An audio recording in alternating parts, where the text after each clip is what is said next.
Ну что ж,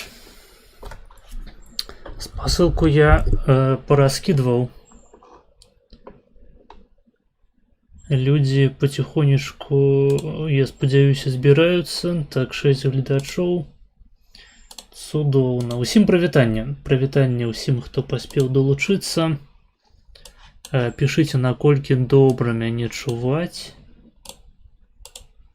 Ці няма перабояў у сувязі. Інтэрнэт правадны. Спадзяюся, лагаў сёння не будзе. Хаця у папярэдні раз таксама быў інтэрнэт правадны падключаны, але гэта не ўратавала. Так, што за 0 чарга? Нулявая чарга — гэта бясплатная чарга, да якой мы рэдка даходзім, але здараецца. Яна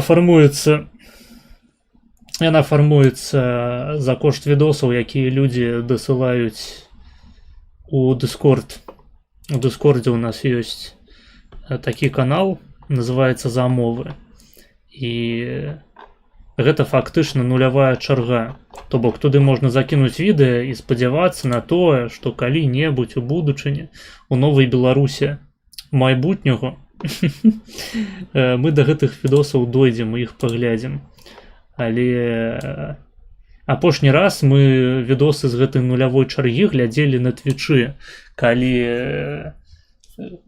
я перанес на Твіч відосы, якія мы на Ютубе не можам паглядзець праз які-небудзь капірайт. Мы глядзелі на Твічы, але я перадумаў стрыміць на Твіч.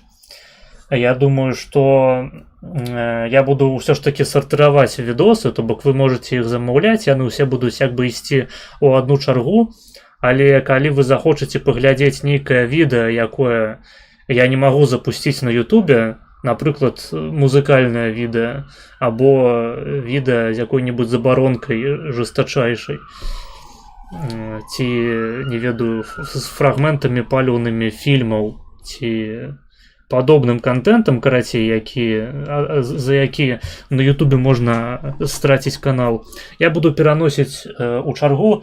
Пакуль што гэта Twitch у нашай чарзе на Google шытах. Але, ў прынцыпе, я думаю, што варта у будучыні будзе кік прызначыць пад такія відосы, а Twitch цалкам аддаць на гульні. Пакуль што я не буду стрыміць гульні, пакуль што я не буду стрыміць кік, таму што відосы асабліва ніхто такія не замаўляе, которые мы на Ютубе не можам глянуць. І я буду стрыміць пакуль што на Ютубе фултайм. Я улічыў заўвагі ад сваіх гледачоў, якім не падабалася тое, што фармуецца 2 чаргі, нават 3 чаргі. Я прапанаваў зрабіць, каб былі чэргі для Ютубу, для Твічу, для кіку. Людзям гэта не спадабалася, я вырашыў вярнуцца да вытокаў, да выйсця крыніцаў. І цяпер усё будзе ў адной чарзе на Ютубе. Людзям зручней глядзець відосы на Ютубе, я іх магу цалкам зразумець. Проста маёй матывацыяй для стварэння некалькіх чэргаў была ў першую чаргу дыверсіфікацыя аўдыторыі, каб, допустим, калі мяне забанілі б на адной пляцоўцы, я мог бы вярнуцца пастрыміць на іншай. Але пакуль што будзем сядзець на Ютубе. Бачна і чутна добра, дзякуй. Нулявая чарга — гэта дом Шарэнды Панасюк. Яшчэ раз, як на Дыскордзе?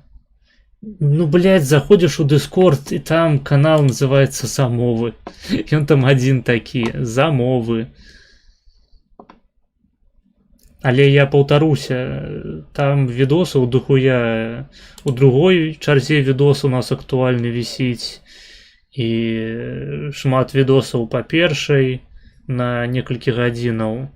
І потым яшчэ, нулявая, таксама ў разы 2 яшчэ вялікшая. Таму, калі хочаш паглядзець нейкае відэа, то лепей замаўляй яго за данат. Адна чарга, адзін Ютуб, адзін блогер. Так, адзін фрэн.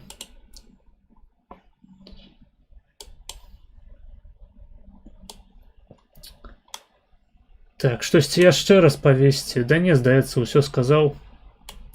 Здаецца, ўсё. Дарова, прывітанне. Вось. Ну, давайте для пачатку, мабыць, абмяркуем якія-небудзь апошнія падзеі. Калі у вас ёсць што запрапанаваць для дыскусіі, пішыце ў чаце. Я буду чытаць, адказваць. Пішыце наогул, як вашыя справы. Што у нас тут па анлайне? 11 гледачоў уже подлучылася, усіх вітаю. Не забывайте ставіць падабайкі, там подписываться, калі не падпісаныя яшчэ. Ой.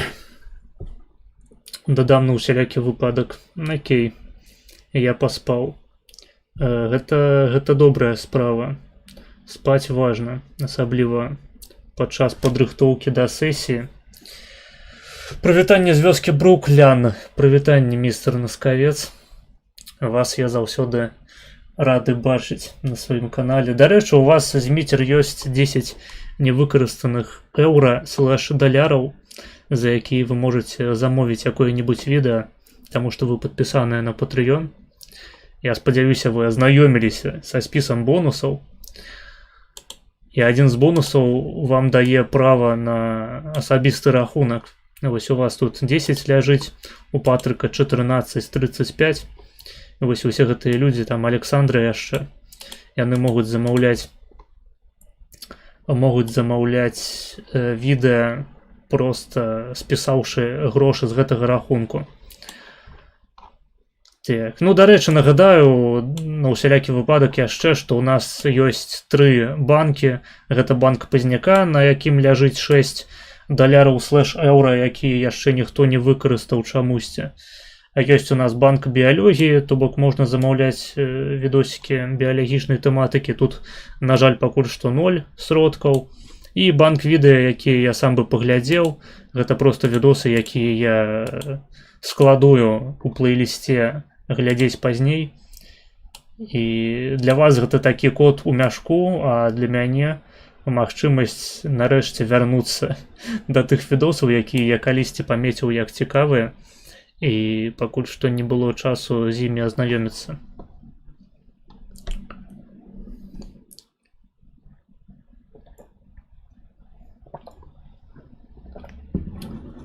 Всім дзень добры, даеш гутаркі пра нейранауку і сучасную белапазіцыю, як быццам якая прадстаўляе беларусаў. Да, у прынцыпе, тым і займаемся. Тым, у прынцыпе, і займаемся. Таму так, задавайце пытанні там па неўрабіялогіі, па палітыцы, хуё-маё. У мяне, дарэчы, будзе абарона дыплому літаральна праз месяц. Таму хутка я пачну пісаць у загалоўках сваіх відэа неўрабіёлях і працяг. То бок неўрабіёлях раз'ёбвае беларускую апазіцыю. Неўрабіёлях раз'ёбвае аргументы ЛГБТ-кам'юніці. Неўрабіёлях паказаў голую задніцу на камеру. Неўрабіёлях у чарговы раз апраўдоўвае гвалт і нацызм. Вось нешта такое. Каб людзі заходзілі паслухаць меркаванне сертыфікаванага прадстаўніка неўрабіялагічнай супольнасці акадэміі. Вось, я буду рабіць максімальна выгляду таго, што мой дыплом хоць нешта азначае у сучасным свеце, дзе усім кіруе чат ГПТ.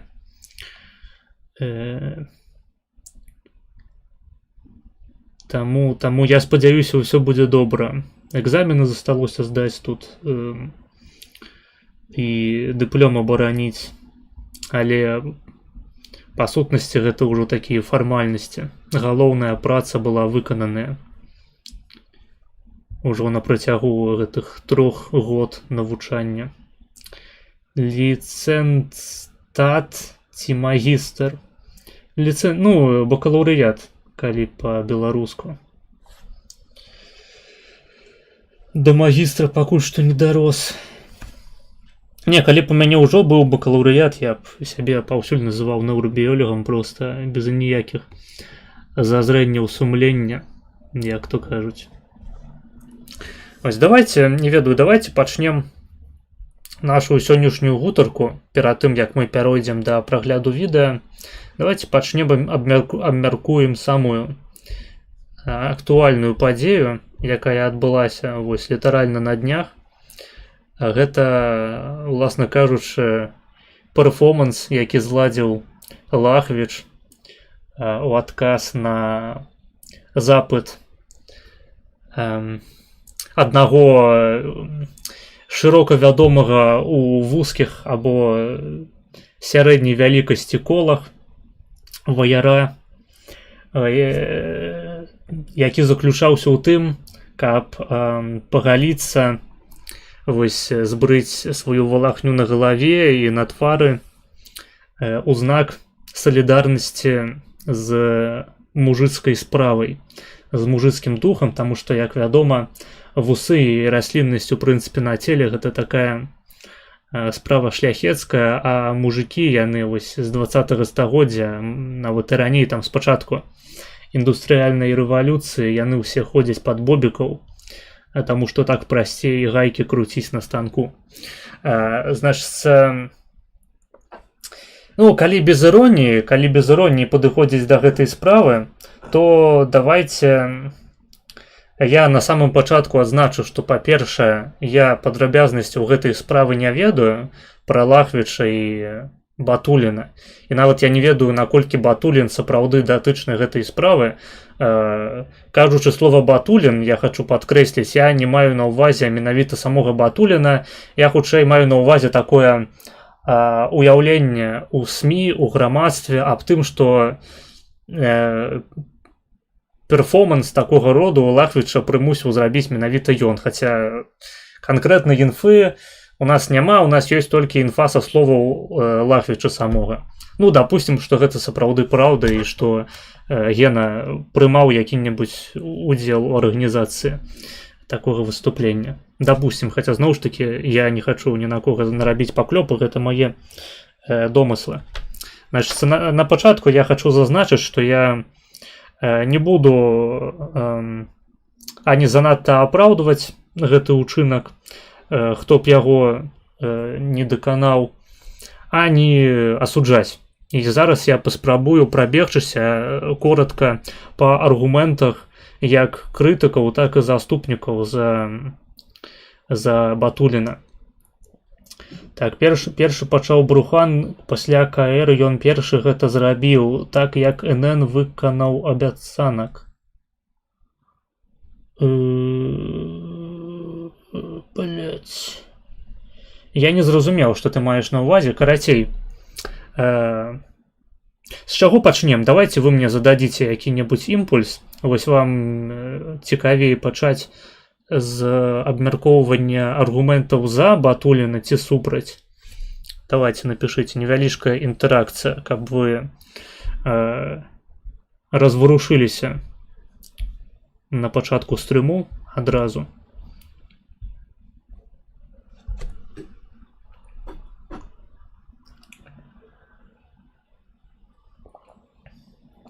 Пабрыў голову он. Ну, я ведаю, што ён пабрыў галаву. І мы зараз будзем гаварыць пра тое, хто першы пачаў, хто не першы, наколькі гэта ў прынцыпе было звязана з тым, хто што казаў, і з пытаннем свабоды слова. Брухам не выканаў абяцанняў, таму і пагаліўся. Ну, я вот таких вось падрабязнасцяў не ведаю, што там былі за абяцанні. У мяне погляд на гэтую гісторыю, ён такі, ведаеце, шырокамаштабны больш.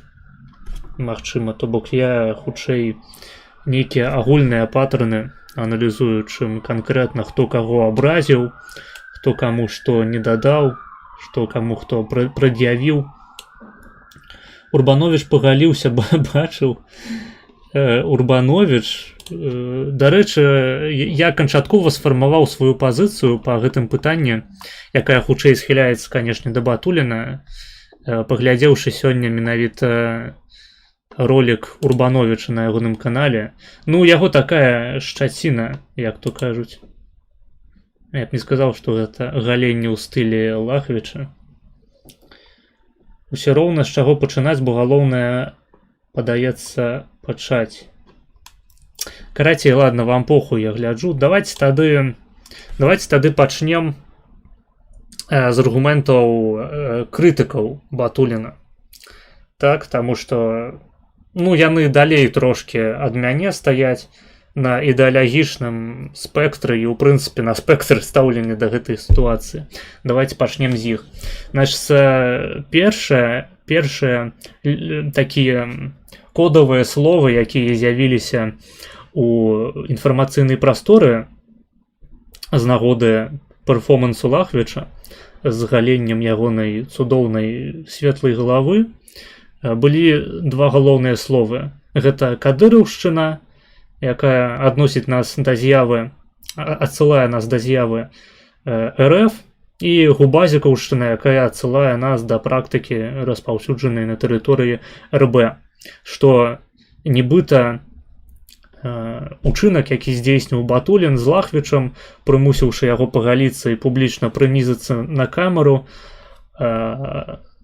гэта тое ж самае, чым займаецца расійская дзяржава, або частка расійскай дзяржавы, якая прадстаўленая кадыраўцамі, калі яны збіваюць людзей там за спальванне фрагментаў Карану, якія пры гэтым знаходзяцца ў спісе экстрэмісцкай літаратуры Расіі, якія займаюцца тым, што крадуць людзей, збіваюць іх на падвалах, потым запісваюць з імі пакаяльныя відэа. І адпаведна губазікаўцы займаюцца прыкладна тым жа самым. Таксама гэта дзяржаўная структура, якая шукае так званых змагароў, якая здымае з імі пакаяльныя відэа на фоне дзвярэй, і пасля гэтага адбываецца нейкі там працэс пакарання. То бок чалавека спачатку публічна прыніжаюць, а потым содзяць у турму за хуй сабачы, ні за што, проста за якія-небудзь каментары ў сацсетках або удзел у мітынгах, якія адбыліся яшчэ ў далёкім, я нагадваю, далёкім, 6 год назад, 2020 годзе. Вось першае, што хацелася б заўважыць, гэта тое, што выпадак Лахвіча гэта ніякая не кадыраўшчына і не губазікаўшчына. Гэта ў нашмат большай ступені тысакоўшчына. Тысакоўшчына і любыя людзі, якія калі кольвячы сутыкаліся з кантэнтам тысака, магчыма, нават глядзелі яго у ангоінгу, гэты стыль распазнаюць адразу, нават не ведаючы аб канкрэтных сувязях паміж Батуліным і Максімам Марцінкевічам. Стыль адгадваецца. І нават вось Вадзім Сідараў, які раскрытыкаваў Гену на сваім тэлеграм-канале, таксама дыягназ паставіў правільна, толькі вось з высновамі я абсалютна не пагаджаюся. Якая істотная розніца паміж кадыраўшчынай, губазікаўшчынай з аднаго боку і батуліншчынай, такой тысакоўшчынай у двухкосе з іншага боку? Кадыраўцы гэта прадстаўнікі дзяржаўнага апарата Расіі, якія займаюць дамінуючую пазіцыю нават у некаторых выпадках у дачыненні да чыста расійскіх дзяржаўных структураў, якіх-небудзь нават ФСБшных. Губазікаўшчына, тая ж самая гісторыя. Гэта супрацоўнікі дзяржаўнай канкрэтнай канторы, якая на замову галоўнакамандуючага, Лукашэнкі, прыходзіць і пачынае піздзіць і прыніжаць людзей. Гэта ўсё гвалт, накіраваны з боку цэнтральнага ўраду, нават калі ён не такі ўжо і цэнтральны, як у выпадку Чачэніі. Можна па-рознаму на гэта глядзець, можна ўспрымаць там Расію як чачэнскую імперыю, у якой чачэнцы знаходзяцца вышэй па іерархіі. У прынцыпе, так яно і ёсць. То бок гэта гвалт дзяржавы супраць адзінкі, супраць грамадзяніна. Тое, што мы бачым у выпадку Тысака або ў выпадку Батуліна, гэта не гвалт чалавека, які меў нейкія прывілеі, нейкія дзяржаўныя бонусы якіх не меў той жа Лахвіч, і таму ён не мог абараніцца. Не, Батулін, як і Тысак, гэта проста грамадзяне, якія вырашылі ўзяць справу ў свае рукі там, дзе па іх меркаванні, я зараз не абмяркоўваю, наколькі гэта мае месца ў рэальнасці, але па іх меркаванні паліцыя і ў прынцыпе дзяржаўныя органы аховы парадку не спраўляюцца. І гэта як Тысакоўшчына, так і Батуліншчына падпадае не пад паняцце дзяржаўнага тэрору, а пад паняцце вігілантызму. Яны вігіланты. Прычым я асабіста не лічу Украіну прававой дзяржавай. Так, гэта краіна, якая спрабуе зрабіцца прававой дзяржавай, але давайте будзем шчырамі, што да вайны і што асабліва падчас трывання паўнамаштабкі прававыя пытанні ва ўкраіне знаходзяцца далёка не на першым месцы, далёка не ў прыярытэце. Украіна не з'яўляецца прававой краінай, як бы мы не хацелі яе супрацьпаставіць Расійскай Федэрацыі. Так, у Расійскай Федэрацыі таксама права не працуе, але гэта не азначае, што Украіна, якая супрацьстаіць уварванню з боку Расіі, з'яўляецца прававой дзяржавай. Закон ва ўкраіне часта проста не працуе, і прыходзіцца прыбягаць да рознага кшталту метадаў вырашэння праблемаў знізу. Там, дзе звычайны паліцыянт паслаў бы цябе нахуй, або у гэтага паліцыянта, скажам, ёсць сувязі з чалавекам, якога ты хочаш пакараць па законе. І нават у краінах, якія з'яўляюцца чальцамі еўразвязу, такіх, у якой я жыву, у Польшчы, падобныя вігілянцкія рухі таксама маюць месца. Мяне паправілі нядаўна ў чаце ў нашым платным, што нават у Польшчы, у краіне, у якой права працуе нашмат лепей, чым ва ўкраіне, ўжо тым больш, чым у Расіі, пэўныя абшары грамадскага жыцця яны не пакрываюцца, на жаль, органамі аховы парадку. Напрыклад, што тычыцца перакрошвання мяжы мігрантамі, нелегальнымі мігрантамі з Нямецчыны. І вось, уласна кажучы, там на мяжы з Нямецчынай сапраўды паўставалі так званы, гэта называлася, і зараз, па-мойму, гэта нават існуе, патруль абыватэльскі, то бок грамадзянскі патруль, калі мясцовыя жыхары, якія жывуць на мяжы, яны аб'ядноўваюцца ў спецыяльныя групы, якія патрулююць мяжу і супрацьстаяць таму, каб праз гэтую мяжу да іх прыязджалі цудоўныя карычневыя людзі, якіх вырашылі з Нямецчыны даслаць у Польшчу. Таму што па іхняму меркаванню, зноў ж такі не бяруся абмяркоўваць, наколькі гэта сапраўды мае месца, па іхняму меркаванню памежнікі Польшчы яны або не спраўляліся, або не хацелі спраўляцца з такім наплывам мігрантаў. Адпаведна, паўстае жаданне ўзяць справу ў свае рукі. І я, як чалавек правых поглядаў, з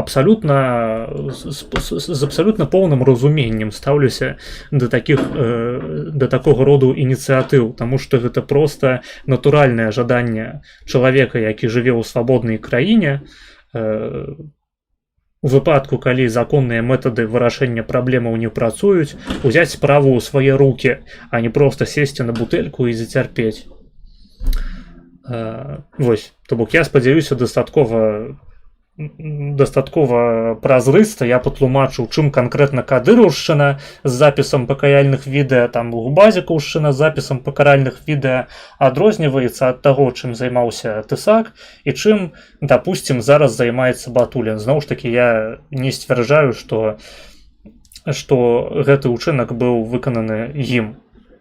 І гэта проста такая інфармацыйная павестка, якая вітае ў паветры. Значыцца, вызначыліся, гэта не дзяржаўны прэсінг, гэта менавіта што такая грамадзянская актыўнасць. Так можна па-рознаму ставіцца да вігілянтызму. я стаўлюся умерана спакойна, так пазітыўна, асабліва у выпадку Украіны, у якой закон працуе як дышла. Але вы можете асабіста ставіцца да гэтага як вам бліжэй. Просто не трэба падманваць сябе і людзей навокал, кажучы, што гэта мае хоць нешта супольнае з дзяржаўнымі рэпрэсіямі ў Расіі ці ў Беларусі.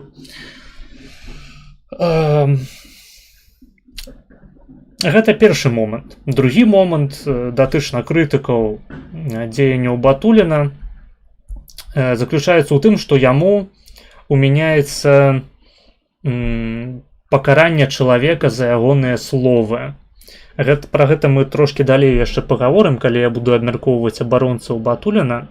Яму умяняецца тое, што ён нібыта вырашыў такім чынам чалавека заткнуць, а гэта нібыта не па-шляхецку, таму што на словы трэба адказваць словамі. Свабода слова гэта сур'ёзная каштоўнасць, і асабліва у колах правых, да якіх я, напрыклад, належу. Ну і наколькі разумею, Гена таксама. На што я хацеў бы звярнуць увагу, дык гэта на тое, што Лахвіч у сваім відэа, якое ён, магчыма, запісаў пад прымусам, прызнаўся ў некаторых рэчах, якія ўжо не падпадаюць ніяк пад акрэсленне свабоды слова.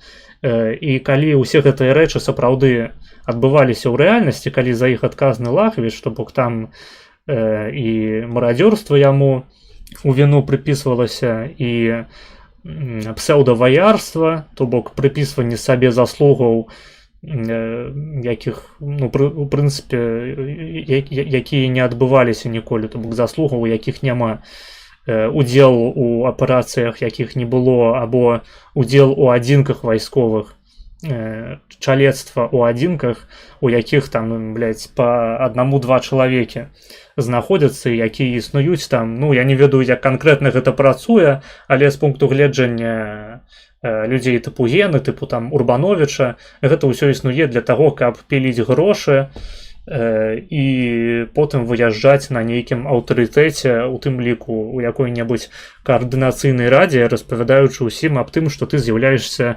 ветэранам вайсковых дзеянняў, пры тым, што гэтыя самыя вайсковыя дзеянні, ну, па-першае, ты да іх не меў ніякага дачынення, па словах Гены, зноў ж такі, па-другое, не толькі Гены, у прынцыпе, ну, тых добраахвотнікаў, якія выказваюцца па тэме, у тым ліку Урбановіча.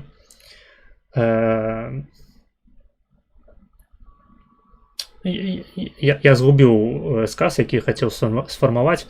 Я маю на ўвазе, што Лахвічу прыпісваюць досыць сур'ёзныя злачынствы, якія, у прынцыпе, ўжо не ляжаць у плашчыні звычайнага выказвання. Выказванне ў гэтай сітуацыі, яно хутчэй паслужыла нагодай для таго, каб звярнуць у чарговы раз увагу на такога персанажа, як Лахвіч, супаставіць ягоныя словы з ягонымі дзеяннямі і потым прыняць нейкія канкрэтныя заходы для таго, каб гэтую праблему вырашыць. Мы ведаем цудоўна, што праблема карупцыі ва ўкраіне, праблема псеўдаваярства і зараблення грошай на вайне непарадачным спосабам з'яўляецца досыць распаўсюджанай, сістэматычнай і невырашальнай з такім падыходам легіслацыйным, з якога можна было падысці ў якой-небудзь Польшчы ці ў якой-небудзь іншай краіне Еўропы ці Амерыкі.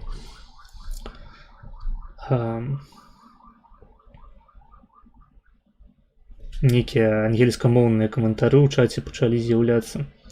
Значыцца, калі Лахвіч сапраўды вінен ва ўсіх тых рэчах, якія яму прыпісвае Батулін і Урбановіч, то ён аддзелаўся яшчэ вельмі лёгка, таму што за такія рэчы у нармальнай прававой дзяржаве ён бы сеў крэпка і надоўга. Ужо проста за факт таго, што ён выдае сябе за ваяра, якім ён, па словах шматлікіх добраахвотнікаў, не з'яўляецца.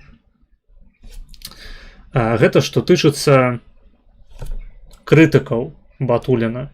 То бок збольшага, мне здаецца, я асноўныя аргументы разабраў наконт кадыраўшчыны, наконт словаў. То бок я не лічу, што гэты відос быў запісаны за словы, там канкрэтныя дзеянні хутчэй за ўсё папярэднічалі.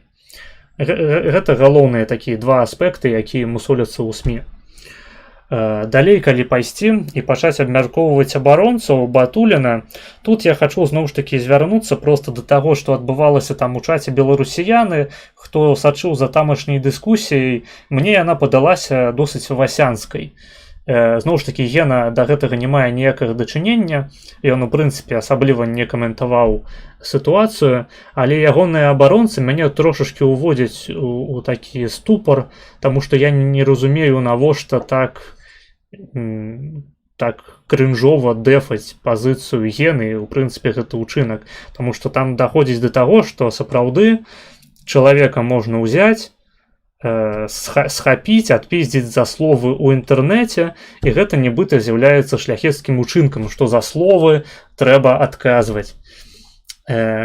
Як вы можаце здагадацца, я ніхуя не з'яўляюся прыхільнікам адказнасці за словы. Калі б я адказваў за ўсе словы, што я прамаўляю на сваіх трансляцыях, вось па такім сцэнару, блядь, з тым, што да цябе прыходзяць хлопчыкі і пачынаюць цябе прысаваць. Або, скажам, калі гэтыя хлопчыкі з'яўляюцца не проста хлопчыкамі, а цэлымі дзяржаўнымі чыноўнікамі. Я со сваімі стрымамі даўно ўжо ляжаў бы ў магіле, не тое што ў турме. Я не з'яўляюся прыхільнікам адказнасці за словы, менавіта ў такім кантэксце фізычнага гвалту над чалавекам. Адпаведна, я не лічу гэтую лінію аргументацыі легітымнай, я не лічу яе там шляхецкай, скажем так. Я сапраўды лічу, што за словы ў інтэрнэце або ў прынцыпе за словы чалавек па законе адказваць не павінен. Прызнакам высокай культуры таксама ў цывілізаваных грамадствах з'яўляецца адказ словамі на словы, акрамя тых выпадкаў, калі гэтыя словы наносяць матэрыяльную шкоду табе, твайму бізнесу, твайму, скажем, тваёй рэпутацыі ў грамадстве, то бок яны чыняць шкоду твайму гонару, яго прыніжаюць. У такіх выпадках таксама чалавек можа пайсці ў суд, напісаць заяву, і суддзя вырашае, ці сапраўды канкрэтнае выказванне ты ці іншае спрычыніліся да абніжэння гонару ці страты сродкаў супрацьлеглым бокам. Але зноў ж такі, гэта ўсё мае пазіцыі датычна прававой дзяржавы. Ва ўмовах дзяржавы без права або з хаатычным нейкім правам, якое працуе проста па дамоўленасцях, гэта так не працуе. І тут вырашае выключна культура канкрэтная. То бок ва ўкраіне я лічу, што гэтае пытанне яно можа вырашацца толькі на ўзроўні таго, што свабода слова літаральна ва ўкраіне можа атрымацца толькі за кошт таго, што людзі вераць на ўзроўні грамадзянаў, масава вераць у каштоўнасць гэтай самай свабоды.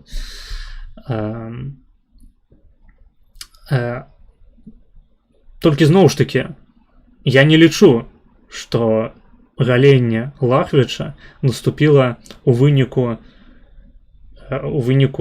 нейкіх словаў, якія ён сказаў. Хутчэй, словы зрабіліся менавіта што нагодай. Таму я б не стаў бараніць, у прынцыпе, такую досыць сумнеўную пазіцыю, якая досыць характэрная усялякага роду левакам, будь то вата уражцы, будь то якія-небудзь марксісты кампусныя у заходняй Еўропе і Злучаных Штатах. Гэта рыторыка людзей, якія хочуць будаваць канцлягеры на адкрытым паветры. Я, як чалавек, для якога свабода з'яўляецца каштоўнасцю, лічу, што такія дзеянні з'яўляюцца непрымальнымі у цывілізаваным грамадстве, зноў ж такі. То бок, калі б Лахвіч проста сядзеў, піздзеў у інтэрнэце, то я б да гэтай сітуацыі паставіўся іначай.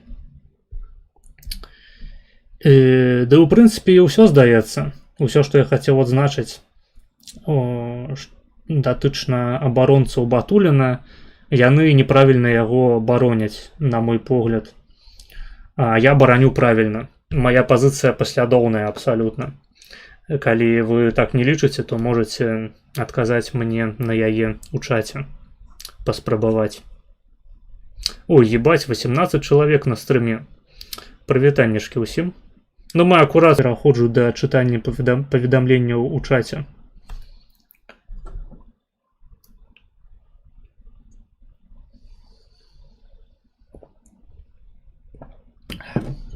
Калі яшчэ якія-небудзь аргументы з'яўляліся супраць пазіцыі Батуліна, супраць учынку Батуліна, можаце таксама мне нагадаць у чаце, я гэта разбяру для вас.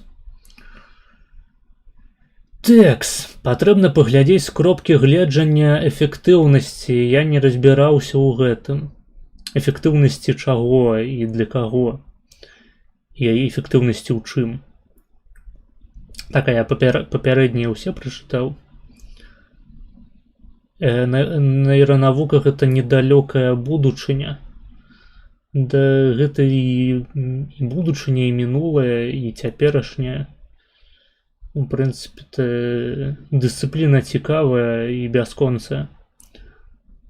На жаль, або на шчасце.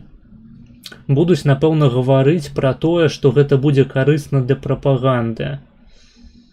Да абсалютна што заўгодна можа быць карысна для прапаганды. Проста трэба весці сваю прапаганду і не мяць булкі. Любой патэнцыйны канфлікт можа быць карысны для прапаганды. Ну, я маю на ўвазе канфлікт унутры апазіцыі. Калі мы, ў прынцыпе, прызнаем гэтых людзей часткай апазіцыі. Я, напрыклад, не лічу Лахвіча апазіцыянерам. З іншага боку, можна сказаць, што беларускай апазіцыі не існуе як з'явы, таму што апазіцыя — гэта канкрэтна нейкая група палітычная, якая змагаецца за ўладу ў краіне, унутры краіны, а ў нас такавой няма. То бок, з гэтага пункту гледжання ў нас, у прынцыпе, што добраахвотнікі, што людзі тыпу Лахвіча, што там Пазняк, што Ціханаўская, яны да апазіцыі не маюць ніякага дачынення. Таму гаварыць пра нейкія канфлікты ўнутры апазіцыі нават не прыходзіцца. Проста ёсць людзі, якія займаюцца карыснай справай для беларусаў. Ёсць людзі, якія займаюцца шкодніцкай працай для беларусаў.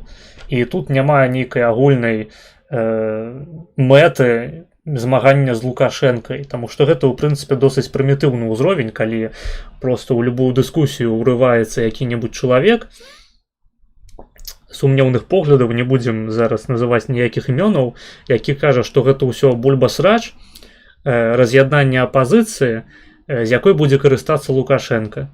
Але, прабачце, што Батулін, што Лахвіч, што я, што Ціханаўская, мы не жывем у Беларусі. Для нас найбольш актуальнымі праблемамі з'яўляецца вось там для БДКшнікаў гэта вайна ва ўкраіне, для Лахвіча гэта, не буду казаць, што для яго з'яўляецца найбольш прыярытэтным.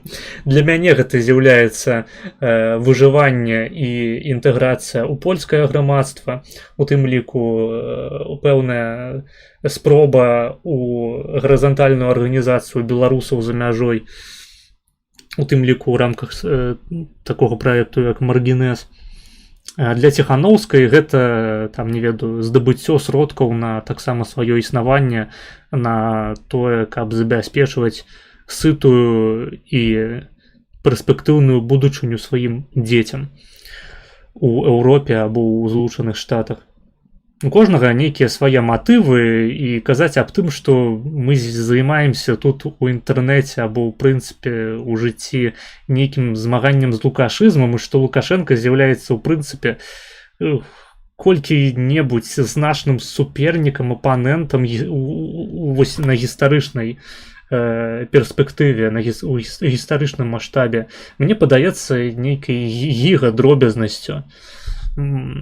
Просто капашэннем у брудных анучах і труселях. То бок, ну, там Нават Путін гэта такая досыць дробная рыбёжка, якая проста з'яўляецца пэўным маркерам падзеяў, якія адбываюцца на сістэмным узроўні ў расійскай федэрацыі. То бок праблема Украіны яна-то заключаецца не ў Пуціне, і праблема беларусаў заключаецца не ў Лукашэнку і нават не ў Пуціне. Яна заключаецца ў Расіі як такой, у расійскім народзе, у расійскім геапалітычным праекце, біягеапалітычным, як я б выразіўся, у адрозненне ад Дугіна, які не прызнае істотнага ўплыву біялагічных фактараў, а я вось іх прызнаю. Гэтыя рэчы з'яўляюцца праблемнымі, і гэтыя рэчы яны ў тым ліку распаўсюджаныя ў так званай апазіцыі. То бок праславутая руснявасць гэта рэч, якая можа датычыць людзей з самымі рознымі пашпартамі, будь то беларусы умоўныя з беларускім пашпартам, будь то расейцы, будь то украінцы. Гэтых усіх людзей часта аб'ядноўвае тое, што яны з'яўляюцца хомасаветыкусамі. Навошта быць адзінымі з хомасаветыкусамі, мне рашуча не ясна. То бок я ў прынцыпе выступаю заўсёды супраць выкарыстання такіх тэрмінаў, як бульбасрач, як раз'яднанне апазіцыі. Ніякай апазіцыі няма, і раз'яднанне з хуесосамі гэта заўсёды добрая справа. Як мінімум ты не брудзіш сваю рэпутацыю аб людзей, якія не валодаюць ніякім пачуццём гонару, нават на сваім мужыцкім узроўні. Вось, звычайная грамадская адказнасць, і цяпер на захадзе Польшчы сітуацыя вельмі напружаная. Ну так. То бок нават у краінах тыпу Польшчы і ў ЗША, на мой погляд, у прынцыпе, няма на свеце краіна, у якой права займае такое месца высокае, і ў прынцыпе судовая ўлада, як у ЗША. Тым не менш, вігілантызм з'яўляецца адэкватным адказам на нізкім такім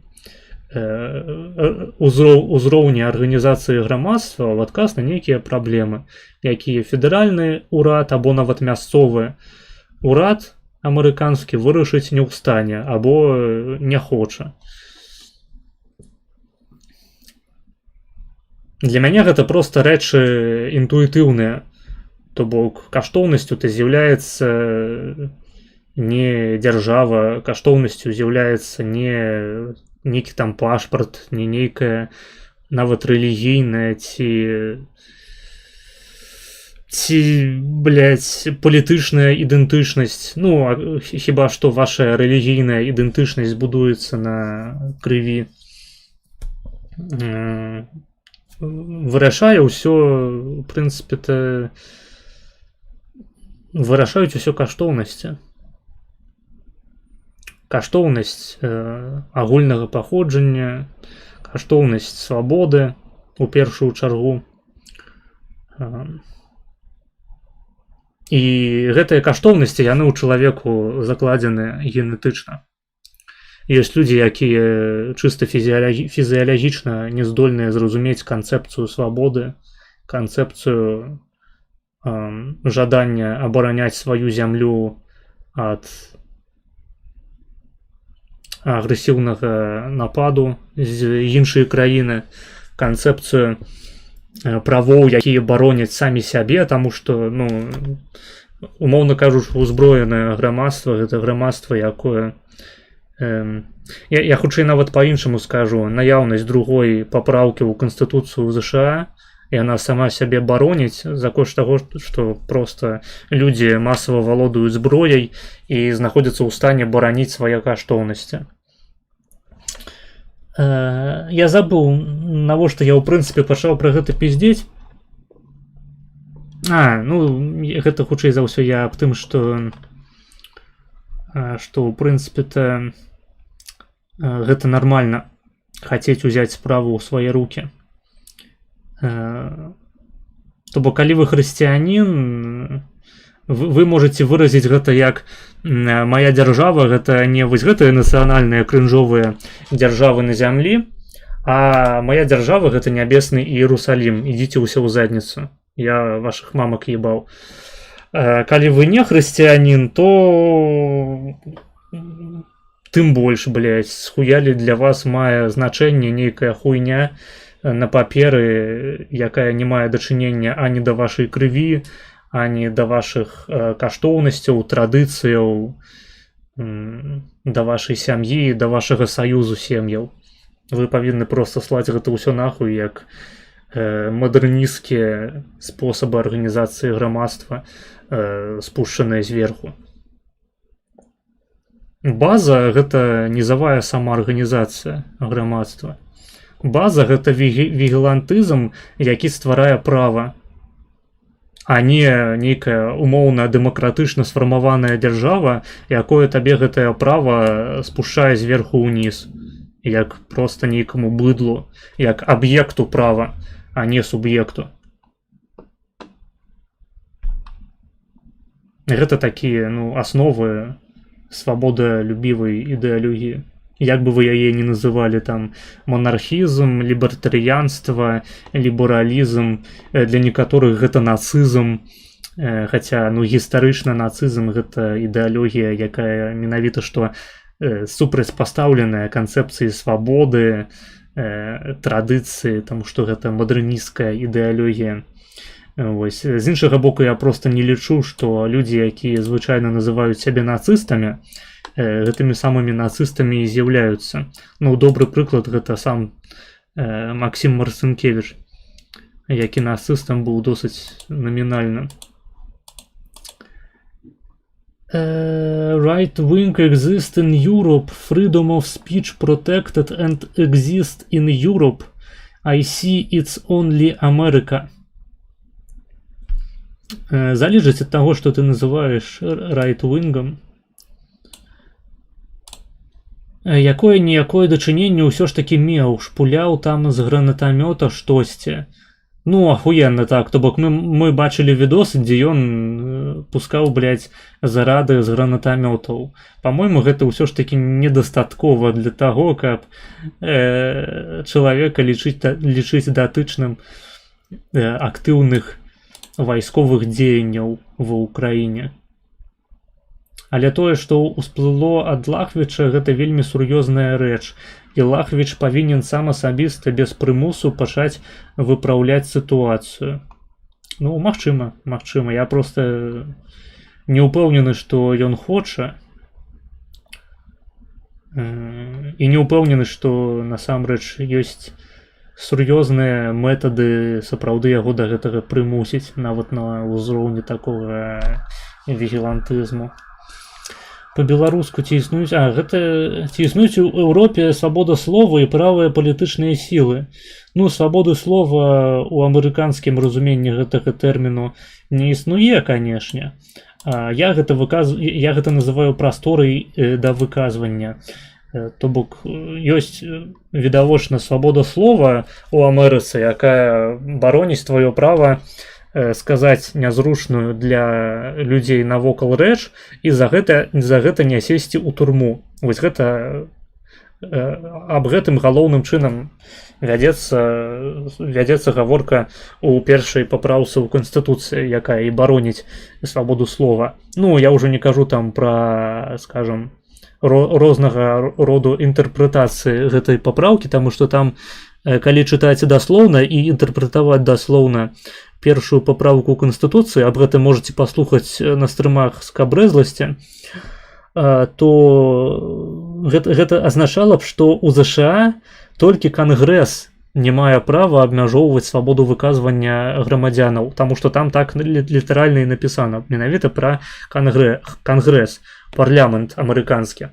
Ці гэта азначае, што прэзідэнт або прадстаўнік, любы іншы прадстаўнік выканаўчай улады можа згвалціць, парушыць права на выказванне грамадзяніна ЗША. Вось з пункту гледжання Вярхоўнага суду ЗША не, таму што з кантэксту ясна, што пад кангрэсам маецца на ўвазе не менавіта орган, які называецца кангрэс, а агулам федэральны ўрад і ўрад як такавы. То бок тут яшчэ трэба разумець, што пэўную ролю досыць істотную у практыцы свабоды слова ў ЗША грае не толькі тое, што гэта запісана ў Канстытуцыі, але і тое, што гэта было адпаведным чынам інтэрпрэтавана суддзямі, то бок судзейская традыцыя, і што судовая ўлада, судовая галіна ўлады ў ЗША, яна з'яўляецца незалежнай і досыць моцнай. У адрозненні ад шматлікіх еўрапейскіх краінаў, дзе і ў Канстытуцыі свабода слова не замацаваная на такім жа ўзроўні, як у ЗША, і традыцыі адпаведнай няма. У прынцыпе, еўразвяз я разглядаю як такі імперыяльны праект Нямецчыны, то бок прававая, у тым ліку экспансія Нямецчыны прыводзіць да таго, што ў якой-небудзь Польшчы прымаецца канстытуцыя, у якой там забаронена прапаганда нацызму, камунізму, фашызму, забаронена там далей, калі гаворка не пра канстытуцыю, а пра крымінальны кодекс, або ён там адміністратыўны, я вось не памятаю, што забаронена дыскрымінацыя па этнічнай прыкмеце, па рэлігійнай прыкмеце і, па-мойму, па прыкмеце полу. Вось гэта рэчы, якія ў Польшчы казаць не дазволена. То бок, калі ты выказваеш або правакуеш ненавісць да якой-небудзь канкрэтнай этнічнай, палавой або рэлігійнай групы, то ты можаш Цябе можна прыцягнуць да адказнасці ў такой краіне, як Польшча. Але адначасова з тым, у краінах па тыпу Францыі і, па-мойму, таксама Нямецчыны да гэтага закону дадаюцца групы, скажам, сексуальнай арыентацыі. То бок да ідэнтычнасці этнічнай, рэлігійнай і палавой далучаецца яшчэ гендерная або ідэнтычнасць заснаваная на сексуальнай арыентацыі, то бок нельга чагосьці сказаць супраць геяў, супраць трансаў, супраць лесбіек. За гэта таксама можна прысесці. Адначасова з тым нельга, я не ведаю, адначасова з тым, я вось так гэта сфармулюю, адначасова з тым існуе розная, зноў ж такі, традыцыя інтэрпрэтацыі права у якой-небудзь Францыі, Нямецчыне і ў той жа Польшчы, таму што часта ў рамках прававой сістэмы Польшчы на твае расісцкія, на твае сексісцкія, на твае якія-небудзь ісламафобскія або хрысціянафобскія выказванні будуць глядзець праз пальцы. Таму што людзі прывыклі не сачыць за сваім языком. І гэта такая культурная асаблівасць, якая адрознівае, у прынцыпе, можна сказаць, увесь кластар усходнееўрапейскіх краінаў ад кластару, ну, прынамсі, заходне і паўночнаеўрапейскіх. Там краінаў Скандынавіі, заходняй Еўропы, там Нямецчыны, Францыі, Гішпаніі і гэтак далей, гэтак далей. Тых краінаў, у якіх сачыць за сваім языком прынята, і нават калі ты не патрапіш напрамую пад адказнасць перад дзяржавай, у грамадстве на цябе ўсе будуць глядзець максімальна коса. Чаго ў Польшчы, ну, прынамсі, у такім агульнанацыянальным маштабе не назіраецца. І гэта прыводзіць мяне да думкі, што нам патрэбны нейкі тэрмін для таго, каб акрэсліць, у прынцыпе, прастору або, ведаеце, суму ўсіх рэчаў, якія можна сказаць у той ці іншай краіне і не сесці ў турму. І гэтую суму рэчаў, гэтую масу рэчаў я называю прасторай да выказвання. І гэтай самай прасторы да выказвання ў розных краінах Еўропы по-рознаму ёсць, скажем так. То бок у Польшчы прастора да выказвання, у Чэхіі прастора да выказвання, Літуве, Латвіі нашмат вялікшая, чым у Нямецчыне, чым у Францыі, хаця, безумоўна, свабодай слова гэта назваць нельга. У Польшчы існуюць палітычныя рухі, якія выступаюць за поўную свабоду слова па амерыканскім прынцыпе, напрыклад, канфедэрацыя. Я маю на ўвазе тую канфедэрацыю, якая складаецца з партыі Мэнсена і Босака. Але, зноў ж такі, нават у гэтай партыі канцэпцыю свабоды слова разумее далёка не кожны шалец. Напрыклад, галасаванне па справе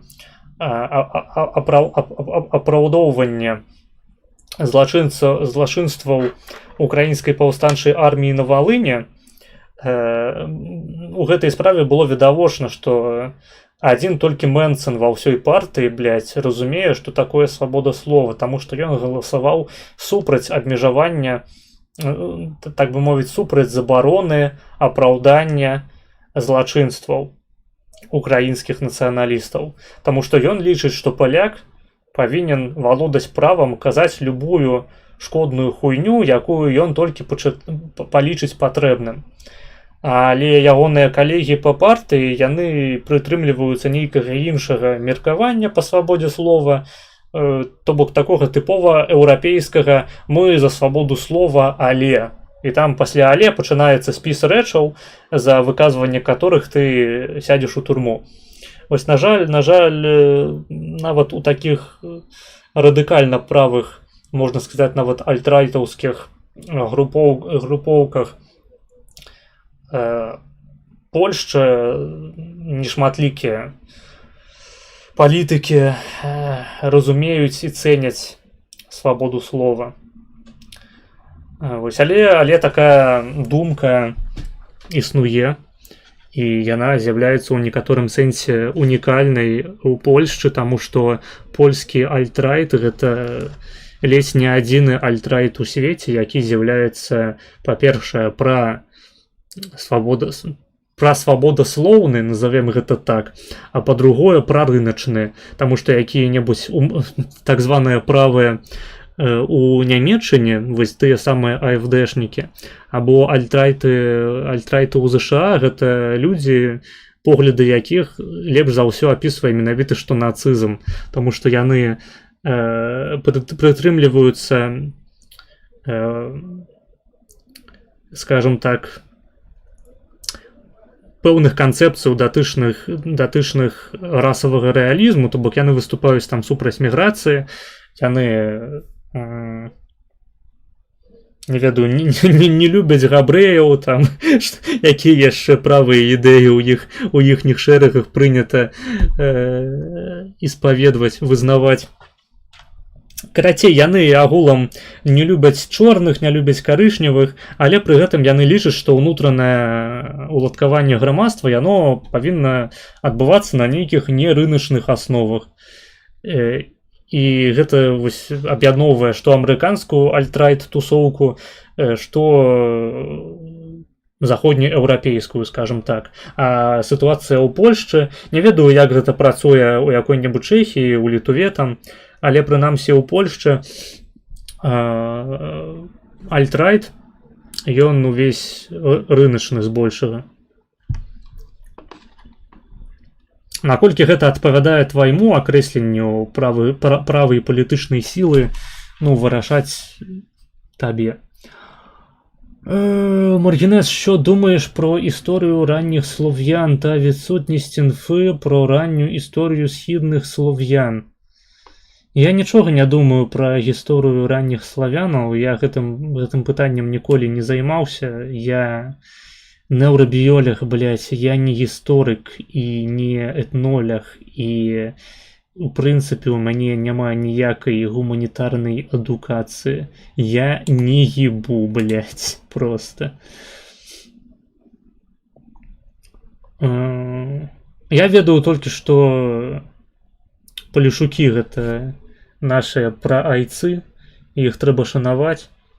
Але толькі ў гістарычным аспекце, таму што сучаснае Палессе гэта просто радыеактыўнае балота такое.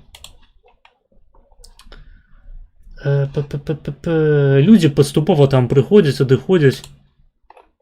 Каму не цікава, вось вы думаеце, такі заходзіце на стрым, блядь, стрымер сядзіць, нейкую нудную хуйню сабе бубніць пад нос, ну-ка я лівану, пайду глядзець якую-небудзь стрым, там, гісторыю на канале Скабра, там, Маргінала, ці хто там зараз яшчэ стрыміць.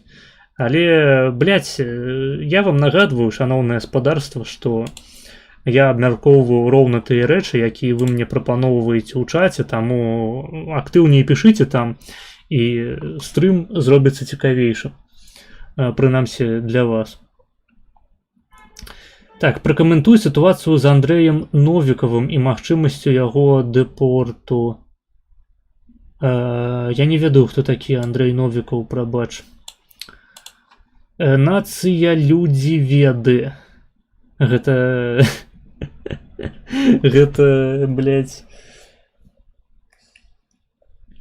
Гэта новы каштоўнасны арыентыр, блядь, правага еўрапейскага руху, ці што? То, что оппозиции нет, только Мартинес, ты хотел написать Маргинес, такое говорит, и это правда. Да, по-моему, я не один, кто так кажа. То бок, калі б ты напрамую запытаўся у, там, скажем, Усава, у Навумчыка, у Пазняка, то яны б таксама сказалі, што апазіцыі беларускай не існуе. То бок я не думаю, што яны пачалі б залупацца і казаць, што не, вось гэтая псеўдаапазіцыя, там Ціхановская, блядь, Лахвічы усялякія, латушкі, чакушкі, засерушкі, гэта ўсё хуйня. Вось мы сапраўдная апазіцыя, мы будзем будаваць Беларусь будучыні, мы будзем прызнаныя як легітымны ўрад пры палітычнай трансфармацыі. Да ніхуя ж, па-мойму, то бок Пазняк, Усаў, Навумчык, нягледзячы на, ну там беленькі які-небудзь таксама, нягледзячы на тое, што іх прынята ў беларускіх СМІ паказваць як такіх нарцысычных вар'ятаў, яны звычайна нашмат сціплей ставяцца да сваіх палітычных кар'ераў, чым іхнія апаненты. Таму не, я адмаўляюся лічыць, што гэта моя арыгінальная думка. Забыўся, аб чым казаў, здараецца, метакагніцыя ў дапамогу. Што такое метакагніцыя? Віголовізм. Што такое віголовізм, блядь? Гэта ўжо пачалася мова ведаў, скажыце шчыра. Ці вы спрабуеце гэта, блядь, накликать на мяне понос? А кто имеет традицию следить за базаром? В какой стране? Ну, у Нямецчыне, напрыклад, у Франции. Ну, то бок, блядь, гэта, конечно, не датычыць дзяржаўнай пазіцыі, але, блядь, у Франции ты... Ну, не, насамрэч гэта складаецца. І зараз патлумачу чаму. Вось глядзі, у Францыі, блядь, падарвалі нахуй рэдакцыю газеты Шарлі Эбдо за тое, што яны намалявалі карыкатуру на прарока Мухаммеда. Можна было б сказаць, гэта ісламскія тэрарысты, так? То бок, што гэта не з'яўляецца праявай нейкай палітычнай прэсіі дзяржавы, што гэта вось проста нейкі такі чужародны элемент з'явіўся ў Францыі і там здзяйсняе свае злачынствы, а сама Францыя, яна пазбаўленая ну, традыцыі такой рэакцыі на рэчы, якія ім не падабаюцца, ну там, скажем, якія абражваюць іхнія рэлігійныя пачуцці. Але хто у гэтую краіну упусціў цудоўных ісламскіх тэрарыстаў? Давайте задумаемся. Вось и думайте. Таму так, таму ёсць краіны, у якіх нават калі няма закону, по якому ты вымушаны сачыць за сваім базарам, ты будзеш за ім сачыць. Іначай да цябе прыйдуць, блядь, а адрубяць табе тваю светлую зноў ж такі галаву і трахнуць тваіх дзяцей белых. Здароў, будзе сёння прагляд, якая чарга актуальная. Будзе. Зараз дачытаю чат і будзем глядзець відосы. Актуальная чарга другая, то бок мы глядзім другую чаргу. Калі хочаш відос замовіць, каб яго адразу пачаць глядзець, то замаўляй па трэцяй. Пазняк нядаўна і пісаў, што апазіцыі няма ніякай. Ну вось, паглядзіце. Я не унікальны у сваіх думках. Як нейрабіёлаг, што можа сказаць, ахарактарызаваць чалавека, напрыклад, з АДД і, напрыклад, з руміфікацыяй. АДД гэта... Не, Anxiety Disorder гэта просто АД. А што такое АДД? АДД, 2 разы Д. Я нешта не ведаю, мабыць, я падзабыў, ці проста не сустракаўся з такой абрэвіатурай. І што такое руміфікацыя, таксама я не ебу. Прабач. Або патлумач, што маецца на ўвазе. Таму што часамі проста тэрміналогія такая постсавецкая, яна рэдка ўжываецца у заходніх навучальных праграмах, і людзі могуць размаўляць аб адным і тым жа. Такой чалавек, павязаны з неўранавукай, не ведае метакагніцыя. Ну, а можаш вось напісаць, што такое метакагніцыя? Таму што можа апынуцца, што гэта проста нейкая шыза-хуйня для псіхолагаў. Я 3 гады вывучаю неўрабіялогію у польскім універсітэце і ніводнага разу з ніякай метакагніцыяй не сустрэўся. Руміфікацыя гучыць як нешта звязанае з галлюцинациями. Так, ты что-то похожее говорил. Виголовизм, какое-то такое слово. Вигилантизм. Вигиланты. Такое слово, по-моему, в ангельской мове існуе. Вигилант. Вигилянт. Чалавек, які у абыход. Грубо кажучы, чалавек, які займаецца самасудом. Гэта вігілант. Цудоўна, што ты пачуў слова вігалавізм. Вігалавізм гэта, блядь, ідэалогія галення вусоў мужикам. Так, слухайте, посядзіце, папішыце якія-небудзь цікавыя паведамленні, а я пакуль адбягу пассаць. Перапыначак.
Так, я зноў з вами.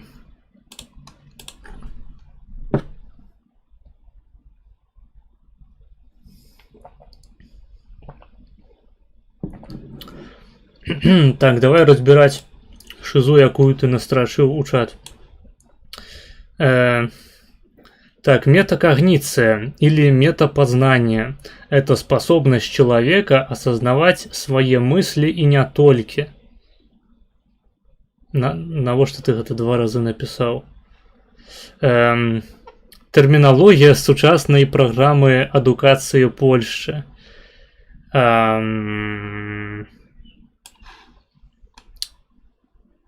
Программы на якім кірунку.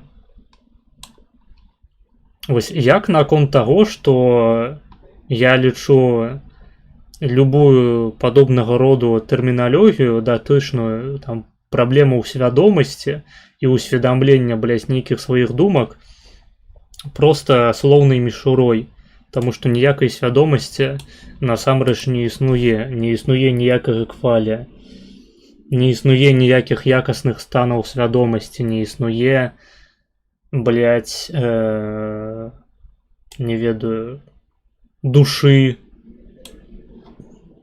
Что ты называешь? Что, блядь, у прынцыпе павінна азначаць усведамленне пра свае думкі? Як гэта можна праверыць? Вось, напрыклад, у мяне ёсць думкі, але я іх не усведамляю. Вось давайте уявім сабе чалавека, у якога ёсць думкі, але ён не усведамляе сабе іх. Чым бы ён адрозніваўся ад чалавека, які усведамляе свае думкі? Што гэта, блядь, за шизофрэнія? Блядь, то бок ёсць паняцце, блядь, самасвядомасці, калі... І гэта, дарэчы, з'ява, якая распаўсюджаная не толькі сярод людзей, але і сярод іншых жывёлаў. Напрыклад, сярод шымпанзэ, наколькі я ведаю, сярод папугаў некаторых, крумкачоў. Гэта з'ява, якая тэсціцца тым, што жывёле на галаву клеіцца нейкая каляровая хуйня, і потым, калі гэтай самай жывёленцы паказваюць люстэрка, у якім яно адлюстроўваецца, і гэтая жывёленка пачынае вось драпаць гэтае месца ў сябе на башцы. Гэта або шымпанзэ, або крумкач. Ён таксама можа пазнаць сябе ў люстэрцы і пачаць нейкія махінацыі здзейсняць над сваім целам.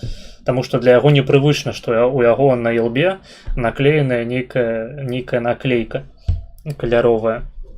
І ў такіх момантах мы кажам пра той ці іншы арганізм, што ён з'яўляецца самасвядомым. Ён мае нейкае ўяўленне пра свае межы. Ён сябе пазнае. Ён адасабляе сябе ад навакольнага свету. І гэта правяраецца на чыста такім біхевіарыстычным узроўні, біхевіаральным. А як праверыць метакагніцыю, блядь? Руміфікацыя, базаванне поглядаў і досведу на дрэнным мінулым. Зноў ж такі, гэта ўсё нейкая псіхалагічная номенклатура. Я незнаёмы. Прабач. Як можна не базаваць свае погляды і досвед на... Асабліва досвед, блядь, як можна досвед, нахуй, не базаваць на дрэнным мінулым? Просто ахуенна. АДД у старых савецкіх крыніцах мае назву СДГ. Мабыць, ты маеш на ўвазе СДВГ і ADHD у заходняй тэрміналогіі.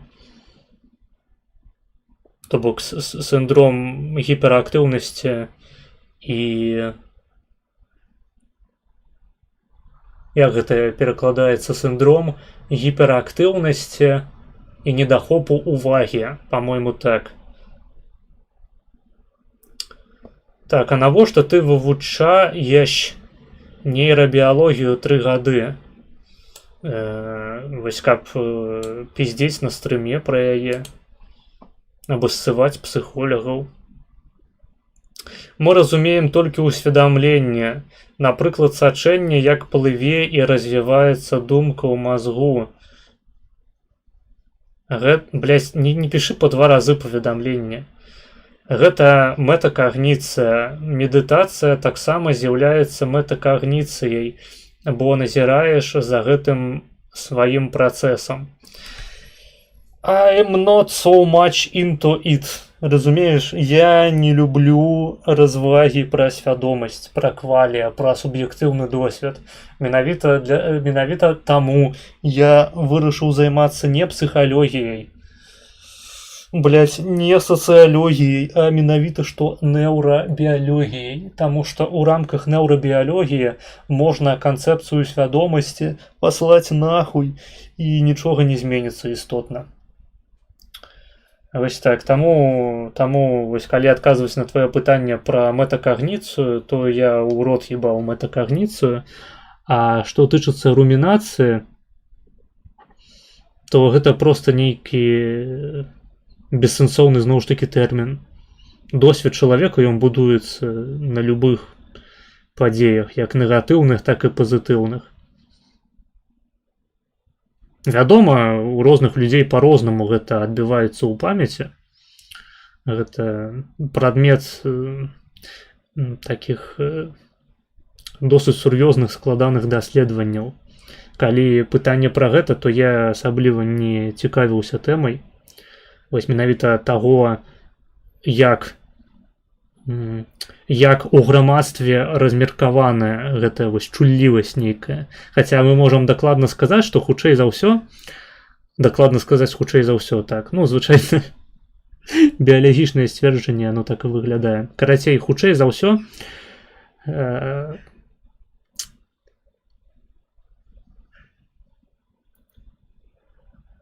гіпербалізаваная акцэнтацыя чалавека менавіта на негатыўным досведзе характэрная для людзей, схільных да дэпрэсіі. Таму што ёсць такая рэч, як трыяда Бека, якая характарызуе дэпрэсію. Вось, яна складаецца з негатыўных думак пра сваё мінулае, пра сваё цяперашняе і сваю будучыню. Вось, то бок, у нейкім сэнсе гэта можна падвязаць пад тое, што ты назваў румінацыяй, што чалавек сапраўды занадта шмат круціць у галаве нейкія негатыўныя перажыванні са свайго там дзяцінства, карацей, любога мінулага, таго ці іншага.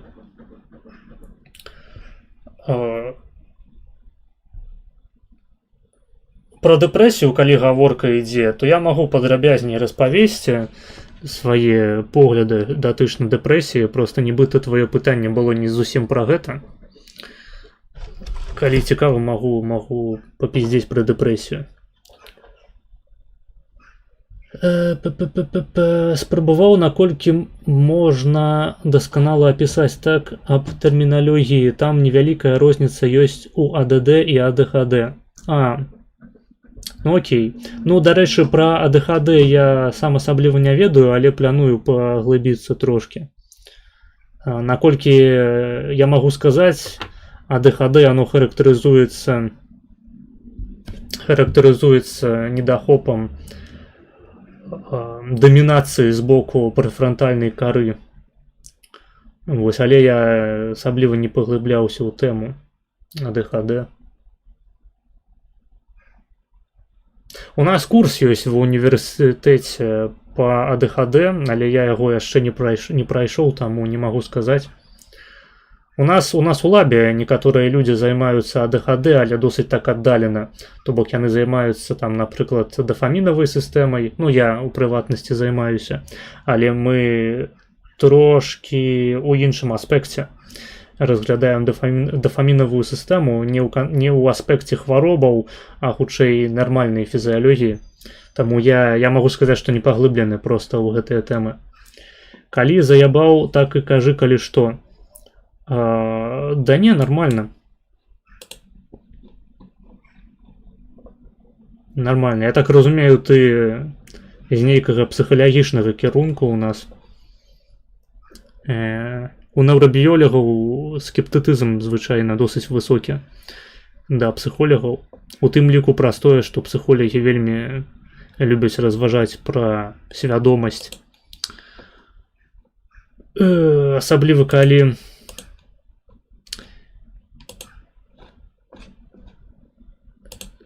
гэта, ведаеш, такая псіхалогія не накіраваная на даследаванне мазгавой актыўнасці, калі гэта не когнітыўная такая неўрабіялогія, а класычная псіхалогія, балталогія, то ўзнікаюць некаторыя нестыкоўкі, калі мы прабуем псіхалагічныя катэгорыі нацягнуць на неўрабіялагічную навуку.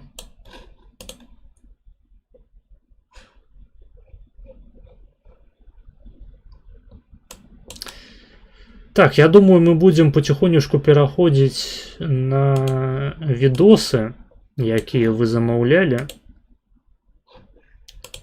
Цяпер, калі я раз'ёбаны па псіхалагічнай тэрміналогіі, я лічу, што мае сэнс вярнуцца да класікі, сядзець, смяяцца над відосамі ў інтэрнэце за грошы. Такс. Але пры дапамозе абсталявання відаць, як адбываюцца працэсы ў мазгу. Прырода 4 знакі запісу, а чалавек толькі 2.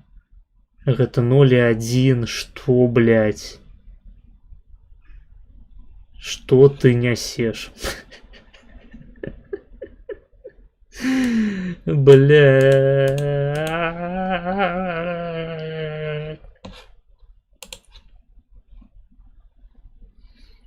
Не, ну працэсы ў мазгах, канешне, відаць, калі мы выкарыстоўваем які-небудзь ФМРТ, ПЭТ, калі мы прыбягаем да электраэнцэфалаграфічных даследаванняў, але зноў ж такі яны нам не паказваюць свядомасць.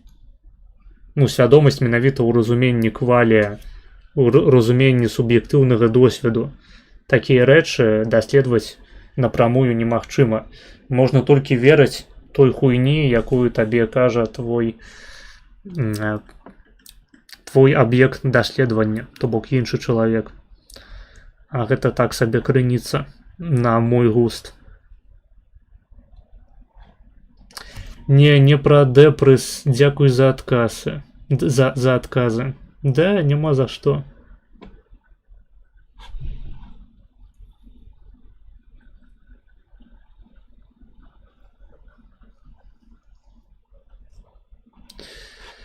Няма за што. Так, у нас з вами відэа на чарзе. Дарэчы, там былі якія-небудзь донаты? Давайте праверым. Таму што мяне пыталі. А мабыць, яны і былі.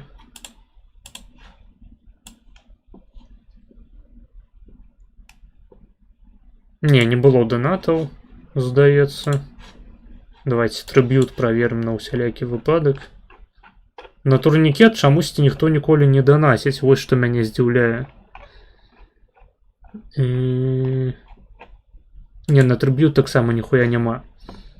Давайте тады глядзеце відосік. Відосік у нас другая чарга. Відэа з каналу Апостол Дмитро Карпенко. Мы не доглядели ў папярэдні раз. Называется «Надеюсь, дома уже знают, что я 200. И если что, Беларусь не виновата в войне». Вось мы пачалі глядзець на мінулым стрыме і не даглядзелі. Так, АДХД, іншымі словамі, вельмі шмат увагі. АДД недастаткова увагі, паспрабаваў проста патлумачыць. Не, АДХД гэта недахоп увагі. Ты нешта блытаеш, по-мойму. Як АДХД па-ангельску гучыць? Расшифроўка абрэвіатуры. Давайте почитаем. Вось, яно літаральна гучыць як attention deficit hyperactivity disorder. Блядь, attention deficit. Дефіцит увагі. Не, у мяне адукацыя магістр эканоміка, ліцэнзія ад філіалогія. Окей. Ну, блядь, походу бачно. Ну, типу, ты неправильно разумеешь АДХД. Я не ведаю, что такое АДД. Давайте попробуем АДД загуглить. Что это такое? Мне выдае, блядь, Адерол, АДХД, Addiction. Карацей, походу, глядзі. Походу, гэта ўжо не актуальная тэрміналогія. Гэта ўсё адна хуйня ўжо. Што АДД, што АДХД. Таму што усе запыты па АДД, яны аўтаматычна накіроўваюць цябе на старонку па АДХД. То бок, не, гэта ведаеш, гэта як аўтызм і аспергер. Калісьці гэта былі два такія станы, і апісваліся яны по-рознаму у МКБ і у ICD, по-моему, таксама. Я не блытаю. ICD гэта не МКБ ж. ICD 11 і МКБ 5, по-моему, актуальны. Калі я не блытаю зараз ніхуя. Карацей кажучы, па сучасных справачніках медыцынскіх, аспергер гэта проста частка аўтыстычнага спектру. Вось тое ж самае, паходу, зрабілі з АДД. Цяпер АДД гэта проста частка АДХД. Калі пра псіхалогію ў маёй асобе, як ты бачыш, ток, што я прыбраў,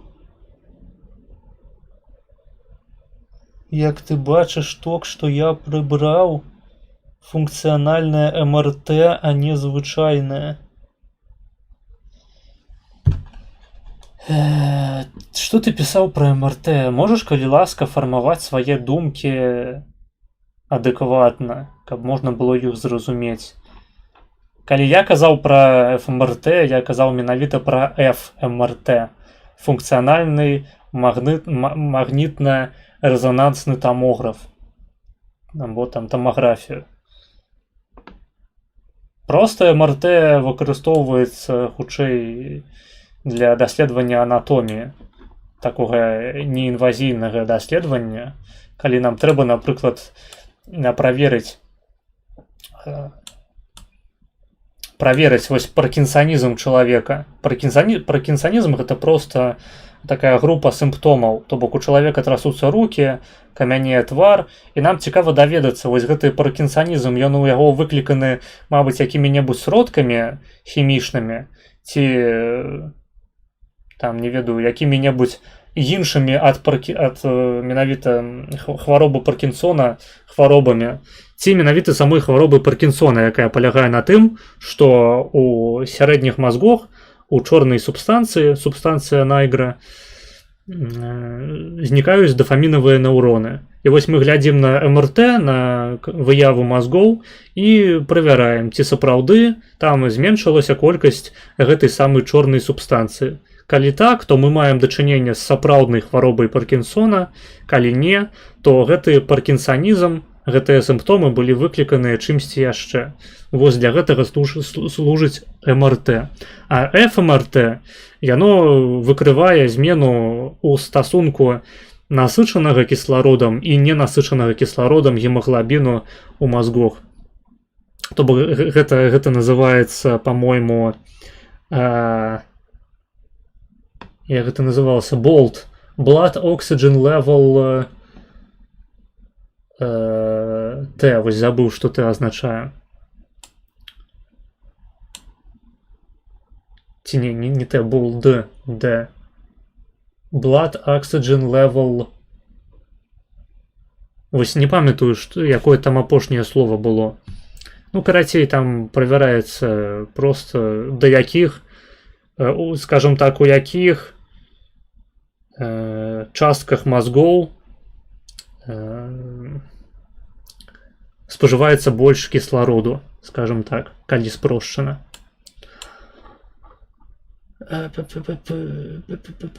Так. Все, давайте відэа. Давайте відэа.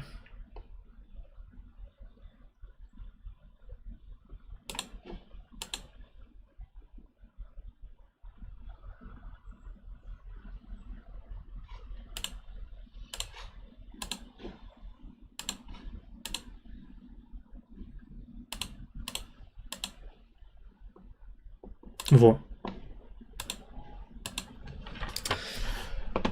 Ну что ж, погнали.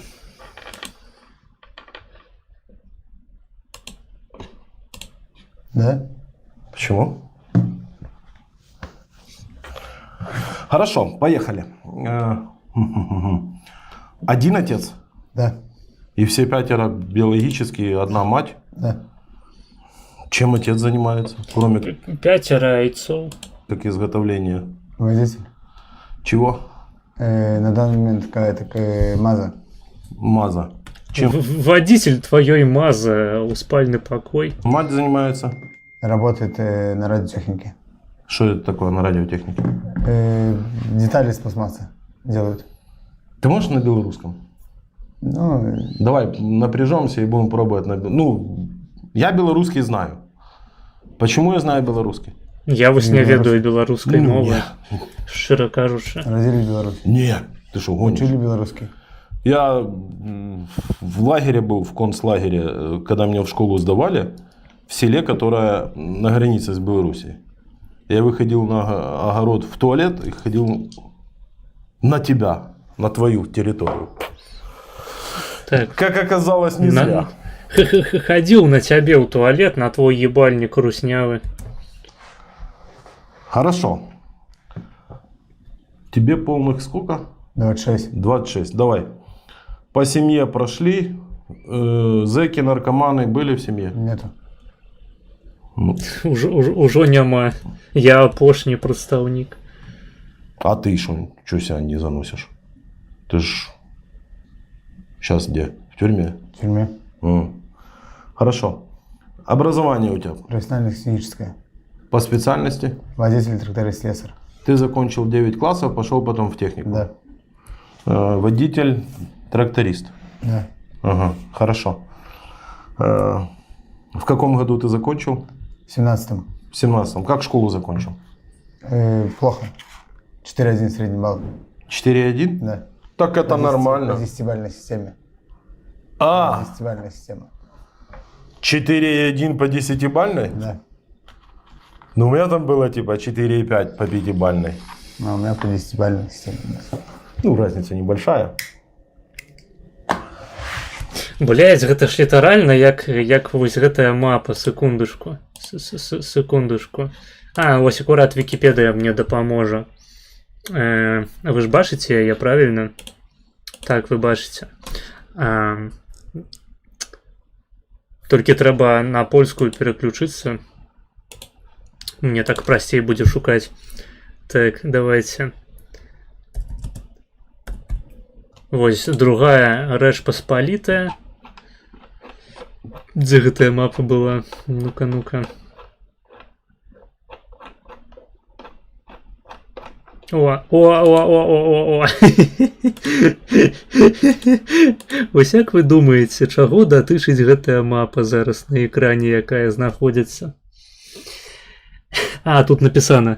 Процент людności не умеjącej czytać, а не писать. И ведаете, такая подозрительная закономерность.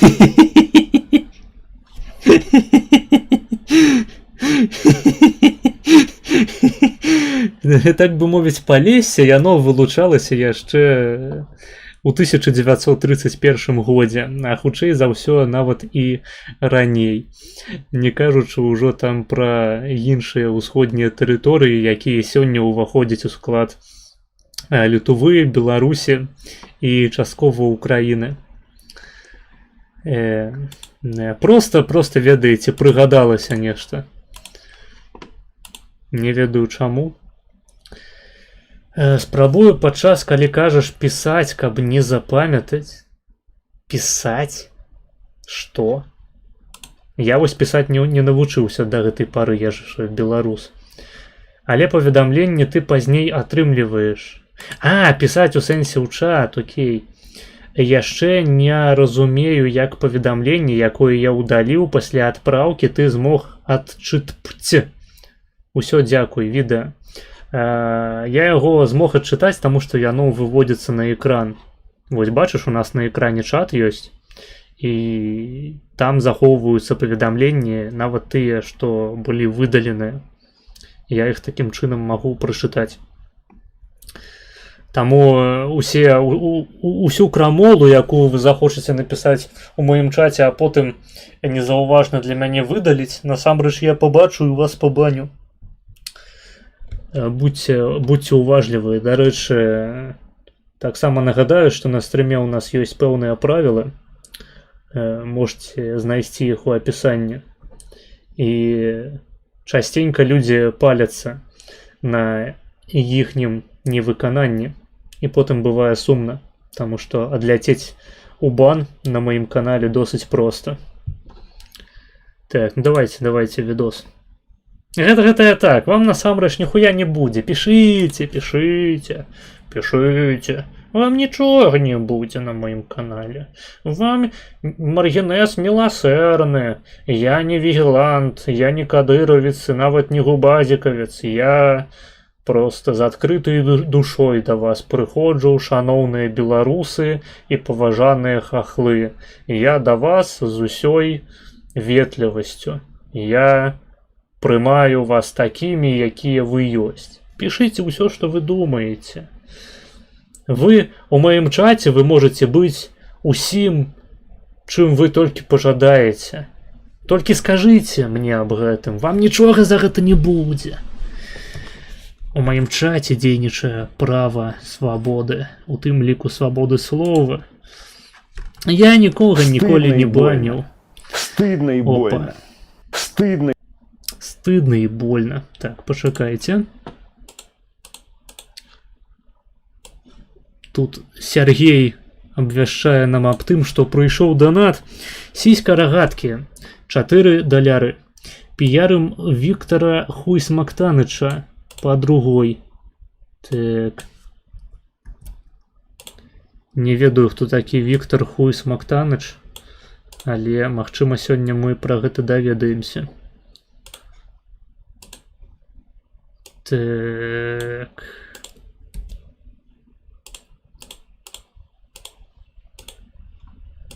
$4 по другой гэта 20 хвілінаў.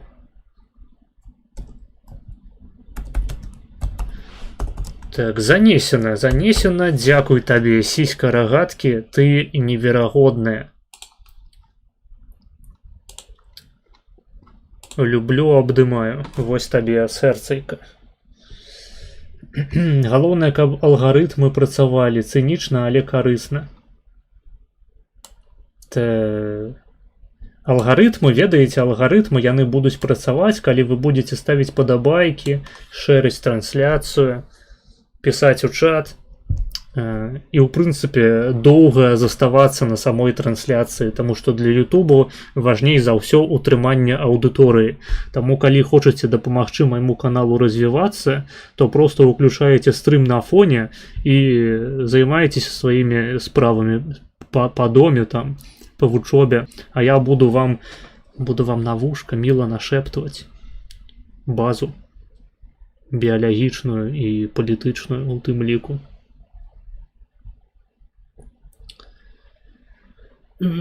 Так, давайте, далей. Вось у нас тут таксама Беларусь, прыйшоў. Будзе абсалютна адкрыта, неабмежавана выказвацца пра сітуацыю ва Ўкраіне. Іначай як? На чыстай беларускай мове. Правильно. А что ты плохо учился? Правильно. Гулять хотел? Гулять. Учился. Ну что, батя ремня не давал? Ремня. Ну я знаю, что давал. Меня не было у бати. Что говорил? Ты что, пиздал? А что ты? Что, учиться не хотел? А ты ему обещал, Пиздобол. завтра буду учиться и опять гулять.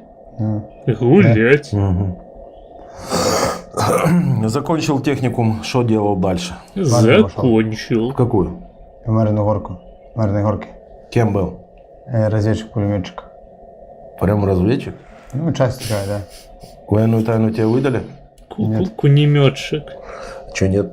Не сержант. Сержантом только. Сержантам давали Ну, военную это, тайну? как это, не военная тайна, а как она называется правильно? Не военная тайна, а як это правильно называется? Хуйня, докладно, хуйня, якую узламаюсь потом украинские хакеры и будут продавать в интернете. Так, это не войсковая тайна, это так. Это... Гульни. Секретка. А тебе что не дали? Не сержант. Командирам только давали. Угу. Так, мне Так, а що? мою задницу волосатую давали только командиры. Я ніжейшего звания нікого ніколи не приймав. Белорусский гонор. Не рассказывали что-нибудь? Нет. А что? Не знаю. Запрещено? Наверное. Угу. Когда дембельнулся, В 19 году. что делал? Сколько Калі добільнуўся. у вас там в Белке служат? 1,5 года. 1,5. Так, 1,5 гэта калі без універсітэту, без вышэйшай адукацыі. З вышэйшай адукацыяй год. Што таксама дохуя насамрэч. Численность вашей армии сколько? Ой, не знаю. Численность Белоруссии сколько населения? 9,6, наверное. Было Так, 9,6 чалавек. до Да. батьки. Угу. Дембельнулся в 19-м. Чем начал заниматься? Работать. Кем работал? Сразу работал на атомной станции. Потом Секундачку, блядь, я забыл, а дзе ён нарадзіўся? На атомнай станцыі ён працаваў, блядь. У мяне закрадаюцца некаторыя падазрэнні, якога паходжання, вось унутры беларускага, так скажем, можа быць гэты персанаж у сіняй кепцы. Стоямба. Что такое атомная станция? Это где? у нас в Беларуси, возле меня недалеко. Как она называется? Атомная То бок электростанция. А, атомная. Так, гэта ў Ашмянах, здаецца, правільна? Гэта ж на захадзе Віцебскай вобласці. Так. Подкажите ў чаце, дзе у нас там атомная электростанция стаіць. ну, там город обычный еще. Город Островец. Возле города Островца. Ну, название полное какое? Астравецкая яна, не ашмянская, дакладна. Але гэта на захадзе, так ці іначай. Па-мойму, недзе ці то на мяжы з Літувой, ці то на мяжы з Латвіяй. Па-мойму, з Літувой. Астравецкая, так. Ну гэта Віцебская вобласць павінна быць. Атомная То бок, походу, не Полішук. электростанция. Там Астравец МБ, так, фирмы. правильно. Ага, и что? Сколько там энергоблоков? 2. Сколько производительность мегаватт? Не знаю. Кем ты там работал? Маляр. Сколько зарплата у тебя была? Ой, на тот момент... Ой, 400 и чего 400? рублей. Не, ну я там недолго проработал. Сколько? Около месяца. Так ты, считай, там не работал. А что, тебя выгнали? Я сам ушел. А что? Ну, не понравилась работа. И сколько платили? Ну, по итогу мне около 1500 заплатили. За месяц. Не, ну слухайте, калі ён прыйшоў працаваць, новенькі, працаваў там месяц і атрымаў за месяц, калі ён не пиздзіць, 1500 рублёў беларускіх, то ў прынцыпе на ўзроўні невялічкага беларускага гораду, якім хутчэй за ўсё з'яўляецца там Астравец, ці як гэтая хуйня называецца, Гэта такая барчуская ўжо ЗПшка. На гэта можна жыць. То бок можна здымаць жытло, там не ведаю, за якіх-небудзь рублёў 100-200 і кайфаваць на іншыя грошы.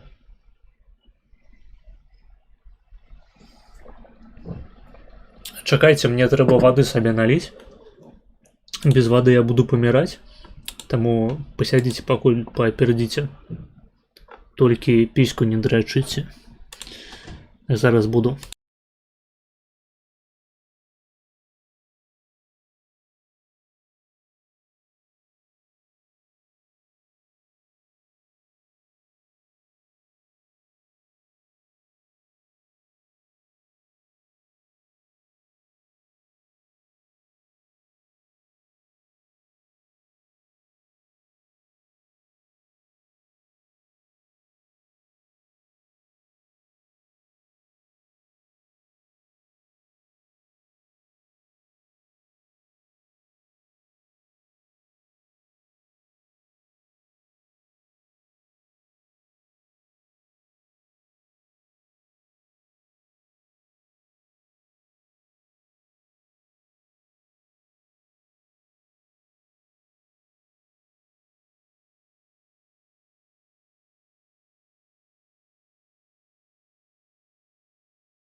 Так, я тут. З голаду не памрэш, але шыкануць не выйдзе. Ну, блядь. А за што яшчэ трэба плаціць у такіх астраўцах? Ну, як я ўжо сказаў, рублёў 200 на жытло, калі здымаць. А ён кажа, што гэта, паходу, недзе ў яго каля ягонага сямейнага дому, то бок, у прынцыпе, цалкам магчыма, што ў яго ёсць нейкая свабодная кватэра, і ён плоціць толькі за святло, там, за газ, за ваду. Ну, на што яшчэ? На лекі якія-небудзь. Там таксама, хаця, калі ты малады чалавек, у цябе гэта нерэгулярная частка расходаў. А кушаць за вось гэтыя 1200, нават 1100 можна ахуенна, па-мойму, РБ. Прынамсі, так было на момант, калі я з'язджаў. Як яно ёсць цяпер, гэта зусім іншая гісторыя. Раней на 1000 рублёў, блядь, можна было кушаць... Можна было, ў прынцыпе, не гатаваць сабе кушаць. Можна было харчавацца выключна дастаўкамі. Дастаўкамі або якімі-небудзь паўфабрыкатамі, якімі-небудзь гатовымі стравамі ў краме за 1000. Я нават атрымліваючы стыпендыю ў 200 там з хуем рублёў, прымудраўся неяк перыядычна кушаць у Макдональдсах і ў KFC-шках. Хаця мне бацькі дапамагалі палову маіх расходаў закрываць. То бок, калі б у мяне было 400, ну окей, плюс яшчэ 200 на жытло, таму што я жыў у Менску ў інтэрнаце, я не плаціў за жытло столькі, колькі яно каштуе на рынку. Хаця, блядь, улічваючы, у якіх умовах я жыў, там, блядь, і за 0 рублёў можна было б знаходзіцца і павінны яшчэ даплочваць. Ну, у прынцыпе, яны і даплочвалі, таму што стыпенды менавіта такім даплочваннем і з'яўляецца. За тое, што ты, у прынцыпе, гэтай хуйнёй усё і займаешся. Жывеш у інтэрнаце, атрымліваеш беларускую бессэнсоўную адукацыю. Калі б у мяне ў тыя часы было лішнія 1000 рублёў, блядь, на руках, я проста жыў бы як магнат. То бок зараз памінаем там справы інвестыцыяў, таму што ў Беларусі няма ў што інвеставаць. Памінаем там справу, не ведаю, свабодаў, якія таксама прычыняюцца да твайго эканамічнага стану. Там, напрыклад, свабода адкрыць бізнес, таму што рана ці позна да цябе прыйдуць КДБшнікі прасіць адсотак. Але калі ты проста звычайны працаўнік, калі ты проста рабацяга з заводу, малютка, то для цябе 1000 рублёў была ахуенным заробкам. У нас столькі людзі зараблялі, которые працавалі ў Маку, і гэта лічылася дохуя. Калі я ў Польшчу прыехаў, дарэчы, то адна з першых рэчаў, якія я заўважыў, гэта тое, што людзі ў Маку не зарабляюць грошы. То бок у Беларусі ты, калі ідзеш працаваць у Мак у якім-небудзь Менску, ты аўтаматычна пачынаеш зарабляць больш за такі медыянны менскі заробак. Больш, чым, напрыклад, калі б ты таксаваў. Або калі б ты працаваў у офісе, калі б ты... я не ўпэўнены, што гэта больш, чым ЗП медыцынскага працаўніка, але магу ў гэта паверыць, калі б мне хтосьці так сказаў. Вось гэтыя 1000 плюс заробкі ў Менску, гэта заўсёды былі барчукоўскія сумы такія.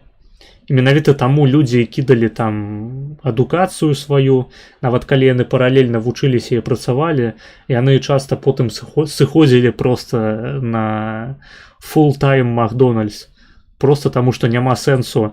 Хіба што ты ідзеш у IT-індустрыю. І то я не ведаю, як зараз яна выглядае ў Беларусі. Хаця, судзячы па тым, што кажуць людзі вакол мяне, яна ўсё яшчэ нейкім чынам жыве. І ўсё яшчэ ты, калі працуеш у IT у Беларусі, ты з'яўляешся такім вышэйшым саслоўем. Іншая праблема, што рынок труду у IT-індустрыі выглядае цяпер па-іншаму. То бок ты не можаш проста як быдла-кодзер пачаць адразу зарабляць вялікія грошы. Але так ці іначай, я думаю, што у IT ўсё яшчэ заробкі вышэйшыя значна за сярэднія па краіне. Нават, тым больш за медыя. Ніхуя яна не здохла. То бок усё яшчэ, калі ты айцішнік, калі ты здолеў сабе знайсці працу, або калі ты раней працаваў і цябе не звольнілі, то ты будзеш вышэйшым саслоўем. То бок усё яшчэ у Польшчу прыязджаюць беларускія айцішнікі з Беларусі і здзіўляюцца, што тут, аказваецца, ёсць людзі, якія зарабляюць больш. Яны такія: «Што? Пиздец! Я не могу просто ходить по головах звычайных ебларусаў, зарабляючы, колькі там у РБ можна, карацей, зарабляючы ў прынцыпе ў далярах. Лекары ў Польшчы зарабляюць больш, чым айцішнікі. І карацей, вось гэтая ебларуская ментальнасць трошки ламаецца. Лекары я маю на увазе прыватныя, канешне. Макдак у РБ пиздаты.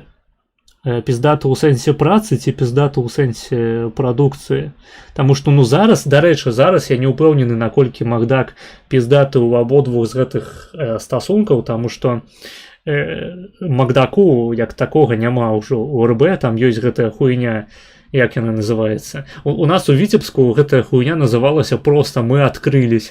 І гэтая «Мы адкрылись», як вывеска вісела там некалькі, калі там Мак закрыўся канчаткова. Ён у 20-м закрыўся ці ў 22-м? Калі ў 22-м, то я бачыў толькі прыкладна год. Паўгады гэтую вывеску «Мы адкрылись». Як яно зараз называецца, не ведаю. Адпаведна, я не ведаю, як шмат там людзі зарабляюць, таму што гэта ўжо абсалютна іншая кантора з іншымі стандартамі і у тым ліку стандартамі выплаты сваім працаўнікам. Там з наймаючых застаўся толькі Навайс, а ён не плаціць ніхуя гоем, в бясплатна 6-12 месяцаў працуеш, потым 300-500. 300-500 рублёў ці даляраў. Толькі тыя, хто ўжо ў 20-21 быў з досведам, толькі гэтыя нармальна будуць сябе адчуваць у РБ. Макбай. О, Макбай гэта называецца, ёлкі-палкі. Макбай у 23-м быў ебанутым калішчам.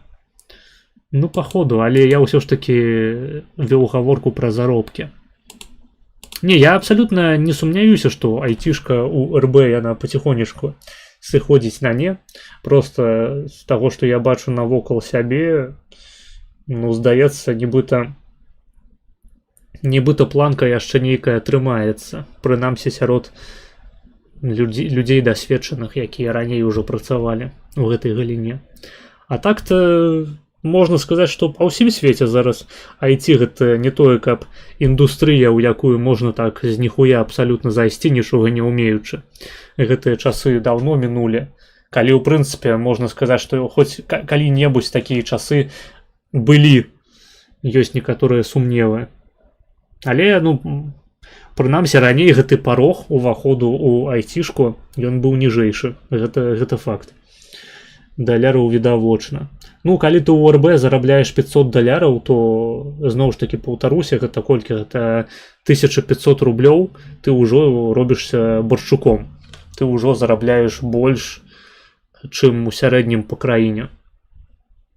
Якая, просто, разумееш, гэтыя развагі, яны такія трошачкі аб пустым. Таму што калі я загуглю нават медыянны заробак у РБ, гэта будуць намалёваныя лічбы. Мы не ведаем дакладна, колькі людзі у Беларусі зарабляюць. Што сярэднія заробкі, што медыянныя, яны ўсе будуць завышаныя. Таму які сэнс пра гэта размаўляць, калі прыходзіцца ў дыскусіі выкарыстоўваць выключна аргументы з асабістага досведу, якія не з'яўляюцца ніякім паказчыкам. Гэта пустая трата часу. Угу. Хорошо, дальше. Ну, потом на мясокомбинат пошел. Как назывался, где? ООО «Ашмянский мясокомбинат». Как ООО? ООО «Ашмянский Мясокомбинат Ашмяны. Імені Васаві. мясокомбинат. Ашмянский мясокомбинат. Ну, гэтыя часы былі ў РБ менавіта ў 16-20 гадах, але зараз верхняя планка грошай, які ты можаш атрымліваць у IT, нашмат вышэйшая, плюс менш трэба рабіць. Ну, так. Просто я б не сказаў, што гэта нейкая айцішная менавіта фішка. 500 даляраў у Менску гэта зняць кватэру і памерці. У Менску так, але IT-праца, яна вылучаецца сярод іншых тым, што ёсць шмат магчымасцяў працаваць здалёк, дыстанцыйна.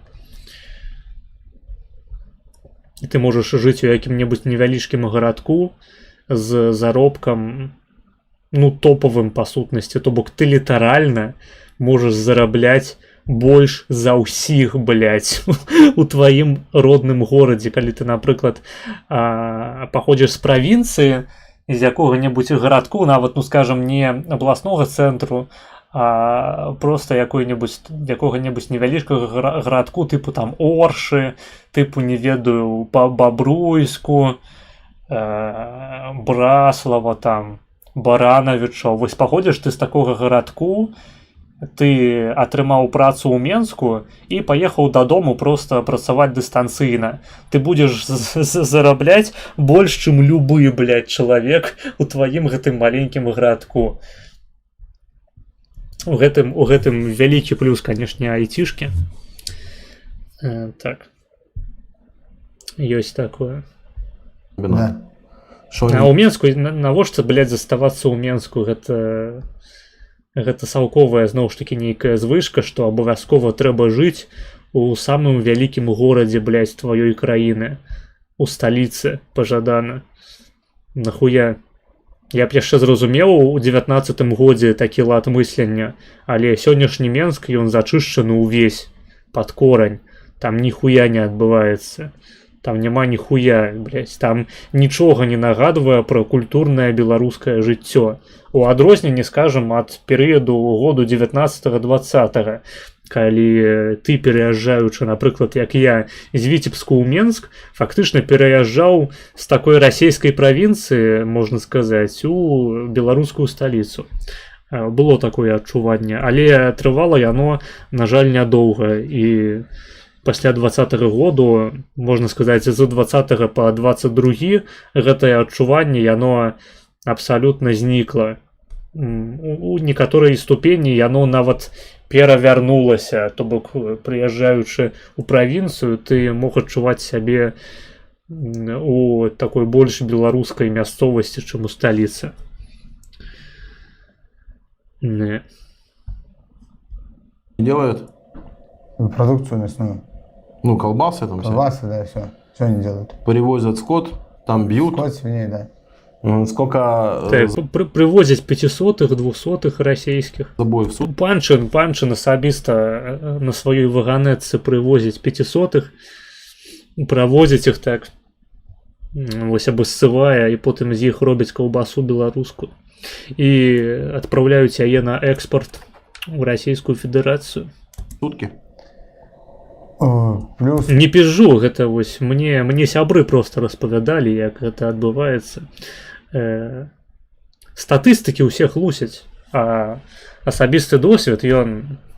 Гэта адзіны аргумент у дыскусіях пра Беларусь, таму верце мне. Калі не будзеце мне верыць, то я вас забаню. минус 130 скота и 300 свиней. За смену. Русофобия. Он большой, типа? Да. Угу. Кем ты там был? Боец скота. Сколько в сутки Я там был с котом. ты забивал? Ну вот, плюс-минус 130 скота и 300 свиней. Как происходит забой? У сэнсе ў дзень? Кого? Блять, дык вось хто забіў найбольш русніта, блядь, з усіх ваяроў. А вы кажаце Гена, блядь, Урбанович, ПКК, БДК. Вось, паглядзіце, герой нашага часу. Скота или Давай свиней? расскажи скота и потом свиней. Ну, скот загоняется в бокс, бьет специальный пистолет под давлением, оглушается им, потом током добиваем. Угу. Все, и потом Так, поднимаем. а потым разрываем на кавалкі, пачынаем піць свежую кроў.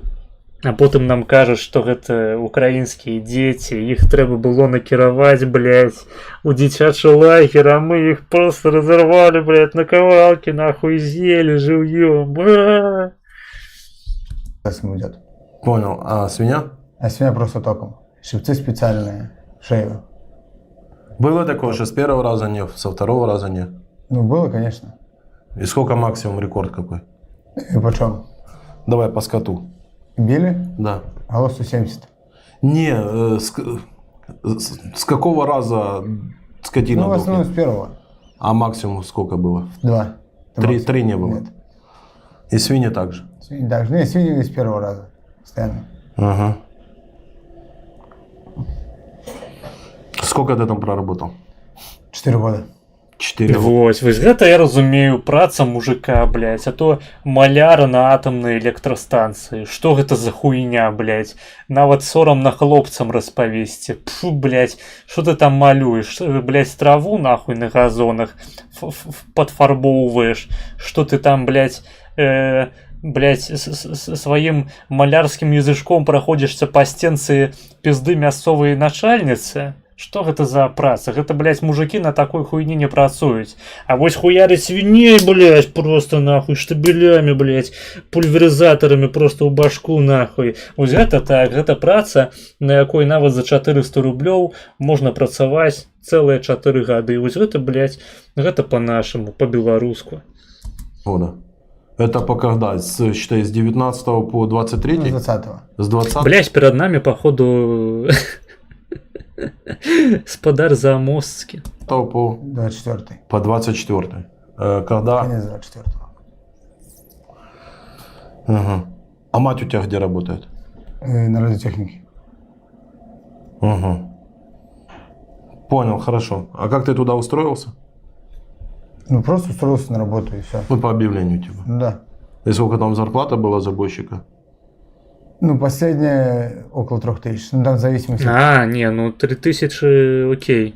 Бяру свае словы назад. 3000 рублёў у Беларусі гэта фактычна грошы, за якія можна пачаць купляць сабе прыслугу з ліку палітзняволеных. Ведаеце, як гэтыя палітзекі, якія працавалі на плантацыі нейкага нямецкага дэпутата у заходняй Беларусі. Вось как ты калі зарабляеш 3000 рублёў, ты можаш сабе такую хуйню дазволіць ужо спакойна, абсалютна. Прычым нават некалькі такіх чалавек, якія будуць табе задніцу падціраць. 3000, так, за 3000 можно, блядь, любую свинью задушить просто своими уласнымі руками. Я, блядь, сам бы нават, калі б жыў у РБ, толькі такой працай бы і займаўся. Я б гатовы быў бы просто нахуй сваімі вось тонкімі пальцамі ціснуць на свиное горло. Просто і нават казаць, блядь, дохни, сука, блядь, нахуй, блядь, сдохни, пачвара, блядь, То бок я просто максімальна бы заангажаваўся ў гэтую працу, таму што за 3000 у Беларуси можна, блядь, і бацькоў сваіх задушыць нахуй, усю сваю сям'ю, блядь, там же просто разам з гэтымі свіннямі нахуй ебучымі, блядь, сука, прыціснуць так. Так, але гэта гіпатэтычная сітуацыя, канешне, я не жыву ў Беларуси. Ось, і вядома, такім займацца ніколі не стану. Разрада. Ну, начинал со скольки? Ой, 1800, наверное. Так, а ну. Сколько это гривен? Курс какой? Я не знаю. Курс белорусского рубля к гривне. 12 к 30. Если у тебя зарплата была, сколько ты говорил? 1800 начало. Не, в конце. Ну, 3, грубо говоря. 3000. Да. 3000 это 38 тысяч рублей. Гривен. 38 тысяч гривен. Хорошо. Ну, я вось не ведаю, я ў грыўнах не шару, наколькі гэта шмат па ўкраінскіх мерках, таму што ёсць адчуванне, што ва ўкраіне гэта таксама ўжо заробак, за які можна сабе наймаць расійскіх 500-х, працаваць на плантацыях бавовны. Почему ты ушел?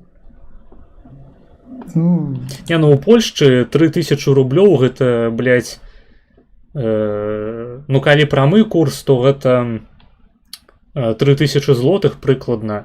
Калі з пералікам на даляры, то 3000 гэта 1000 даляраў, гэта прыкладна 3,5. Да яно і напрамую так бы было. 3,5 недзе, 4000 злотых. Гэта менш за польскую мінімалку. То бок, калі пра Польшчу гаворка, то тут на любой працы ты будзеш зарабляць больш, таму што мінімалка ў Польшчы гэта, па-мойму, на цяперашні момант 4800 злотых.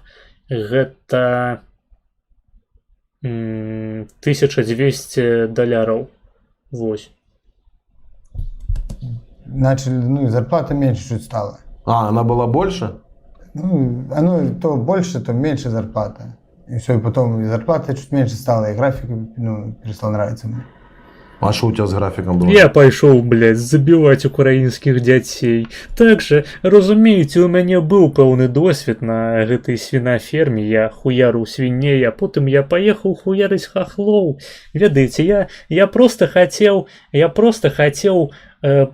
прымяніць вось той працоўны досвед, які я напрацоўваў сабе, нарабляў праз цэлыя 4 гады просто бесперапыннай хуяркі свіней. Просто, блядь, голыми руками. И я с гэтымі самыми голыми руками поехал в Украину, каб душить украинских детей. Как же я ненавижу украинских детей. Гэта ты Брутта кажаш, а ён Жанетта называе. Ну, ён не удакладніў. Але ну, падаткі-то ў Беларусі, наколькі я ведаю, так ці іначай больш. Бо калі ты прадпрымальнік у Польшчы, то ты, канешне, дохуя заплоціш, але як звычайны працаўнік, то то не.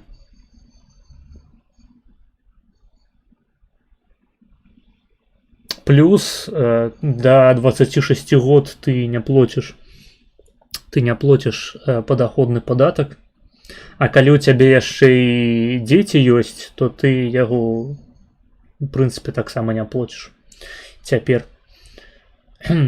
Толькі гэта 4800 брутта, а ён хіба пра 3к рублёў на рукі гаворыць. Ну, зноў ж такі ён не ўдакладніў. У Польшчы мінімальная пасля... Ну, зноў ж такі я кажу пра мінімалку. Зноў ж такі давайте, блядь, зразумеем, што 3к рублёў у Беларусі гэта незвычайна высокі заробак. Такі ж самы заробак па польскіх мерках гэта, ну окей, допустим, калі кажам пра нетта, допустим, гэта мінімалка польская, ўсё роўна атрымліваецца пасосна. То бок у Польшчы гэты заробак лічыцца малым. У Польшчы медыянныя заробкі гэта там 7 з хуем тысяч, па выліку падаткаў атрымліваецца прыкладна 6. То бок так ці іначай, блядь, сітуацыя максімальна далёкая ад Беларусі і Украіны. У Польшчы мінімальная пасля падаткаў будзе 3510, то бок $970. Ну так, ну то бок мінімалка Польшчы раўно, блядь, баршчукоўскі заробак у Беларусі. Як звычайны працаўнік ты плаціш як і ў РБ 2 разы ЗУС. Не, ну там, мабыць, у адсотках больш атрымліваецца. Ну то бок ён атрымліваў польскую мінімалку. Ну, блядь, так, пра што і гаворка. Я выбачаюся, я падаткаў проста не плачу. Мне 26 год няма, таму я не так моцна шару. Плюс я амаль што не зарабляю ніхуя, каб іх плаціць. То бок нават калі б мне было больш за 26, я бы і не плаціў ніхуя. Таму што першыя 30к злотых яны не ападаткоўваюцца. Ну, у сэнсе, калі ты зарабляеш за год 30к, то ты не плоціш падаткаў, таму што ты не перакрошваеш парогу першага. Потым, калі перакрочваеш, то плоціш 12% ад надвышкі над 30к. Плюс да гэтага яшчэ далучаецца ЗУС. Толькі ЗУС, то бок медыцынская страхоўка. Толькі вось я не ведаю, як канкрэтна гэта выглядае, калі ты не студэнт. Я пакуль што не плаціў у Польшчы за страхоўку як не студэнт. Калі ты студэнт, то ты плоціш там 55 злотых 80 грошай. Гэта ніхуя. Вядома, працаўнікі яны больш плоцяць, хаця зноў ж такі там не тое, каб прямо монструозныя нейкія адсоткі. ЗУС до 25 год плаціць усё роўна працадаўцу. Ну вось, бачыце. Вядома, што ён гэта будзе вылічваць з тваіх патэнцыйных заробкаў, але ну прынамсі афіцыйна гэта не з'яўляецца часткай твайго заробку. Таму так. А пасля 26 і ты і працадаўца.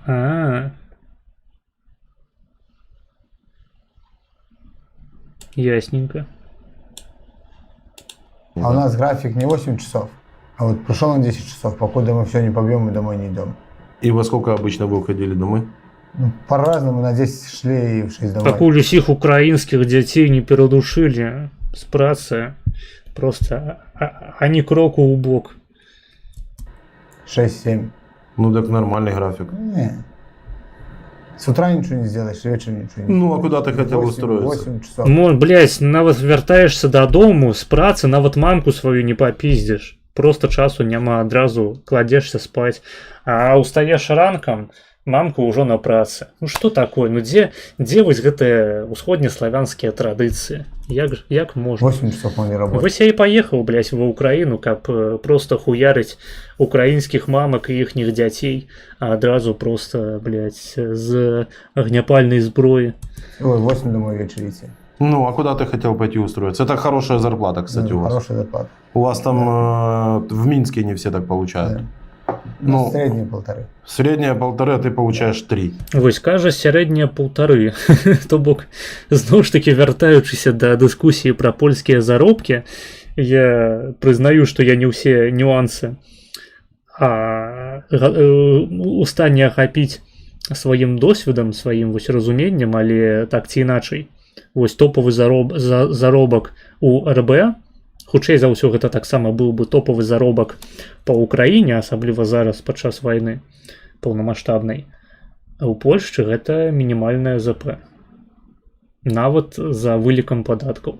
То бок там не істотная розніца. Причем легальные белые. Больше хотелось. И куда ты хотел пойти? Не знаю. Не, что-то, короче, что-то не так. Что случилось? Мне ничего не случилось. Ну и на самом деле график не устраивал такое. Ну. И зарплаты, вот мы, допустим, получим 1 месяц, ну, вот, допустим, нормально, полгода нормально, и потом резко 2000 зарплаты. Тоже не устраивало. А количество работы такое же? Количество такое же. И как вам объясняли, что меньше? Вам доплаты туда-сюда, типа, ну, каждый месяц доплата, интенсивность труда, за этот месяц вам не заплатили. Так, ну тут минус 1К за то, что вы хуесосы, минус К за то, что вы пидорасы, блядь, минус К просто, как вы затерпели, блядь, гой нахуй, яшчэ минус К за то, что я ебал вашу маму, так, мне не сподобалось яе трахать у пожылы анус. За что б яшчэ 5000 у вас содрать? Так, давайте подумаем. Ну, ладно, сапраўды, 5... Вот эту 5000 я не могу у вас забрать легитимно, але, ну, блядь, вы ж и так нихуя не зробите. Пиздуйте, коли не подобается, вот тому забираю 5. Или интенсивность труда, типа, ну такое. Профсоюз, блядь, там ведаеце, ну, карацей, доплаты. Социальная держава, трэба разуметь. Угу. Мясо воровал? Да. Блядь. Сука, то бок люди зарабляюць нахуй по 3К белорусских рублёў. И оно все ровно пиздить. Бля. То бок гэтая хуйня, она не тлумачыцца походу абсолютно нічым, акрамя культуры. Ну а культура яна тлумачыцца праз генетыку і геаграфію. То бок гэта просто такая традыцыя. Ты калі не спиздзіш, то ты... Магчыма, дарэчы, гэта працуе так, што просто ў калектыве ты калі не пиздзіш прадукцыю, то на цябе будуць глядзець коса. Таму што ты тыпу не зашкварыўся і можаш патэнцыйна здаць кагосьці. Таму ты вымушаны пиздзіць. Магчыма так. А магчыма просто чалавек такі, ну, а хулі не. Все пиздзіць, я таксама буду пиздзіць. Ну, тыпу, так прынята просто. Как? Что? Зачем? Вось я ніхуя не разумею, навошта? Ну, шо, Блядь, 3К рублёў нахуй в Беларуси. И ты все ровно пиздишь мясо. Это не национальные люди, это агентура, это люди, які скомпрометовали себе, это маргинез, які зашли в тупик. Так, донатик. Мне зараз трэба будзе таксама адбегчы пассаць, а, блядь, ссаць хачу, нахуй, ёпта. Так, инструктор по фистингу 500 расійскіх рублёў з пакрыццём камісіі. Бля, бабки, нахуй, Дякую табе за твои 500 расійскіх рублёў. Ты неверагодная, вось табе сэрцайка. Так, мне двоюродная сестра распавядала, як яе на хлебзаводзе прымушалі пиздзіць калегі. Тыпу давалі пакет і казалі, што нельга не браць. Ну так, то бок гэта адзін з механізмаў, які я апісаў, чыста савок. Слухайце, я дойду на хвілінку, я, блядь, разрываюся, хачу ссаць не магу. Пачакайце.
И я с вами.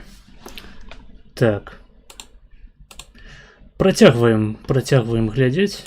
Денег больше было. Сколько стоит мясо в Беларуси? Ну, средний 15 рублей килограмм. 15 рублей килограмм. Ну, это типа 200 гривен. 200 гривен. Больше чуть-чуть. 185 гривен. Хорошо. А как ты его... Ты помнишь, что ты должен на белорусском языке говорить? А можешь попробовать? Попробуй, да. Давай теперь будешь на белорусском пробовать. Спроба номер, блядь, 1480... Ой, 1488. Хорошо. Мне же просто интересно, насколько ты белорус. Понимаешь? Да. Как у вас русские орусячили. А как это так в натуре? В независимой Белоруссии преподавание на русском языке? Не знаю. А сколько у тебя было белорусского языка в неделю? Каждый день. Это что Что, было? блядь? Белорусский язык и русский язык. Кожны... А, не, белорусская мова. Тебе спытали про белорусскую мову, хлопче. Беларуская мова ў беларускай школе сярэдняй, яна выкладаецца там, дай бог, 2 разы на тыдзень. То бок, ну, расійскай мовы дакладна больш. І там, нават калі не браць пад увагу тое, што ўсе прадметы, акрамя беларускай мовы і літаратуры, выкладаюцца па-расейску, а часамі нават і яны па-расейску выкладаюцца. Окей, хуй з ім. Саміх гадзінаў беларускай мовы і літаратуры менш, чым расійскай мовы і літаратуры. Ну, хіба што вы навучаліся ў якім-небудзь профільным класе. У РБ яшчэ частая практыка даць замест зарплаты якой-небудзь хуйні, тыпу гэты месяц па УЗП, але дамо табе 5 кілаграмаў гаўна замест. Так, гэта называецца атрымаць прадукцыю. Так, я таксама такой хуйнёй займаўся. Бывае, калі гісторыю па-беларуску выкладаюць, дарэчы, але гэта рэдкасць. Так, гэта рэдкасць, і у нашай школе такога не было наогул. Ніхто не выкладаў па-беларуску. Ну, преподавание, вся математика на русском языке. Да. А белорусский язык какой был? Типа история или... Ой. Сам белорусский язык и история Беларуси была. Каждый день? И истории нет. Не, гісторыя, яна... Это не национальные люди, это агентура, это люди, які скомпрометовали себе, это маргинез, які зашли в тупик. Так. Інструктор по фістингу. Рады цябе бачыць, дарэчы, вось ведаеш, твае спантанныя данаты, гэта заўсёды мёд, гэта заўсёды белы мёд, такі белы кам на маё сэрца. Інструктор по фістингу заданаціў 500 расійскіх рублёў з пакрыццём камісіі і піша: настоящий фенотипичный белорус сбривает меж бровей, чтобы не срастались. Ты про фенотипичнага беларуса на экране? Ну тут, конечно, так. Выглядае, быццам бы Гена сваім станком прайшоўся, выхаваў, так бы мовіць, беларуса, прымусіў яго пагаліць сабе міжброўя. Хаця я вымушаны прызнацца, што ў мяне трошкі валаскоў таксама расце тут, але я з імі ніхуя не раблю. Ну і ў прынцыпе іх нават і не бачна на камеру, ніхуя. У нас у школе быў трудавік, у якога просто камыш нахуй рос над вачыма. Над вачыма такі камыш, блядь, з броваў, але міжброўе яно яшчэ гусцейшае было. Просто такая піська, блядь, з валасоў тырчала паміж вачэй. І гэта было страшна. І прычым страшней за ўсё ў такой сітуацыі за жонку гэтага чалавека, таму што яна вымушаная была просто у гэтай валахні рэгулярна сваім юбалам просто тыкацца, так бы мовіць, на іх, натыкацца. То бок я не разумею, як можна не пагаліць сваё міжброўе, калі ў цябе сапраўды там зараслі нейкія ебаныя. Гэта ж, ну, там адна справа вусы шляхецкія, як у мяне, барада шляхецкая, як у мяне, паглядзіце просто на гэты цуд. А іншая справа, калі ў цябе паміж броваў расце, блядь, вагіна, і ты лічыш, што гэта таксама прызнак мужыцкасці, які немагчыма паддаваць нейкай дэкарацыі. Таму тут, канешне, без барбершопу ад БДК не разбярэшся. Дзякуй табе за донат, ты неверагодны. Так, працягваем. А язык где? А история сколько раз в неделю? Не было, наверное, у нас. У Беларусі ёсць сусветная гісторыя і гісторыя Беларусі. Гісторыі Расіі прынамсі у нас не было. Не ведаю, як гэта зараз выглядае. Магчыма, там ужо цэлы прадмет, блядь, увялі пра гісторыю Расіі, а магчыма, на гісторыі Беларусі пачалі распавядаць пра гісторыю Расіі. Але, па-мойму, пакуль што не. Пакуль што гэта яшчэ трымаецца неяк на старых традыцыях. Але чамусьці расійская мова і расійская літаратура ідзе асобнымі прадметамі. То бок нават не сусветная літаратура, як ва ўкраіне, а менавіта руская літаратура, расійская, дзе разбіраюцца расійскія клясыкі. Так жа сама, як у Расіі. Там Пушкін, Хуюшкін, Дастаеўскі, хуй Дастаеўскі, блядь, Маяковскі. Усе гэтыя ахуительныя персонажы. Там Грыбаедаў, Лермонтаў, вся гэтая залупа. І толькі перыядычна там узнікалі нейкія тлумачэнні заходняй клясыкі. Але вось насамрэч такое досыць сур'ёзнае адрозненне паміж беларусамі і, скажем, палякамі заключаецца ў тым, што сярэдні паляк, ён больш-менш азнаёмлены з заходняй мастацкай клясыкай. А беларус, ён ніхуя ні з чым не азнаёмлены. Ён ведае толькі рускую ебаную, блядь, залупную балотную літаратуру. Ён не знаёмы там з клясыкай ангельскай літаратуры, з Шекспірам, з якім-небудзь там Байронам, хуй Байронам, блядь, з... не ведаю... з якімі-небудзь, блядь, Бернардамі Шоу і іншымі. Карацей, вось я нават не магу пералічыць нармальна там, карацей, з Гёте незнаёмыя ніхуя, толькі вось ебаная, блядь, расійская паэзія, расійская проза. І ты апыняешься ў сярадовішчы людзей і выглядаеш проста як быдла ебанае. Таму што яны, канешне, некаторыя творы расійскай літаратуры таксама праходзяць, там, Дастаеўскага, напрыклад, «Злачынства і пакаранне», «Збродня і кара» па-польску. Але гэта толькі адзін элемент з таго, што яны чытаюць. А беларусы, яны, блядь, сваю літаратуру яны не чытаюць, таму што там спецыяльна праграма так падабраная, каб цябе цягнула рыгаць ад гэтых кніжак. Вось. І расійская літаратура, выключна расійская, блядь, ніякая не заходняя, ніякая не сусветная.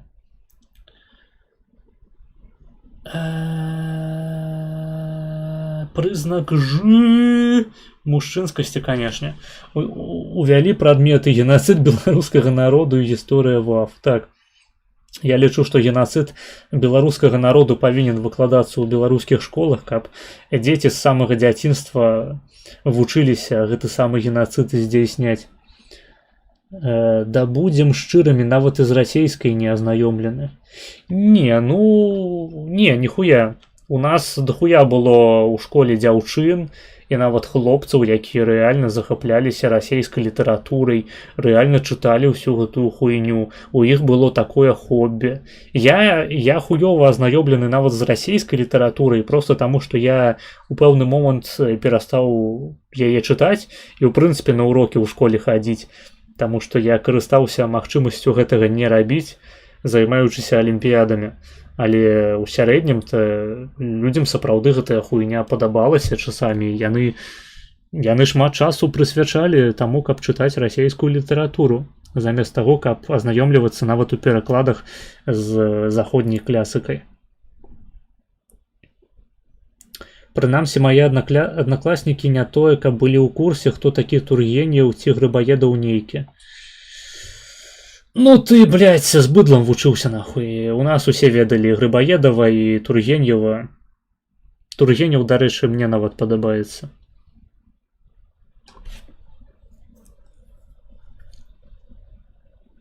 Як гэта не дзіўна, мне з расейскай літаратуры падабаюцца Тургенеў, падабаецца Дастаеўскі і...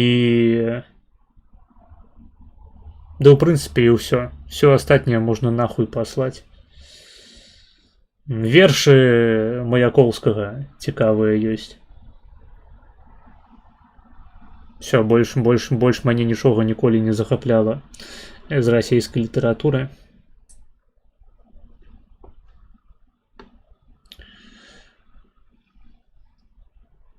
Але дохуя было ў маіх колах знаёмых, якія куплялі сабе папяровыя кніжкі, блядь, спецыяльна чыталі, цалкам азнаёмліваліся. І я сябе перыядычна нават адчуваў не ў сваёй талерцы, калі ўсе пачыналі гэтую хуйню абмяркоўваць, а я такі: пук-пук, я чытаю толькі падручнікі па біялогіі, часткова там вывучаю фізіку, хімію, я займаюся натуральнымі навукамі, пук-пук. Вось, я ў рот ебаў мастацкую літаратуру, я яе не чытаю, таму што я паслухаў Неўзорава, я цяпер чытаю толькі Докінза. У мяне такі быў экспірыенс, таксама спецыфічны, але я кажу зараз пра сярэднюю сітуацыю вакол мяне. Я сам па сабе не сужу у дадзенай сітуацыі, таму што я сам ніхуя не чытаў ніколі.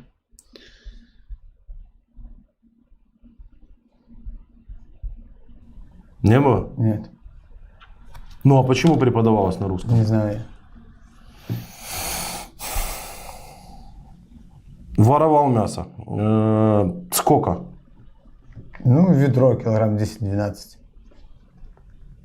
Это со свиньи или... Свинина, говядина. И куда ты его девал? Продавал. Это каждый день ты? Ну, грубо говоря, да. Блять, ён яго нахуй продаваў, блять, сука. Ай, блять.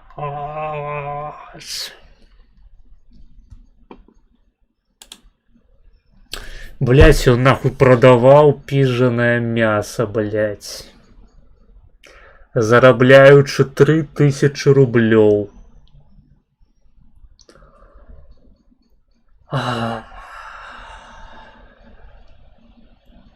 Ён, блядь, продаваў піжанае мясо. Ён спецыяльна пиздзіў, блядь. Вы разумееце, што пиздзіць мясо гэта не тое ж самае, калі ты працуеш на якой-небудзь такой лёгкай харчовай прадукцыі, напрыклад, вафлі якія-небудзь ебаныя, чыпсы. Адна справа спиздзіць, блядь, чыпсы нахуй со сваёй вытворчасці. І іншая справа, ты пиздзіш, блядь, мяса. Я вось працаваў на польскім складзе і развозіў просто гэтае мяса на такой тачанцы, блядь. На палету трэба было грузіць мяса. Я ведаю, што такое, блядь, грузіць просто кілаграмы мяса. Гэта нават карыстаючыся такім складовым транспартам складаная аперацыя. Не тое, што, блядь, браць нахуй і цягнуць, не ведаю, да машыны, ці ён просто на спіне, блядь, на сваім гарбе ебаным нёс гэтае мяса потым дадому. Колькі ён сказаў? По 25 кілаграмаў кожны дзень, каб потым яго прадаваць, блядь. Сука. Я люблю гэтую Украіну. У ёй ёсць мяса. Гэта дакладна можна сказаць пра Беларусь. Пізда. На 100 рублёў напиздзіць, калі зарабляеш 3К. Ну, гэта просто ахуенна, так. Гэта ж трэба заебацца, блядь. Зацягнуць гэтае мяса дадому. Яго трэба захоўваць, вот это спецыяльна, трэба купіць, паходу, сабе маразілку якую-небудзь. для мяса. Блядь, 25 кіло мяса, ніхуя сабе. Гэта нават, ну, якая гэта павінна быць маразілка, сука. Блядь, в такой маразілцы і украінскіх дзяцей усіх можна змясціць, якіх у Беларусь пазвозілі. Гіганская павінна быць хуйня. Захоўваць, заебацца з тым, каб падаць нейкую аб'яву або сярод знаёмых пусціць чуткі аб тым, што ты прадаеш мяса. І потым, блядь, яшчэ сустракацца з людзьмі і аддаваць ім гэтае мяса. Каб зарабіць 100 рублёў лішніх. О,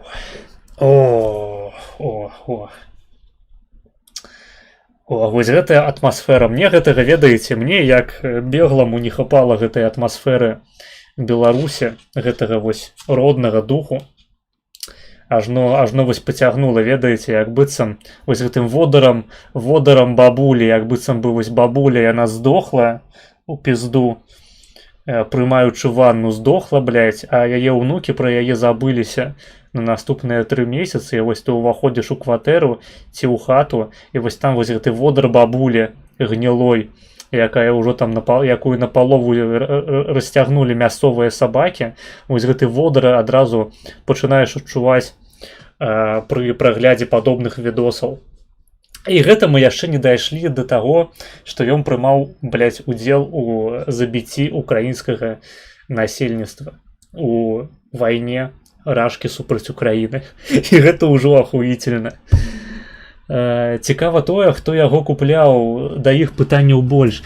Ну, блядь, да тых, хто купляў, насамрэч пытанняў не маю, таму што сярэдняя ЗПшка ў правінцыі беларускай, яна тыпу рублёў 500-600. Якая-нибудь даярка там ці трактарыст на калхозным гэтым прадпрыемстве, ці як гэта назваць. Ну, у Беларусі, калі што, да гэтай пары існуюць калхозы, калі хто не ведаў, вось спадары украінцы ў чаце. У нас калхозы ўсё яшчэ працуюць, і там усё яшчэ працуюць людзі. Людзі там зарабляюць менш за 1000 рублёў. І з такімі заробкамі сапраўды бывае цяжка. Таму я не здзіўлены, што людзі... Я, напрыклад, усё жыццё апранаўся на рынках і ў секонд-хендах. Людзі выжываюць як могуць. А вось прадаваць, блядь, спіжанае мяса, вось гэта мем. Гэта мяне больш бянтэжыць у гэтай сітуацыі. Дарэчы, я гляджу, у нас онлайн 25 чалавек, а падабаек 12. Стаўце падабайкі і шэрце трансляцыю. Гэта дапамагае ў распаўсюдзе. На куфары хутчэй за ўсё прадаваў. Я так з калгасу сабе дурніцы за капейкі браў улетку. Зноў ж такі дурніцы. Вось ты бярэш, проста піздзеш нейкія дурніцы і потым іх прадаеш. Ты проста бабка нейкая ебаная, якая гэтыя самыя дурніцы цягне у гэтым вядзёрку і потым распрадае на куфары. Тут, блядь, кілаграмы ёбанага мяса, свініна, ялавічына. Не, гэта насамрэч, гэта бізнес-жылка, вы не разумееце ніхуя. Гэта прадпрымальніцтва, якое сядзіць у беларускіх генах. Я буду, блядь, нават піжанае мяса прадаваць. Вось, уявіце сабе, што здарылася б у беларускім грамадстве, на беларускім рынку, калі б вось з іх спусцілі гэтае ласо сацыялізму, гэтага лукашызму і далі развівацца. Далі сапраўды адбыцца беларускаму вольнаму рынку. Уявіце сабе, што гэтыя людзі пачалі б вытвараць на ім. Гэта ж проста, ну, гэта Сінгапур за 3 дні, літаральна. Для гэтага патрэбны талент. Вось вам бы ў галаву прыйшло піздзіць кілаграмы мяса кожны дзень з прадпрыемства і потым іх прадаваць за 100 рублёў. Ну, то-то, блядь. Ведро это 10 килограмм. Да. Это на 150 рублей. Это если ты работал 20 дней, то ты еще продавал на... Нет, это в магазине стоит 15. А так? Так же дешевле продавали. А ты почем По отдавал? 8. Ну, в 2 раза меньше. Да.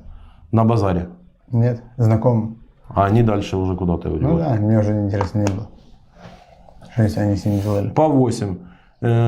Сколько у тебя рабочих дней было? 5. В неделю, 20 в месяц. Да. 20 на 8 сколько? А, нет, 20 на 10 и на 8.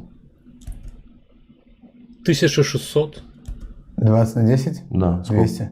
И на 8. 160. 200 умножить на 8. 1600. Математика. И сколько ты так месяцев работал? Не, ну за 1600. Не, ну нібыта гэта мела б сэнс, просто, блядь, ты ўжо зарабляеш 3000 рублёў. З іншага боку, не, гэта нормально. Гэта нормально, калі ён зарабляў дадатковыя 1600, просто тым, што пиздзіў мяса і потым сярод знаёмых яго распаўсюджваў, гэта нормально. Гэта ідэальная мадэль бізнесу для Беларусі.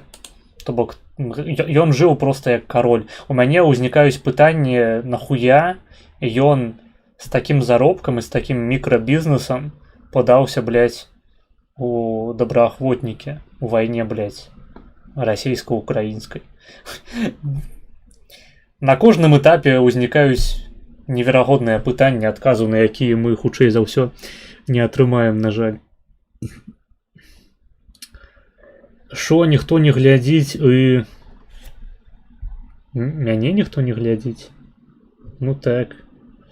Усяго 21 чалавек. Ну гэта боты накруцілі. Ты ж бачыш, чат пусты.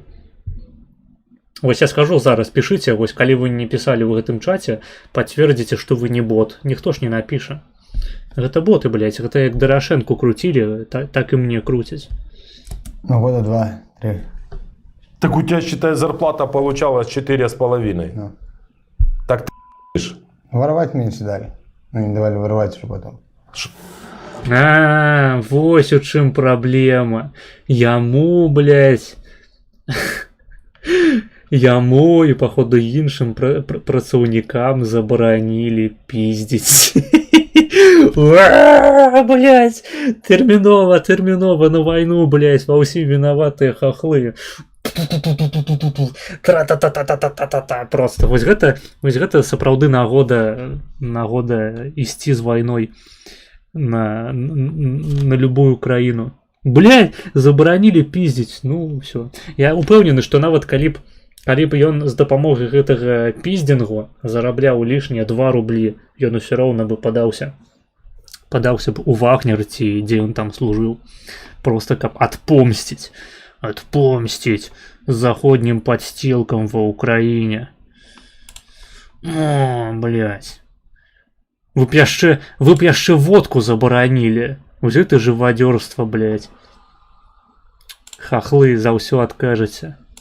А, вы когда работали... Блядь, які ж башмак ебаны просто. У расійскім войску больш магчымасцяў пиздзіць. Ну вось, разумееш, што бок трэба разумець, што для розных цывілізацыяў характэрныя розныя каштоўнасці. Далёка не ўсім людзям цікава шмат зарабляць грошай. Некаторыя проста хочуць пиздзіць, блядь. Неважна што і неважна з якім наварам. Галоўнае сам працэс пиздзінгу. Гэта романтычная вараўская культура, ад якой вы, блядь, ёбаныя хахлы і ебларусня вырашылі адмовіцца. Суки. Работали, они знали, что вы воруете? Нет. А потом что случилось? Ну, все, начали ловить. Вот, ну, увидели, все. Весь завод ворует, я так Не понимаю? знаю. Ну, твои забойщики, Не керосинщики знаю. воруют. Ну, не знаю, я же за всех не знаю, кто. Ну, Ну, воровал. кто твои напарники? Ну, я воровал. Я не знаю. Я просто пиздзіў мяса. Я пиздзіў мяса і запушчанымі вачыма яго цягнуў да сваёй тачанкі. Адкуль я магу ведаць, ці пиздзілі мае супрацоўнікі? У нас же былі, ведаеце, у нас наша скатабойня, яна выглядала як офіс, такі невялічкі офіс, дзе кожны быў, ведаеце, агароджаны такімі сценачкамі. Я забыл, як гэтая хуйня называецца. Нагадайце ў чаце. Вось. І кожны незалежна на сваім працоўным месцы мог забіваць свінню спачатку, хуярыць яе просто кулаком у насяндру, а потым гэтую самую свінню просто на плячо, як у Red Dead Redemption 2 на коня грузіць і паскакаў дадому. Мажліва, памятаю, як у Золкіна на відэа нейкі зэк спіздзіў цыгаркі па камеры, потым пабачылі, бля. Ой, так, гэтым зэкам быў Віктор Змітрович Бабарыка. Так, усе мы гэтую гісторыю ведаем. Так. Я воровал. Это за 2 года ты сколько вынес килограмм? Плюс-минус. Подожди. Я ж интересно. 2. Вельмі цікавы стрым, дзякуй, Маргінез.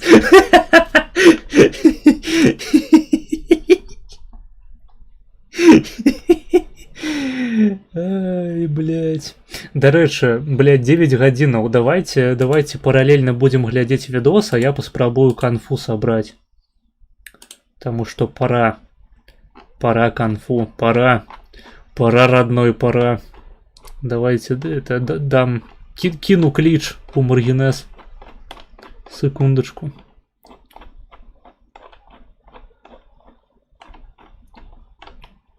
Блять, где эта хуйня?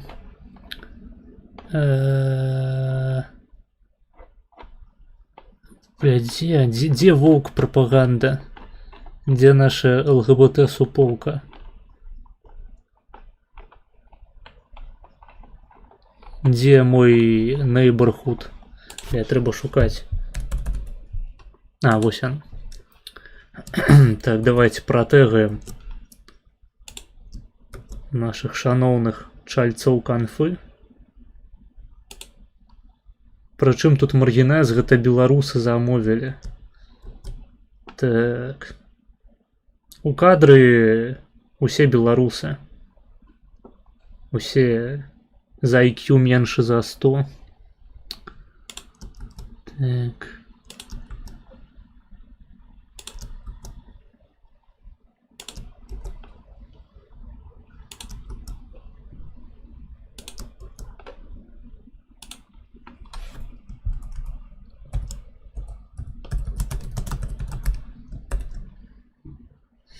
Здаецца, усіх тэгнуў. 1, 2, 3, 4, 5, 6, 7, 8, 9. Так.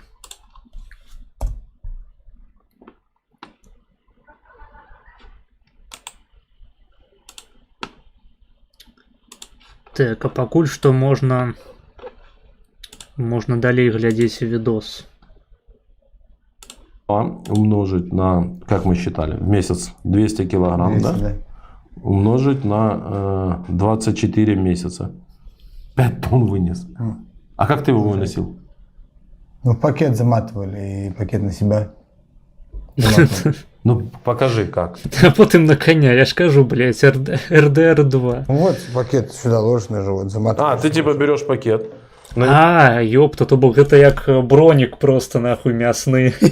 Блядь, так пачакайце, мабыць, Лукашэнку, калі фоткалі, і ён выглядаў, быццам бы у яго пад пінжаком, бронежылет тупо быў апрануты, бронекамізэль, як гэта па-беларуску? Не, ну бронежылет, по-моему. У яго просто таксама быў такі мясны, блядь, бар'ер, таму што ён таксама піздзіў, вы разумееце? Вось нават калі ты прэзідэнт Беларусі, ты хочаш піздзіць мяса. Ну, складана сапраўды утрымацца. Ну, пацвердзіце ў чаце, хто з Беларусі. Гэта ну, тыпу, гэта як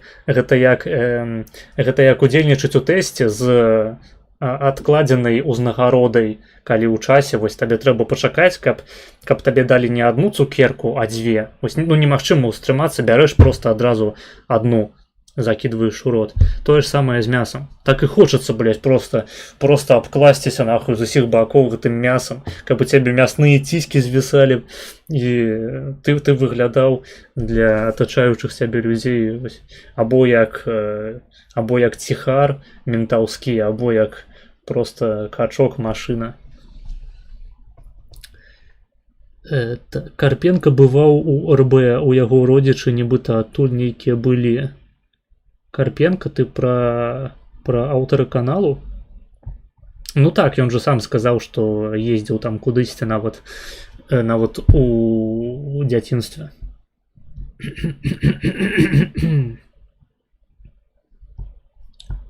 На него выкладываешь куски Ну, или цельный кусок? ну как что возьмешь, ну, и все, пакет заматываешь. Галаву сюда. свінні просто Что я нахуй. матываю, сколько мне, да? Ведаеце, як у рэаніматары Лаўкрафта просто нахуй адрубаеш сабе галаву. Вось такі рэцэпт як бы записывайте. Вось хто ў Беларусі жыве, я ведаю, мяне глядзяць людзі з РБ, яны не пішуць ніхуя ў чаце, правільна робяць, але вось для вас зараз будзе рэцэпт. Вось як па Лаўкрафту правільна піздзіць мяса. Вось спачатку адрубаеце сабе галаву, так, потым хуярыце сабе гэты раствор, як галоўны герой называўся у рэаніматары. Не Картер. Я забыў, карацей, як галоўны герой называўся. Ну, хуярыце раствор, які ён выпрацаваў, каб мёртвых людзей ажыўляць. І проста сваю галаву носіце ў такой чорнай скрыне, а галаву свінні, вось там, дзе павінна быць нармальная чалавечая галава. І такім чынам можна свіныя галовы выносіць з прадпрыемстваў спакойна. Ніхто нават не прычэпіцца, таму што, ну, сярэдні беларускі фенатып як бы. Да. Асабліва расейцы яшчэ пачалі прыязджаць, там, магчыма, хтосьці на працу уладкоўваецца, таму пройдзеце любы фейс-кантроль такім чынам. Записывайте, пакуль жывы вучу, блядь. Я ў Беларусі пражыў 21 год. Я ведаю, блядь, тэму. Я хуйні ніколі не скажу, ніколі не параю. А на проходной проверяют, нет? Ну, люди идут, смотрят, как там, что на проходной, и все. Рубрика «Эксклюзив» называется. Получается, сотрудник ФСБ, короче, на связи. Общаюсь с военнопленным. Откуда ты? Республика Беларусь, Гродненская область, город Ишмяны. Кем ты работал? Боец скота. Боец скота. На какой фабрике? Боец скота, гучыце як... Блять, боец скота гучыце як быццам бы існуе нейкая вайсковая расійская адзінка под назвай Скот. І ты калі з'яўляешься яе чальцом, ты карацей боец скота. Мясокомбинат Ишмяны. Блять, боец скота, гэта Ахмат, батальон Ахмат. Сколько мы только что посчитали, за 2 года ты украл и вынес мясо?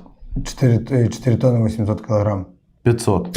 4, Блять, 4 тонны, блять, сука, блять, ёб вашу мать, нахуй, 4 тонны 800 килограмм, блять, сука, блять, ёб вашу мать.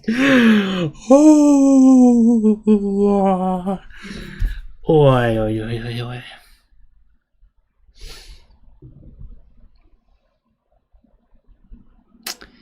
Давайте, блять, почекайте, мабуть, я нешта неправильно зразумеў. Секунду. Республика Беларусь, Гродненская область, город Ишмяны. Кем ты работал? Боец скота. Боец скота.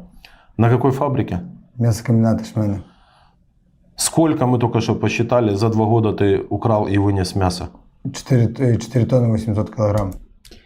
2 гады 4 тонны 800 килограмм.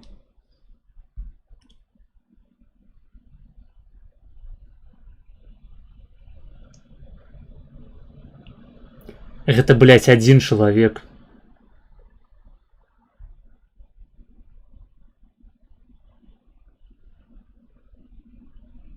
Чатыры тонны, блядь.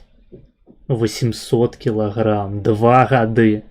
Один ёбаный беларус.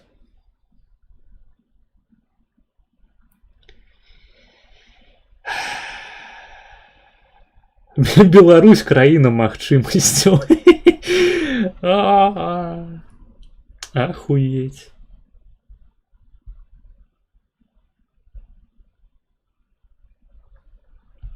Жывуць жа людзі. Вось у Польшчы так не напиздишь. Вось мы і галадаем. Па вуліцах шляемся, бомжуем. Не тое, што на нашай радзіме. Просто нахуй 4 тонны 800 килограмм за 2 гады мяса напиздить. Не. Для такога трэба мець талент. Ну, насамрэч, трэба просто быць беларусам. Смекалістасць. Арыгінальнасць. Вось хто б яшчэ да такога дадумаўся? Спіздзіць просто 4 тонны мяса. І прадаць потым. На чорным рынку. Только в этой стране. Только в этой стране. Задние ряды. Давайте. Хлопаем в долоне. 500. 4800. 4800. Как ты его выносил? На себе. На себе. В пакете. К животу привязывал. Да. Сколько ты за один раз выносил? Килограмм 10. И так каждый день на каждой смене. Да, грубо говоря. Streamlabs прыняў іслам, не прымае блік. Бля. Ну паспрабуй або Donation Alerts, або Tribute, або можа затэсціць турнікет. Мне пакуль што ніводнага донату не прайшло на турнікет. Я нават не ведаю, ці гэта працуе. Тыпу я ў турнікет заходжу вельмі рэдка і ніколі там яшчэ нічога не было. Я нават ніякіх алертаў не зрабіў для турнікету, таму што ніхто не данаціць туды. Вось калі б хоць адзін донат прыйшоў, я б задумаўся над тым, каб хуярыць які-небудзь крэатыў туды. Але так-то пуста. У мяне таксама. Бля, ну хуй ведае. Хуй ведае. Вось наш хлопчык заданаціў нармальна. Ну як наш хлопчык? Сіська рагаткі.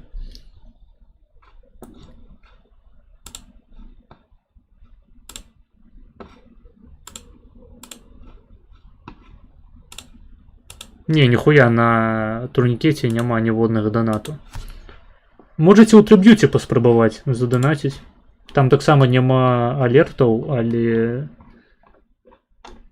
прынамсі гэта легітымны спосаб заданаціць. Зручней за ўсё стрымлапсам праз палку доніць. Ну гэта у каго ёсць палка. Паходу не ва ўсіх яна ёсць.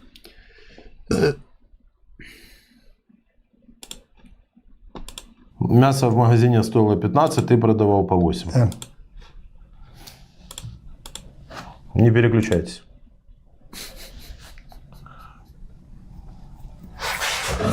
Так тебя поймали? Ростовщик по-белоруску.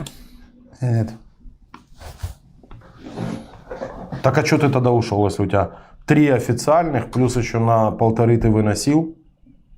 Ну, мастера начали ходить, смотреть, чтобы не воровали, вот такое. Ну. А, воровать стало труднее. Да. Типа, и что, сколько ты... Так, ён яшчэ не зразумеў, як бы, галоўную праблему чалавека насупраць. по времени не воровал перед увольнением? Ну, месяца 2, наверное. Ты реально контролировать так начали? Да. Угу. Ну і ўсё, блядь. Дастатковая нагода, каб змяніць сваё жыццё, месца працы, паехаць воеваць. Вось прычым, блядь, я нагадваю, мы разважаем аб усім гэтым у кантэксце, блядь, таго, што чалавек падпісаў кантракт, блядь, з МО РФ.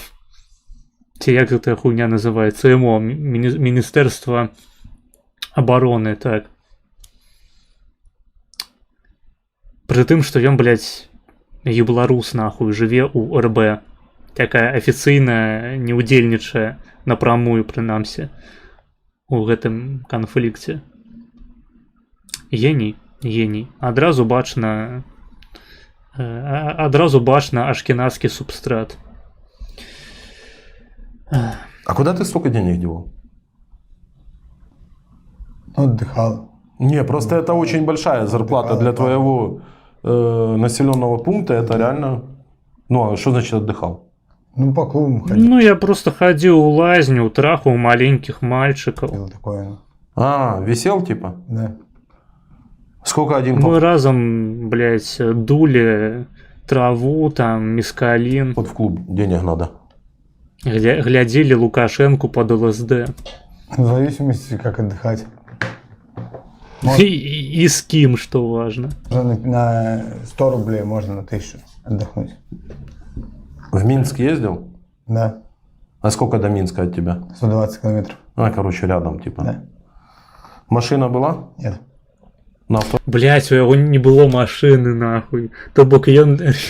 Блять, я думаў, што я пажартаваў, але походу ён рэальна або на сабе цягнуў гэтае мяса дадому, або на коня, блять. Ой, не ведаю, або там, мабыць, у іх транспорт, карацей, гэтыя сані з сабакамі, калі зімой, карацей, працуеш, просто сабак запрагаеш і хуярыш. В автобусе? На маршрутке. На маршрутке поехал. На маршрутцы, блядь. Знакомый. То бок ён сядзеў, прикиньте, сядзеў у маршрутцы, абкладзены мясом, просто увесь абкручаны гэтымі свиными ногами. І так ехаў у маршрутцы дадому. Вось уявіце сабе ебало людзей, якія сядзелі побач і нюхалі гэтую залупу. Знакомый. Поехал в Минск, повисел, но Да. утром приехал. Да. Типа в пятницу поехал, в субботу вернулся. Да. И что ты в клубах делал? Девочки? Да. А жена, дети есть? Нет. А, искал. Девочки, так. Ну, отдыхал просто. Восьмиклассница. Угу. Любимый спиртной напиток? Пиво, наверное. Да пиво ты на 1000 рублей устанешь пить. Не, так вы говорите любимый. Ну, в клубах ты что брал? Виски. А, на богатом.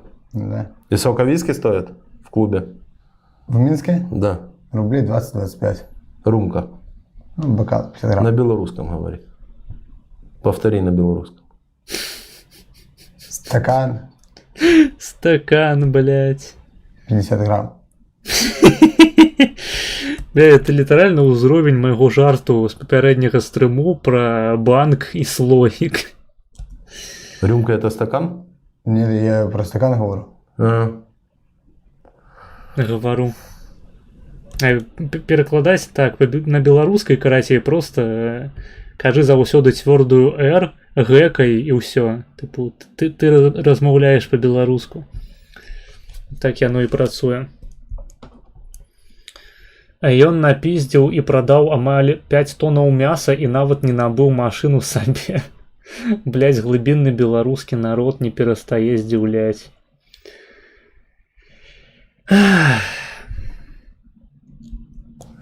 Когда ты уволился? Самае ахуеннае, што ў гэтага відэа 200к праглядаў.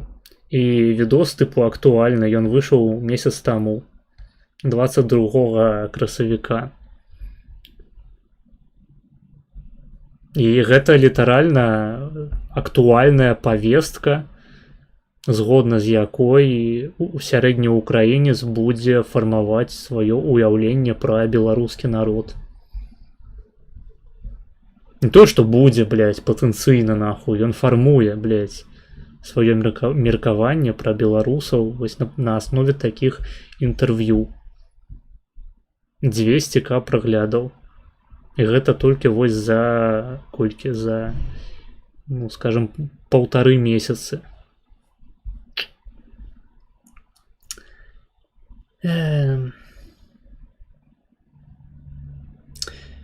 Які ахуенны стрым.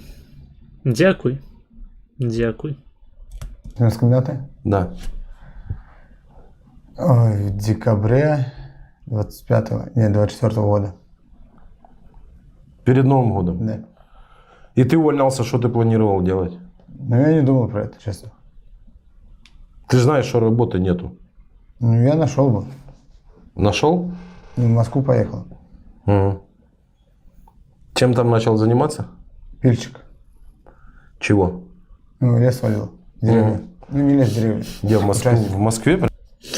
Блять. Я гэтую хуйню рыпаснуў зараз. Выбачаюся, што я лажу ў тэлеграме падчас стрыму, але, па-мойму, гэта ахуенна. Можете зайти на канал Маргинез, чекнуть. Прямо. Участников здания. И сколько там платили? Первый месяц 170 тысяч. Ну, это больше. Да. В 2 раза. считай. Чекайте, я прослухал, Тысяч. где ему там платили. Ну, я нашел бы. Нашел? Ну, в Москву поехал. Вот, поехал в Москву. Чем там да. начал заниматься? Пильчик. Чего? Ну, лес валил. Деревья. Ну, не лес, деревья. Где, в Москве? Участников. В Москве прямо? Участников, да. И сколько там платили? Первый месяц 170 тысяч. Ну, это больше. Да. В 2 раза, считай. Да. А потом? Ну, потом не заплатили. Ну, не хотели платить. И сколько ты отработал без денег? 2 недели. И ушел. Да. С тобой не рассчитались. Куда пошел дальше? Ну, на СВО. Это как получилось?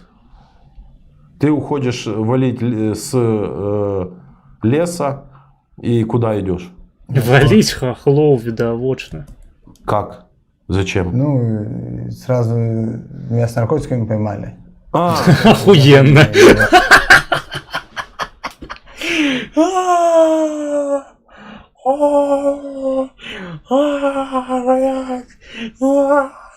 Блять, як шкода, что у меня есть суседи, бля.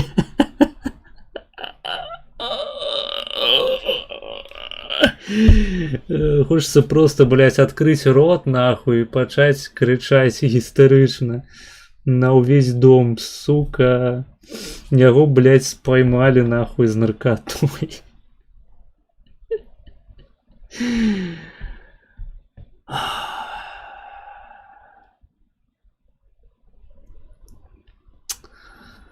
Ой. Як добра на душы-то зрабілася. Якая радасць-то, які гонар за сваю нацыю, вось за гэтых людзей. Сыта плюс панчлайн. Не. Панчлайн яшчэ наперадзе. Я нагадваю, што мы яшчэ нават не пачалі слухаць пра СВО.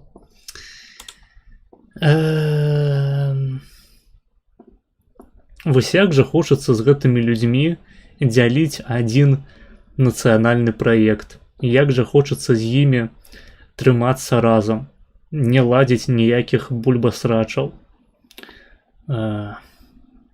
Просто ебаніся.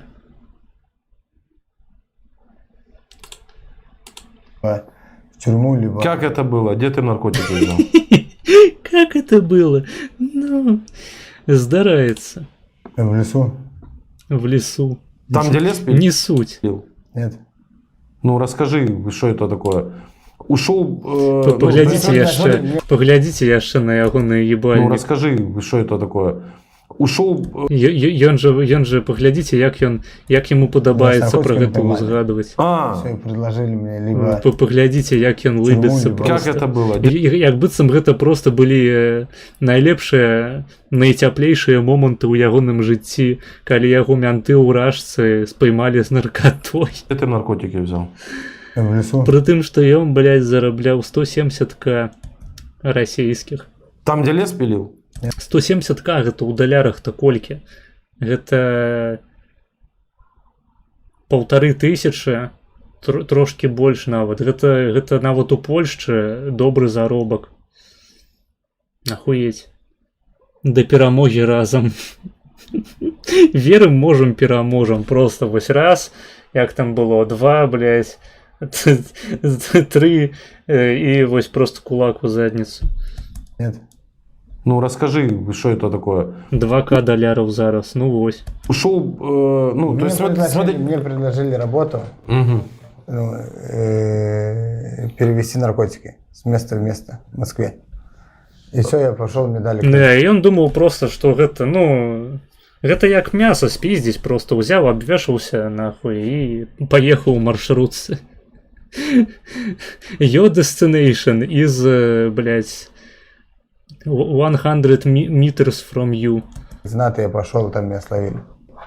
Еще мне сказали, либо СВО, либо в тюрьму. А как ты нашел эту работу? В Телеграме И сколько тебе за нее должны были заплатить? 200 тысяч. И нужно было из точки А в точку Б Да. по Москве перевести. Да. Тебе не показалось, что это слишком легкая работа? Ты знал, что там будут наркотики? На тот момент нет. И, блядь, кто б мог подумать? Ты вообще типа не думал? Ну да. Я думаю, по-быстрому сделаю и домой поеду. Ты знал, что там будут наркотики? Нет.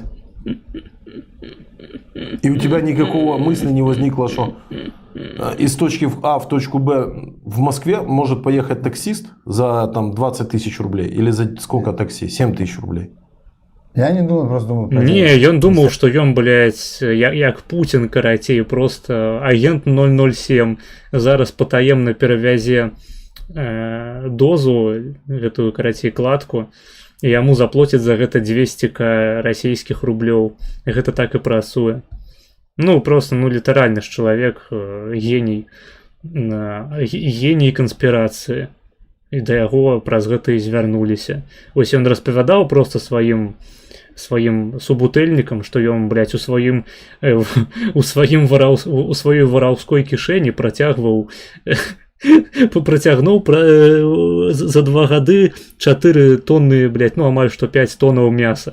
І яго, карацей, вырашылі спарадзіць на такую працу. Чыста вось для яго, як для агента, блядь, унутранай выведкі. Свиного королевства. Я заработать деньги и домой ехать. Все. Приезжаешь ты в лес, что там? Ну все, поднял пакет, нашел пакет. И все, минут 2 проходит, и все, меня приняли. Короче, это изначально подстава была. Ну да, наверное. И что тебе? Мусора, козлы, скоты, Приводь. як можна. Это в райотдел. І як можна було, блядь, так Нет, мне там на месте все Так. сказали. наебать. Забрали паспорт и сказали 5 дней, либо Белорусский партизан. в тюрьму на 15 лет, либо Это той самый, блядь, выживший у Хатыни. на СВО. Я одразу на СВО. И ты выбрал. СВО. Оживший помник воину-вызволителю, походу. А что в пакете было? Наркотики, наверное. Голова свиная. Ты даже не видел, что внутри? Нет. А это были кто? Полицейские? Да, Они показывали корочки? да. Ну так, быстро. Тебя в браслеты и повезли. Ну там на месте они все мне сказали. И что, ты прямо из леса поехал в военкомат? Нет, я сразу нашел. Ну, я же не знал, куда. Они мне сказали найти, где хочешь, типа, это. Откуда идти на СВО. Ну что ты назад просто в Беларуси не поехал? Паспорт забрали они. Такого же границы нету там. Но паспорт все равно показываешь. А, показываешь? Да. Блять, сука. Есть такая хуйня, называется бла-блакар. Там нихуя нічога не трэба паказваць. Больш за тое, ёсць метады перапраўкі ў Беларусь праз нейкія рэкі ябучыя там на мяжы Расіі і Беларусі, дзе ў прынцыпе ніхто нават у тэорыі ніхуя не пабачыць. Ну хіба што цэлую аперацыю накрыюць, але гэтая хуйня да гэтай пары, наколькі я ведаю, існуе такі спосаб перасекчы мяжу. Ім карыстаюцца ўсё яшчэ. Сука, просто хуеть. Наколькі трэба не цаніць сваё ўласнае жыццё, каб такой хуйнёй займацца ў прынцыпе. Раньше не показывали. Ну, раньше я не знаю. Приходишь ты в военкомат, и что тебе говорят? Ну, я через интернет нашел. Угу. И все, я через куратора. Сколько тебе выплатили денег? 2,5 миллиона. Где деньги? У родителей. Они довольны, что ты на войну пошел? Ну, не родителей, у родных. Ты матери говорил, что ты на войну идешь? Нет, А отцу? нет. А когда они узнали? Не знаю, да. Они не знают? Нет. Ну, По- сестра, наверное, сказала уже. Так, Ой, я спадзяюся, зараз будзе гэты доўгачаканы тэлефонны звонок. А сестра откуда знает? Я ей сказал. А она тебе что? Ну, ничего. Та нормально. Чтобы не шел туда-сюда. А что ты не хочешь звонить? Ну, чтобы... Першае пытанне сястры, блядь. Колькі табе ўдалося у хахлоў мяса напиздзіць і прывезці на сабе? Вось гэта важна, а так-то похуй, блядь. Вайна, не вайна. Галоўнае, каб у Беларусі вайны не было, гэта мы ўсе ведаем. Они не знали. Так а в чем логика? Если они, во-первых, знают, а ты из плена звонил? Нет. Так они думают, хорошо, давай, ближе. Когда ты подписал контракт? 29 августа. 25-го года. 29, да. Когда ты в плен попал? 9 октября. Хорошо, сколько ты был на полигоне? В какое подразделение ты попал? 25-я армия, 36-й полк. 36-й полк. Мой любимый 36-й полк. Хорошо. А мой Кем ты там был? 67-й. Стрелок. Стрелок. Да. Сколько на полигоне? На одном дне 10, на втором 9. Ага. Сколько у тебя боевых заданий? Это первое было. Что там за задание было и сколько что надо было сделать? Первая задача была просто Трэба было просто размінаваць, карацей, міннае поле. прийти в точку. За 2,5 мільёны. Дарэчы, я здзіўлены, блядь. Слухайце, я здзіўлены, што яго сям'і сапраўды перадалі гэтыя грошы, але улічваючы, што ён ім не тэлефанаваў, яны нават не ў курсе, што ён знаходзіцца, блядь, ва ўкраінскім палоне, цалкам магчыма, што яму пра гэтыя 2,5 мільёны ў ягоных родных проста напиздзелі. Яму просто сказалі, блядь, што гэтыя 2,5 мільёны яны кудысьці там пералічылі. Ён гэтага ведаць не можа, таму што, блядь, ён толькі нядаўна па ходу сваёй сястры сказаў, што так і так я, блядь, у палоне. Дагэтуль ён не меў ніякага кантакту з людзьмі, якім, як ён думае, блядь, грошы ягоныя і пералічылі. З чаго я раблю выснову, блядь, што грошай ніякіх не было. Яго просто, блядь, раскаталі нахуй, як калапка ебанага круглага гоя-гоюшку. Будзе цяпер у лагеры пиздзіць мяса бескаштоўна, так, вуснамі будзе пиздзіць залупнае мяса. Так, але ёсць нюанс. Еще ждать другого здания. Гэта ведаеце мяса, якое можна пиздзіць бясконца, і пакуль, карацей, зубамі не адкусіш, можна стаяць на коленях і пиздзіць, і пиздзіць, і пиздзіць, і пиздзіць, блядь, вуснамі. Ну і там языком. В языком. точку. На белорусском. Да гэта ўсё па-беларуску, ты не ўцяміў, походу. Ён сядзіць, не ўдупляе, гэта ўсё беларуская мова была ад самага пачатку. Пришли кропка, точка. Угу. Сидели и чекали О, ніхуя сабе, першае беларускае слово прамоўленае. команды. Поступила Чекали. команда, 2 человека на О, другой нихуя лесополку, себе. меня оставили. Поступило не так. Толькі там не кропка, хутчэй за ўсё было па-беларуску, таму што кропка гэта менавіта знак пунктуацыі. А так, пункт хутчэй за ўсё. Ну, у вайсковай тэрміналогіі. Ну, або вось, напрыклад, калі кажуць пра точку назначення, то гэта не кропка прызначэння, гэта пункт прызначэння. Вось куды ты хочаш патрапіць. Ніхуя не кропка. Как будет поступило? Я не знаю. Поступила. Поступила команда. Угу. Угу. Дальше. Они на вторую лесополку пошли вдвоем, а меня оставили. И А меня? Это какое направление? Яны пошли, як ён сказал? Пошли вдвоем, а меня оставили. Пошли вдвоем, а меня не взяли. И я был... Это какое направление? Красный Лиман. Красный. Угу. Червоный. Я остался как проводник на этой лесополке. Я встречал в конце лесополки, провожал людей. В начало лесополки и все. Сколько ты так дней пробыл? В общем, около 3 недель там был.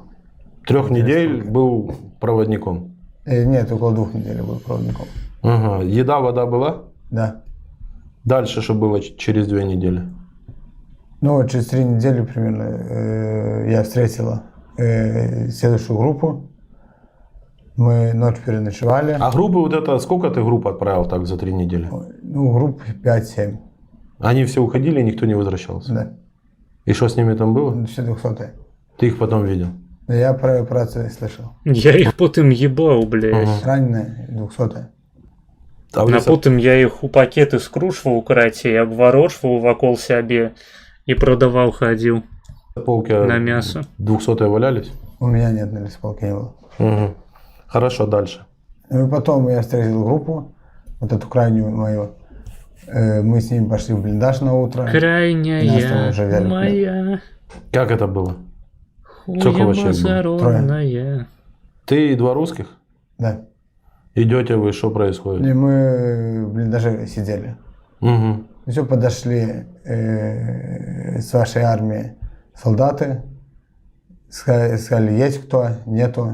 Сделали 2 или 3 очереди. Сказали, сдавайтесь. А выше? Ну все, мне ноги прострелили, и мы сдались. А, у тебя ноги? Еще раз, секундочку. И нас там уже взяли в плен. Как это было? Сколько у вас человек было? 3. Ты и 2 русских?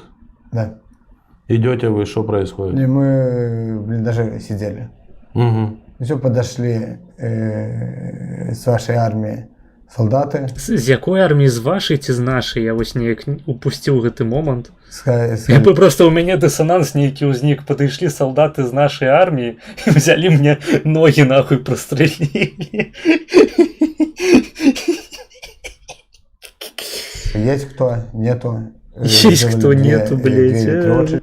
Просто чечены пришли пострелять Сказали, по сдавайтесь. живых мишенях. А выше? Ну все, мне ноги прострелили, и мы сдались. Як каже правий кут.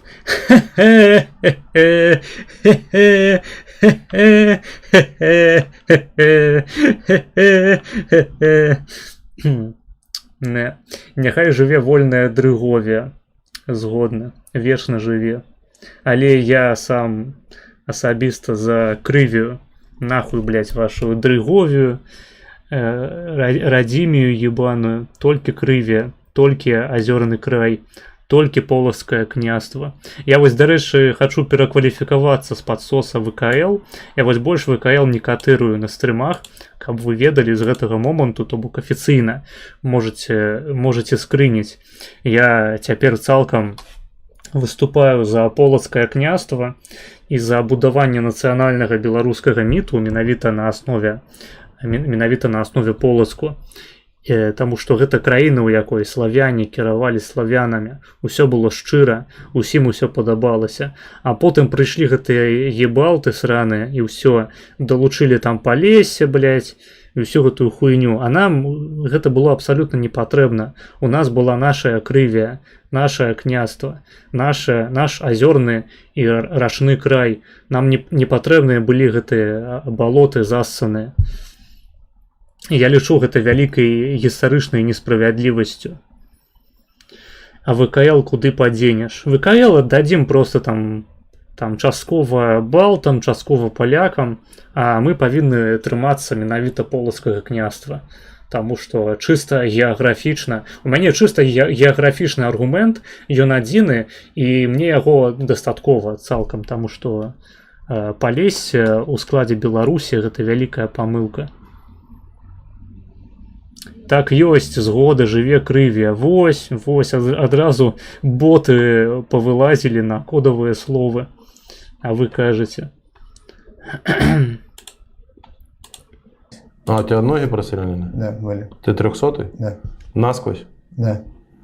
Помощь оказали? Да. Все остальные целые были? Да. И вы сами, сдались? Да. Кто вас взял в плен? Не знаю, какое подразделение. Они ничего не говорят? Нет. Так а что ты не хочешь домой звонить? Ну, чтобы они не знали, что я в плену. То есть пусть мучаются, думают, что ты 200-й, да? Ну да. Позвоню, и что больше будет переживать. А так, может, они... Ты, Паша. Они сейчас плачут. Да ладно, И думают, что... блядь, якой нахуй... Ну, нібыта ты правёў уже столькі нахуй інтэрв'ю з гэтымі людзьмі.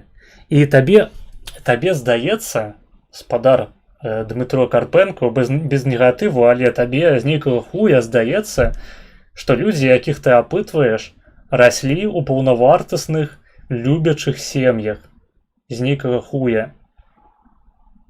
Па-мойму, выбарка, з якой ты маеш дачыненне, досыць спецыфічная. Гэта людзі, якіх хутчэй за ўсё, блядь, ебалі іхныя бацькі літаральна ў задніцу, або ў іх было там адзін баця, або адна маці, або было іх абодва, яны сапраўды былі біялагічнымі бацькамі, але пры гэтым ненавідзелі свайго дзіцяці, як гэта часта бывае ў постсаўку, калі бацькі проста ненавідзяць дзіцяці, экспліцытна гэтага не выказваюць, але сваімі паводзінамі усяляк спрабуюць гэта рэалізаваць.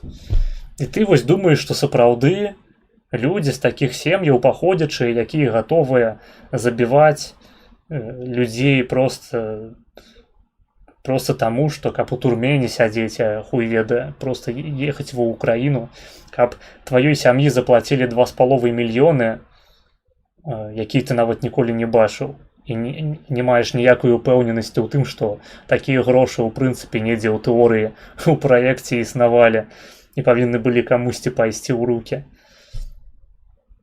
Ты думаеш, што бацькам гэтых людзей не похуй на іх, нават калі яны там плачуць, блядь, нават калі яны, ось, там жа 100%, калі б яны патэлефанавалі маці гэтага ебаклака, яна б сядзела, блядь, мой сыночак, блядь, кравінушка, душенька моя, як я переживаю, блядь, ці б'юць цябе там гэтыя хахлы, і колькі пальцаў яны табе ўжо адрэзалі, душенька, кравінушка, пиздец.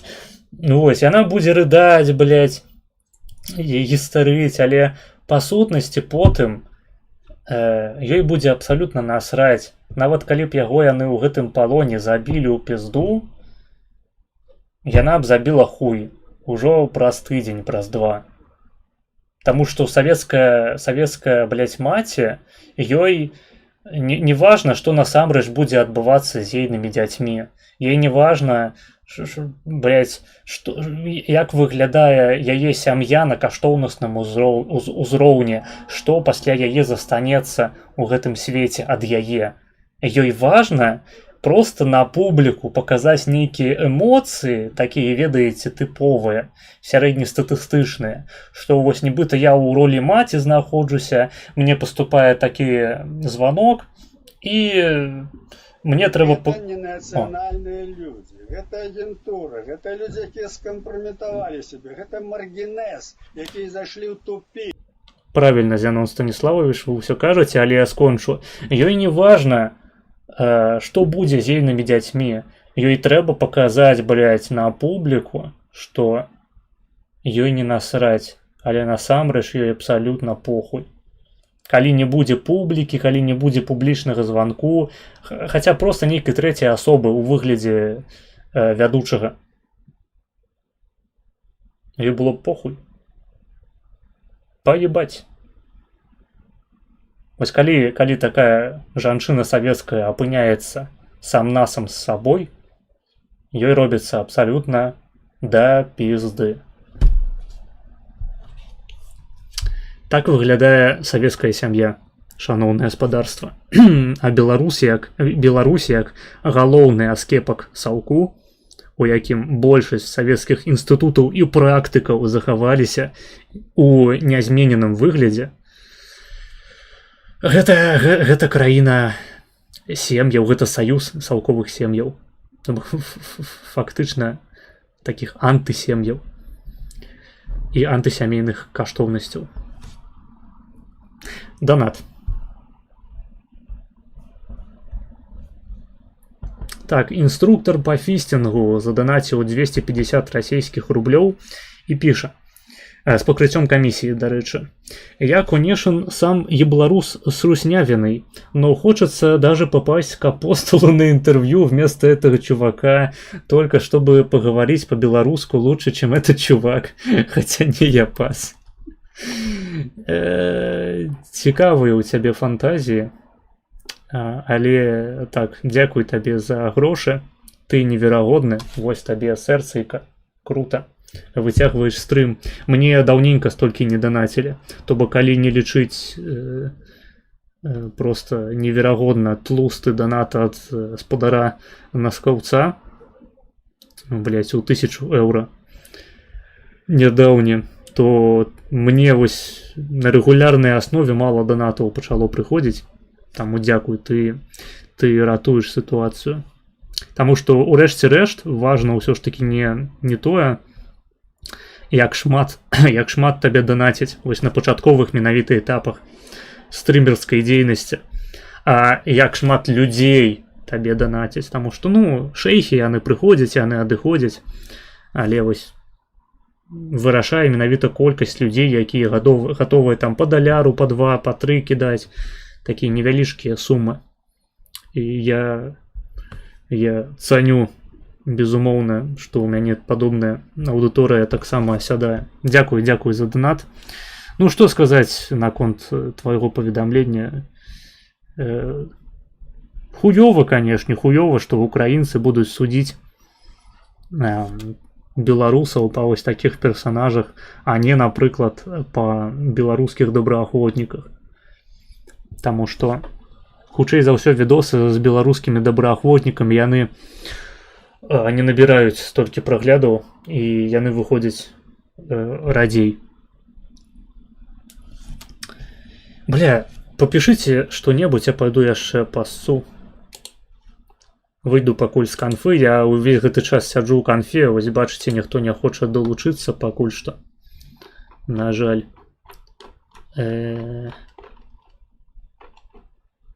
Мабыць, сёння не атрымаецца канфу сабраць. Вось, пасядзіце пакуль, пашакайце. Я адыйду пасікаць.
Так.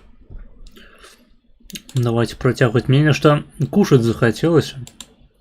Прычым чагосьці такога салодкага, якога-небудзь печыва, там, батончыкаў. А ў мяне ніхуя такога няма дома. Вось, гэта шкада. Давайте чат пачытаем.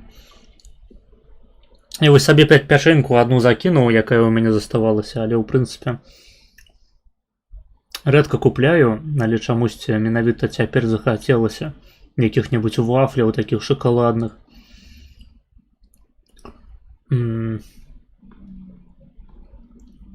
Так. На крыві ўсе гледачы ліўнулі. Просто палішукі, блядь, ёбаныя. Або перасталі мне ботаў круціць нарэшце.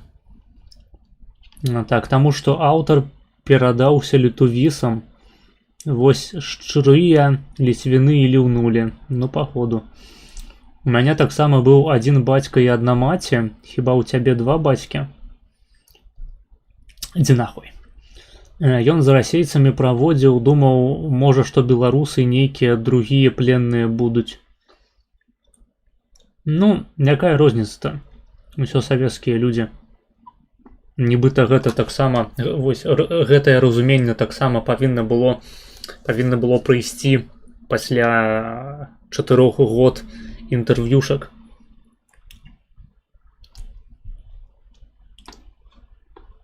Тэкс.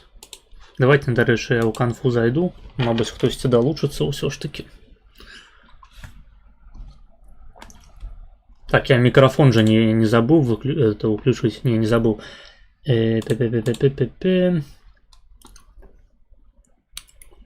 Беларусы ў большасці сваёй зрасейшчаныя і не маюць нацыянальнай ідэнтычнасці.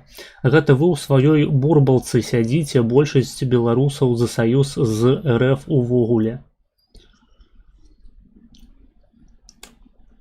Ну, наколькі прама за саюз з РФ? Нахуя беларусу сярэдняму саюз з РФ, калі ён і так жыве ў Савецкім Саюзе? То бок у сярэдняга беларуса няма ўяўлення аб тым, што Беларусь гэта нейкая іншая культура, іншая краіна. То бок у іх ёсць разуменне таго, што гэта дзве розныя дзяржавы, але толькі ўсяго. Гэта проста дзве розныя дзяржавы. То бок у нас розныя пашпарты, розныя валюты, але культура адна і тая ж. То бок яны ўжо жывуць у такім саюзе умоўным. Толькі гэта не саюз Беларусі як незалежнай краіны з РФ як незалежнай краінай. Гэта проста Савецкі Саюз. То бок ім не трэба за гэта выступаць нават. Па-першае, таму што яны не лічаць сябе асобнай нейкай адзінкай у гэтым ураўненні. А па-другое, для іх нічога не змянілася з вось там у 91-м годзе. То бок, ну там кароткі быў такі перыяд часу з 91-го году па 94-й, але ну, блядь, не тое, каб шмат людзей гэтыя часы яшчэ памятае. То бок, для большасці беларусаў гэта проста такі плаўны пераход. Вот, ось, ад таго, што было ў Саўку, да таго, што ёсць цяпер. Яно збольшага і не адрозніваецца, як бы. Толькі смартфоны з'явіліся і інтэрнэт, але тое таксама ненадоўга. Не, ну РБ дасылаць на СВО гэта не лінія партыі, таму маці будзе супраць. Ну, на публіку будзе, а так-то похуй. Савецкай маці важна, каб не парушалася агульнадзяржаўная кан'юнктура. Кан'юнктура. Да не, ёй насамрэч шмат што важна, але вось пад гэтае... Бандыцтва, żeby nie było złodziejstwa, żeby nie było niczego. Нихуя себе, блядь! Нро плана задонаціў з пакрыццём камісіі 10 еўра на добры настрой. No, pochodu nie będzie złodziejstwa, nie będzie bandyctwa, nie będzie niczego na сённяшнім стрыме. Нічого зłego. Дзякуй табе вялікі за 10 еўра з пакрыццём камісіі, спадар Нуроплана. Ты неверагодны, або неверагодная, не ведаю хто ты, вось табе сэрцайка. Дзякуй вялікі за падтрымку. Сёння нейкі унікальны стрым на данаты. Так. Дзе я спыніўся чытаць?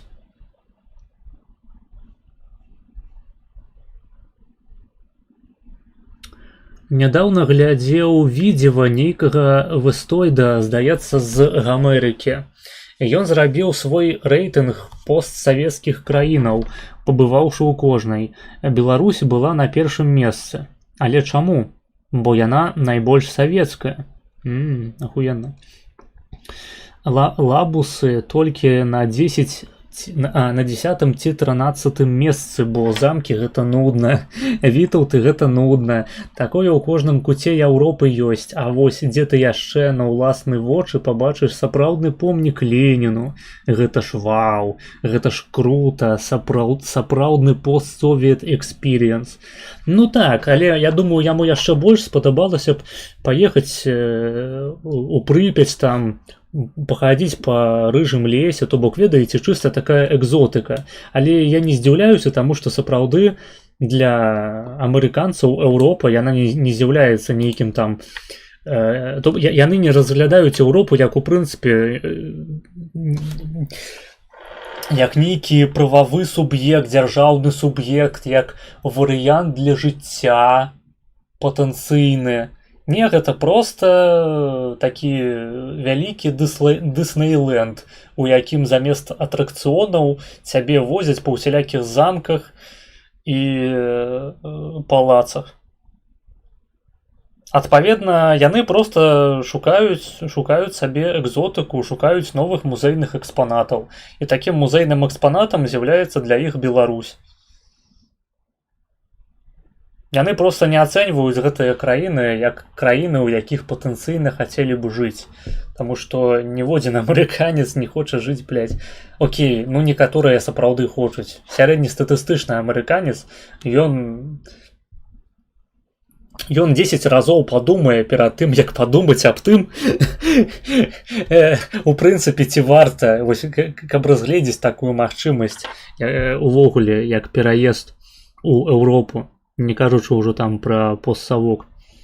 Для іх гэта проста, цікавы экспірыенс. Гэта як прыехаць у Індыю паглядзець, што людзі сапраўды ядуць кал і называюць гэта кухняй. Тут, то бок, трэба проста разумець сапраўднае значэнне гэтых словаў, гэтых рэйтынгаў. Гэта не азначае, што ён бы, блядь, калі б, напрыклад, яго вымусілі выехаць з Амерыкі і пасяліцца ў Еўропе, што ён бы паехаў у Беларусь. Вось, дарэчы, нядаўна там амерыканец, якому давалі прытулак у Берасці, палітычны. Нават ён вярнуўся ў Амерыку. Але гэта спецыфічны выпадак палітычнага прытулку. Проста быў нейкі шал, які збег ад амерыканскіх органаў аховы права. Але проста, калі у чалавека няма ніякіх праблемаў з законам, калі б яму сказалі, вось пасяліся, калі ласка, у любой краіне Еўропы. Ён жа, блядь, не пасяліўся по Беларусі. Нават калі б пасяліўся, вельмі хутка перадумаў бы. Таму што апынулася б, што, блядь, не існуе такога паняцця, як аднапавярховая Беларусь. Так што ты будзеш смактаць хуй, няма працы. То бок, калі ты не прывязеш з сабой свае цудоўныя амерыканскія грошы, свае цудоўныя, каштоўныя амерыканскія даляры, то жыць табе будзе не на што. Мовы тваёй ангельскай ніхто не ведае і ніхто не хоча, каб ты ведаў.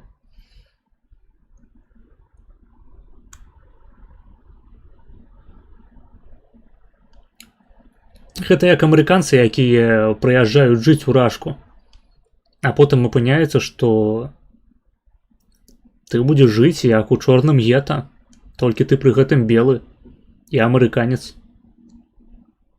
Літаральна white trash. Не white trash. White trash. Ну не, гэта несур'ёзна ўсё. Чэл, гэта лысы банкрот, усё яго жыццё, гэта дрочныя і ржавыя расійскія ракеты і совет мозаік. У яго жонка, здаецца, з РБ была.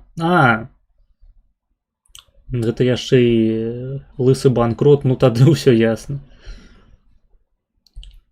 Вы б яшчэ, блядь, распавялі мне пра відосы суперсуса. Блін, паглядзеў аднаго такога падземнага жыхара, ён добра выказваўся пра каналізацыю Украіны.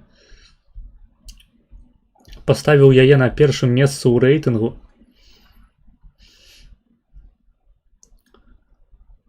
Такс. Дык, можа гэта памылка будаваць сваю нацыянальную ідэю на ВКЛах з полацкімі княствамі? Можа, калі будаваць нацыянальную ідэю на Леніне, можна зарабіць грошы на заходнім турызме, быць унікальнымі? Не, дык Рашка ўжо ёсць.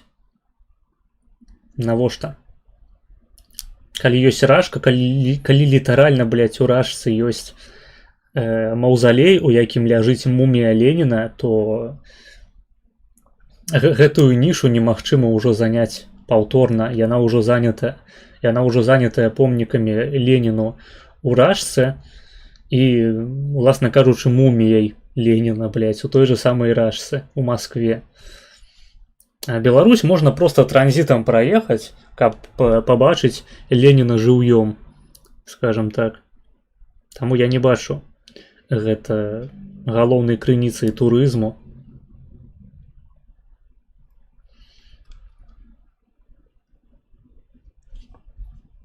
Ну, я маю на ўвазе крыніцай грошай з турызму. Адзін даўбаёб — гэта паказчык, безумоўна. Ну так, зноў ж такі, калі людзі прыязджаюць у якую-небудзь Польшчу, ну, у турыстычных мэтах, яны не катаюцца, блядь, па Новай Хуце, па усялякіх салковых сталінскіх забудовах. Яны нават не ходзяць у гэтыя музеі савецкія, куды помнікі усялякія Ленінам, Сталінам і іншым підарасам звозілі. Не, яны ходзяць па палацах, па Кракаве. Вось летам Кракаў — гэта проста натоўпы турыстаў. І ўсе гэтыя натоўпы турыстаў сканцэнтраваныя ў старым месце. Усім похуй на савок. Нікому гэта не цікава. Гэта толькі асобныя вычварэнцы, як лысы банкрот, гатовыя, блядь, лазіць па заброшках, шукаць у гэтым нейкую эстэтыку і плаціць за гэта грошы. Безумоўна, на гэтым таксама можна зарабляць. Проста для гэтага, ну, не трэба мець помнік Леніну ў кожным горадзе. Беларусь, яна ж так ці іначай застанецца салковай. Гэта без варыянтаў. Нават у Польшчы да гэтай пары усе гэтыя салковыя будынкі засталіся, у іх жывуць людзі. І большасць людзей так жыве. У кватэрах там салковых. Яшчэ з часоў Польскай Народнай Рэспублікі. Я ўжо не кажу пра Беларусь. Так, хтосьці можа сказаць, што ў Беларусе больш зямлі, ну, у стасунку да колькасці насельніцтва. То бок у нас тэрыторыя краіны амаль такая ж, як у Польшчы, а насельніцтва ў 4 разы менш. Але, ну, нават у Польшчы, у ваяводствах, у якіх плотнасць насельніцтва падобная на нашу, жыве вельмі невялікая колькасць людзей на зямлі менавіта у параўнанні, скажам, са Злучанымі Штатамі. Гэта хвароба у прынцыпе ўсіх еўрапейскіх краінаў, але у найвялікшай ступені менавіта краінаў былога варшаўскага блоку.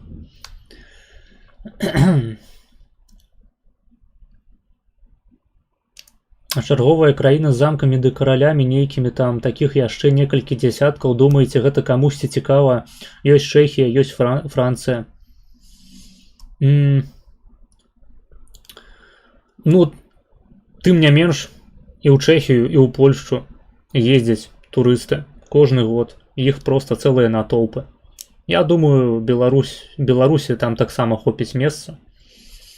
Асабліва улічваючы, што ў якую-небудзь Францыю, каб з'ездзіць, трэба прызвычаецца да думкі, што ты будзеш хадзіць проста і на кавэлікі наступаць на кожным кроку. І назіраць, як цэнтр Парыжу ператвараецца ў чорнае гетта. А ў Польшчы, Чэхіі і патэнцыйна Беларусі гэта выглядала б іначай. Іншая праблема, што ў Беларусі гэтыя ўсе замкі, палацы, яны стаяць занядбаныя, яны нікому не патрэбныя. Літаральна досыць невялікі адсотак быў сапраўды рэстаўраваны і запісаны як дзяржаўная каштоўнасць, адпаведныя там дакументы. Велізарная колькасць гэтых палацаў і замкаў стаіць разбураныя, нікому нахуй не ўсраўшаяся. І пры гэтым ты нават не можаш купіць гэтыя замкі і палацы без абяцання рэстаўрацыі.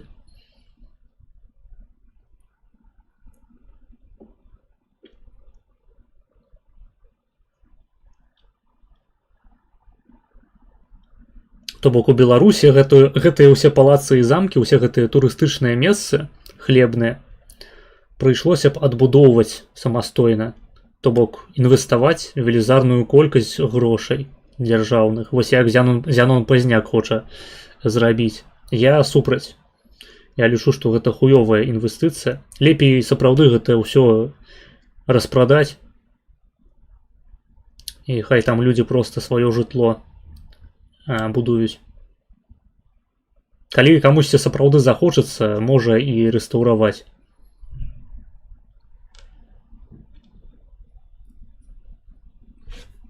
Я проста невялікі аматар Еўропы як турыстычнага кантыненту. Насамрэч, вось калі падняцца вось над гэтай тэмай, паглядзець на яе так збоку, на тэму турызму, то я... Калі мы разважаем з пункту гледжання таго, што мы павінны быць турыстычнай краінай, то, безумоўна, лепей ставіць на замкі і палацы, чым на помнікі Леніну. Не толькі таму, што гэта больш грошай прынясе, але калі выйсці зноў ж такі па-за дыскурс турыстычны, агулам помнікі яны выконваюць функцыю дамовы праз пакаленне. Але калі хочаце падрабязней, я магу распавесці, калі запытаеце ў чаце, што гэта азначае, чаму помнік, напрыклад, гэта не элемент гісторыі. Ну, вы ведаеце, гэта не проста гістарычная каштоўнасць, як архітэктура, гэта пэўная дамова паміж вамі і вашымі продкамі, якая проста запісаная не як юрыдычны дакумент, а як такі старажытны спосаб перадаваць інфармацыю праз пакаленне ў выглядзе малюнкаў або скульптуры. Я тут праводжу пэўную дэмаркацыю. Але вось калі мы разважаем наогул па-за дыскурсам турызму, я ў рот ебаў, блядь, турызм. Я сам турызмам ніколі не займаўся, не займаюся і займацца не хачу. Вось чыста як спажывец. Гэта ўсё забава для быдла, і трэба ўкладацца ў развіццё тэхналогіяў, у развіццё вайсковай прамысловасці, а не ва ўсю гэтую турыстычную хуйню для прыгожай карцінкі. Краіна павінна быць жывая, забудова павінна быць жывая, і трэба ўсю гэтую гістарычную хуйню распрадаць, блядь, і дазволіць там будаваць нешта новае. Даць людзям прастору для творчасці, а не становіцца на калені і пакланяцца попелу гісторыі.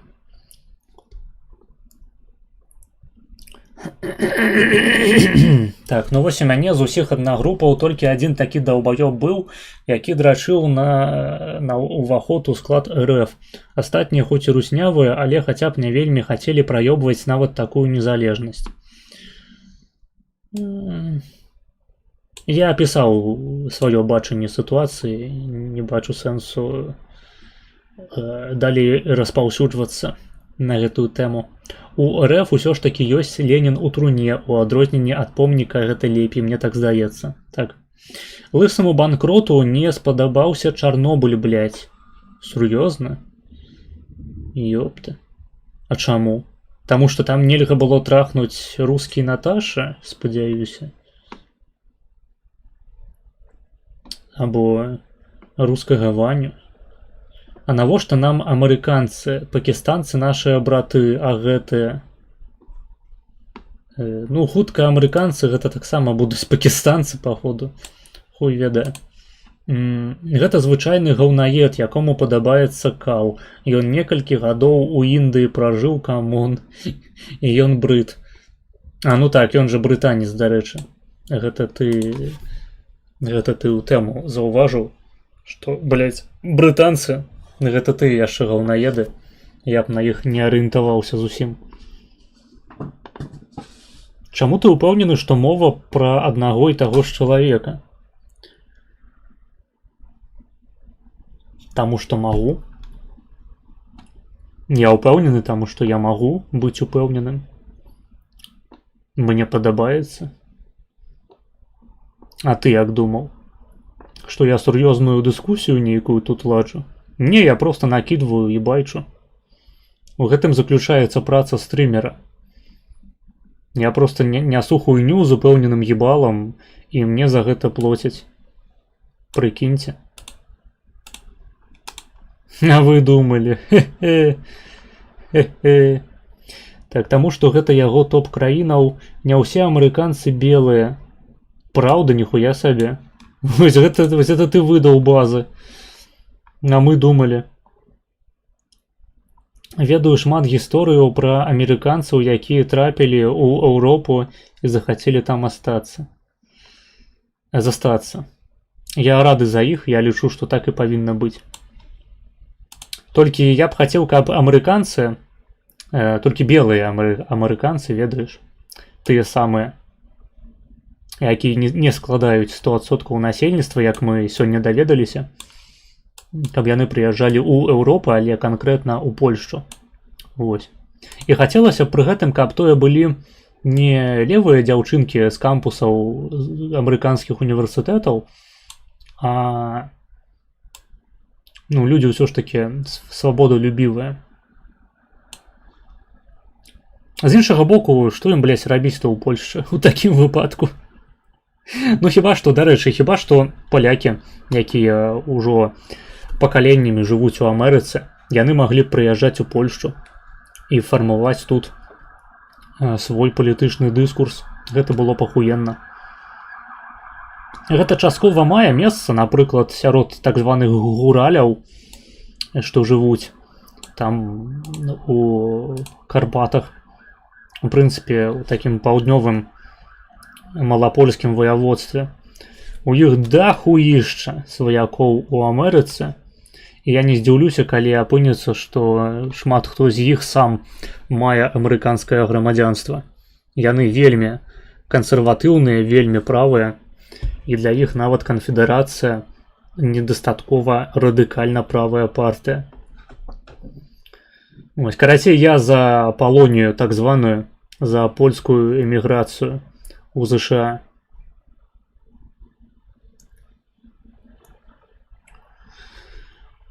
Беларусь ператворыцца ў пакістанска-кітайскае гета хутчэй. А што за канфа? Ну, нашая канфа на стрымы. Ты што, ніколі не глядзеў нашыя конфы? Эх ты. Паглядзі стрым пад назвай «За дэбілаў без вас бы мяне не было». Або таксама папярэдні стрым. Там таксама была канфа. У другой палове трансляцыі. Шмат губляеш. Ну, калі ты пра маю канфу, таму што, магчыма, ты пра нешта іншае пытаў. Моя дзяўчына амерыканкай, але не белая. Ну, віншую цябе з гэтым. Good for you. А ты расісты? Не. Я расавы рэаліст по такім англасакскім прыкладзе. То бок я веру у міжрасавыя адрозненні, якія закладзеныя біялагічна, у тым ліку адрозненні ў інтэлекце.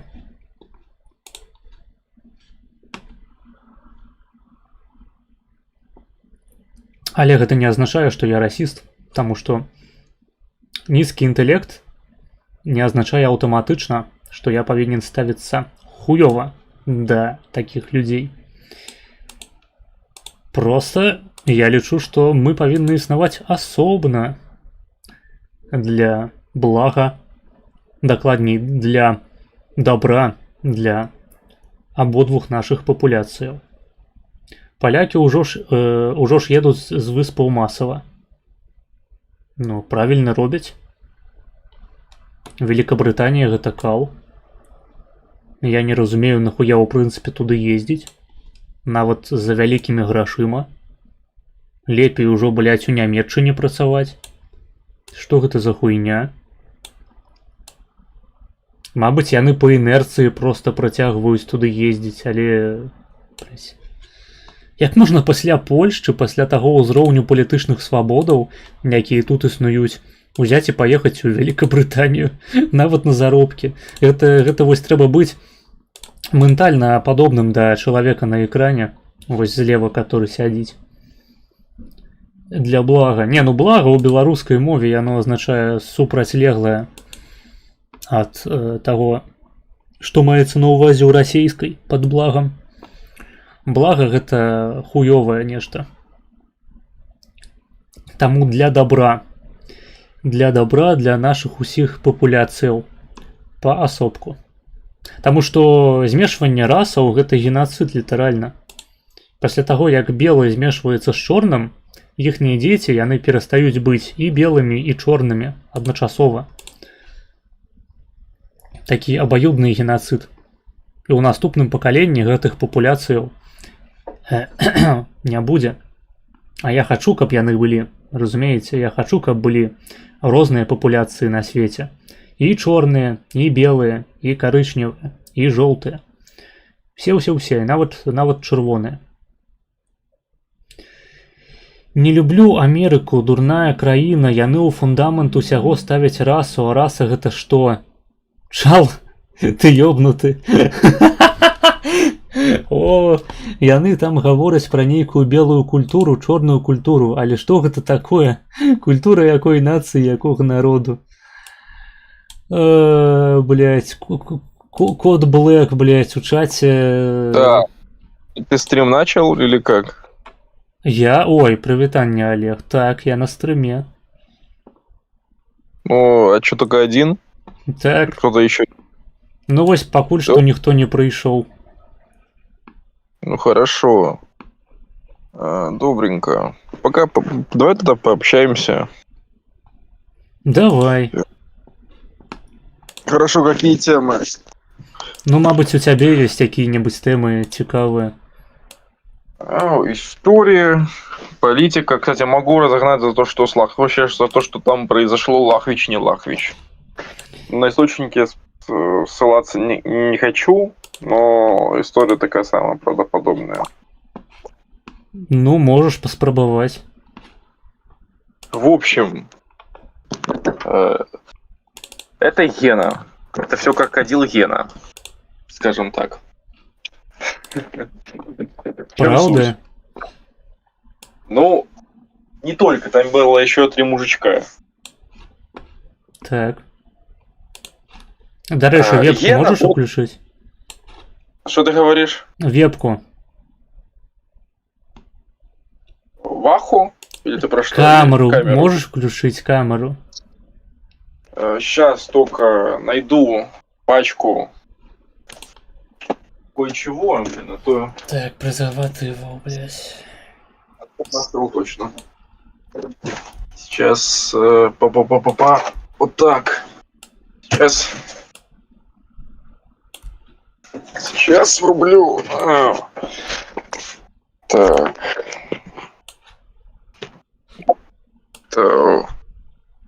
Давайте. День добрый. Камера плохая, потому что Discord у меня стоит на 13 телефон, а снимаю, например, в основном видео я с 14, и качество как бы чуточку отличается, так что уже не обессудь. В общем, А ты один так само, крокодил. почекай, а ты так само після барбершопу у Єни? Конечно. Как белорусиян делал мем «Слава БДК». Слава Ну, давай БДК. так. Да, я просто помню, недавно общался с одним очень таким интересным калиновцем. Ну, с кем общался, я, наверное, называть не буду. Потому что если диалог такой был внезапный и секретный, наверное, все-таки я не буду называть с кем. И он мне изначально... Это уже на следующий день. То есть мне, получается, какая суть была. Типа... Мне звонят мои знакомые, говорят, что происходит с одним добровольцем, там что-то там... Ну, его все там знают, как бы, да. А я его просто как бы... Ну, он как бы мой знакомый, как бы не только по жизни, как бы, ну, там, по инициативам.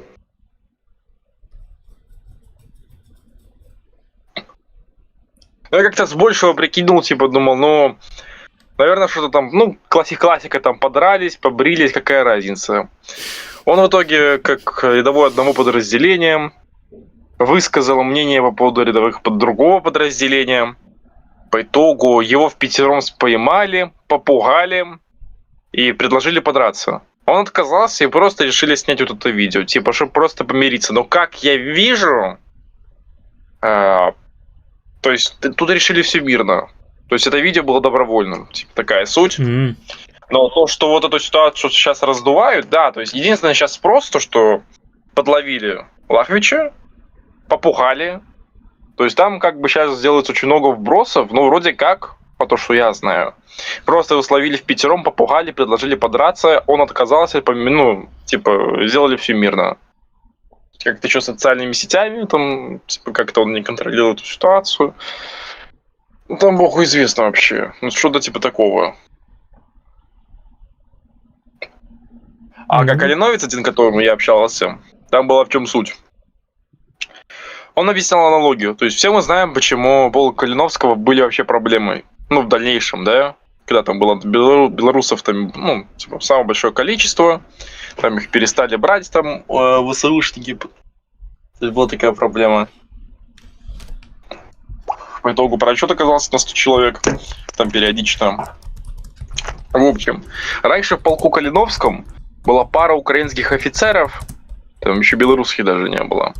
И всем было как все равно, то есть мужики собрались там на пиво, поехали, как бы нормально, да. Но, то есть есть плюсы, есть минусы.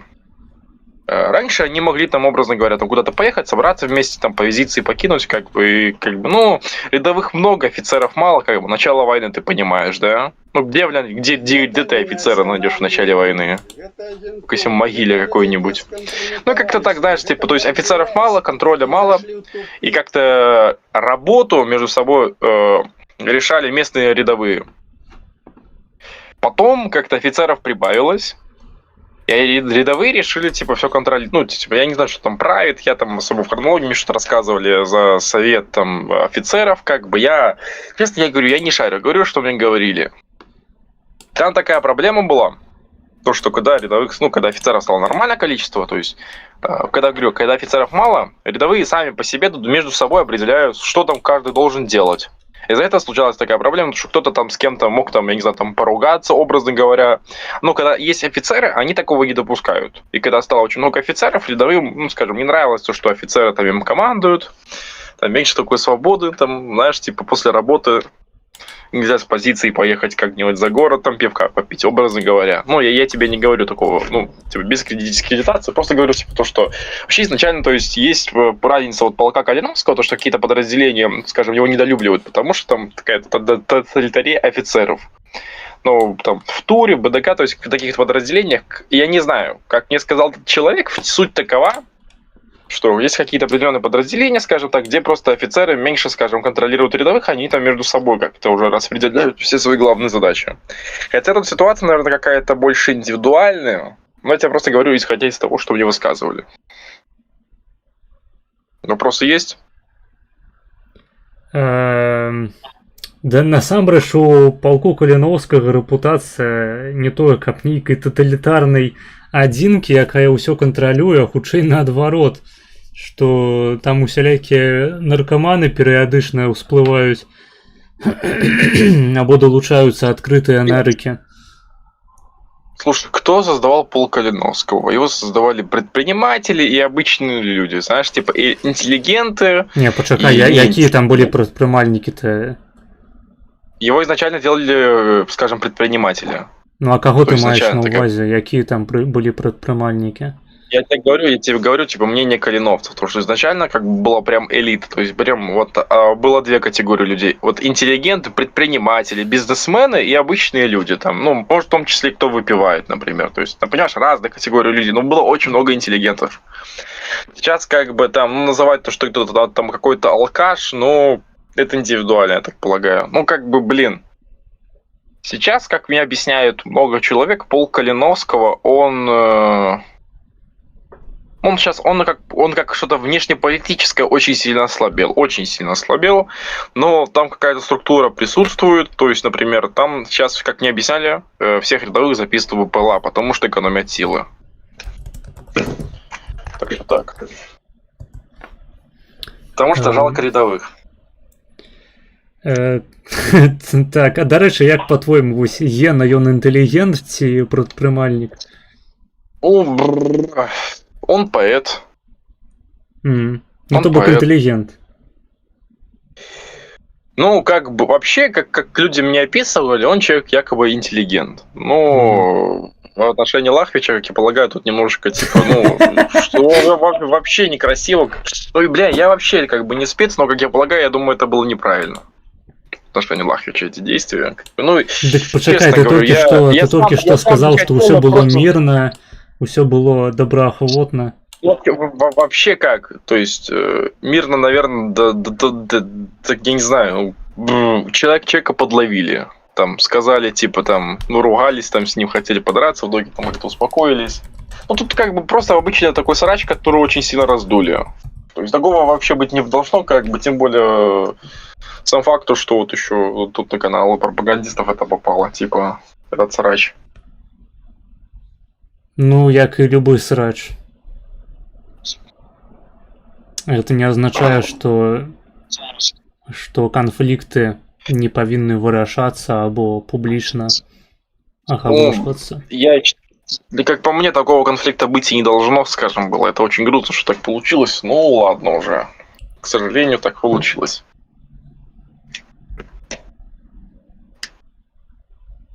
Что яшчэ распавядзеш? А что интересно, расскажу тебе, давай. Ну давай, расскажи что-нибудь цікавае. Як твои справы? Ты дадому хоть дайшоў жывы ў мінулы раз? Ну, конечно, дошел, просто решил пройтись, так, знаешь. А вот эти, типа, радикалы, ну, на самом деле, будем верны, наверное, то, что, понятно, что их, это вот таких ультраправых, как бы, ну, это невыгодно России. Вот, например, в Украине была такая партия «Свобода». Вот, например, когда были последние выборы в Украине, было два кандидата, получается, Порошенко и Зеленский. Угадай, кто, ну, то есть были, ну, то есть примеры правых и левых. Угадай, кто, вот, помню, брали интервью, если не ошибались, у украинского олигарха Коломойского. Зеленский сам по себе, как ни странно, но он баллотировался от регионов, вот именно от Востока. И тот факт, то, что человек, который баллотировался от Востока, часть команды, которая была по факту, ну, блин, я не знаю, агентурой, то есть в начале войны, ну, как бы, не покинул Киев, сказал, что я буду стоять, как бы, ну, это герой для меня. Хотя, по факту, как бы, Путину, наверное, был выгоден на Порошенко. Типа, чтобы, ну, то есть, западник. Хотя победил восточник, как бы, но суть осталась в том, что это даже к лучшему стало. И вот, к чему это подложно было, вот такая в Украине партия «Свобода». Тоже такая хорошая партия, как я полагаю, ну, такая правая. правошовинистическая. Основоположник данного политического движения, как я понимаю, голландец, который создал такую тематику, который создал телеграм-сайт для доносов на поляков и мусульман, которые работают нелегально в Нидерландах. А что ты хочешь? Ну, там мы тут в Польшу, как бы, поляки тут поумнее, они эмигрируют в Голландию, например, понимаешь? Они люди умнее. Да хуй ведае, насамрэч.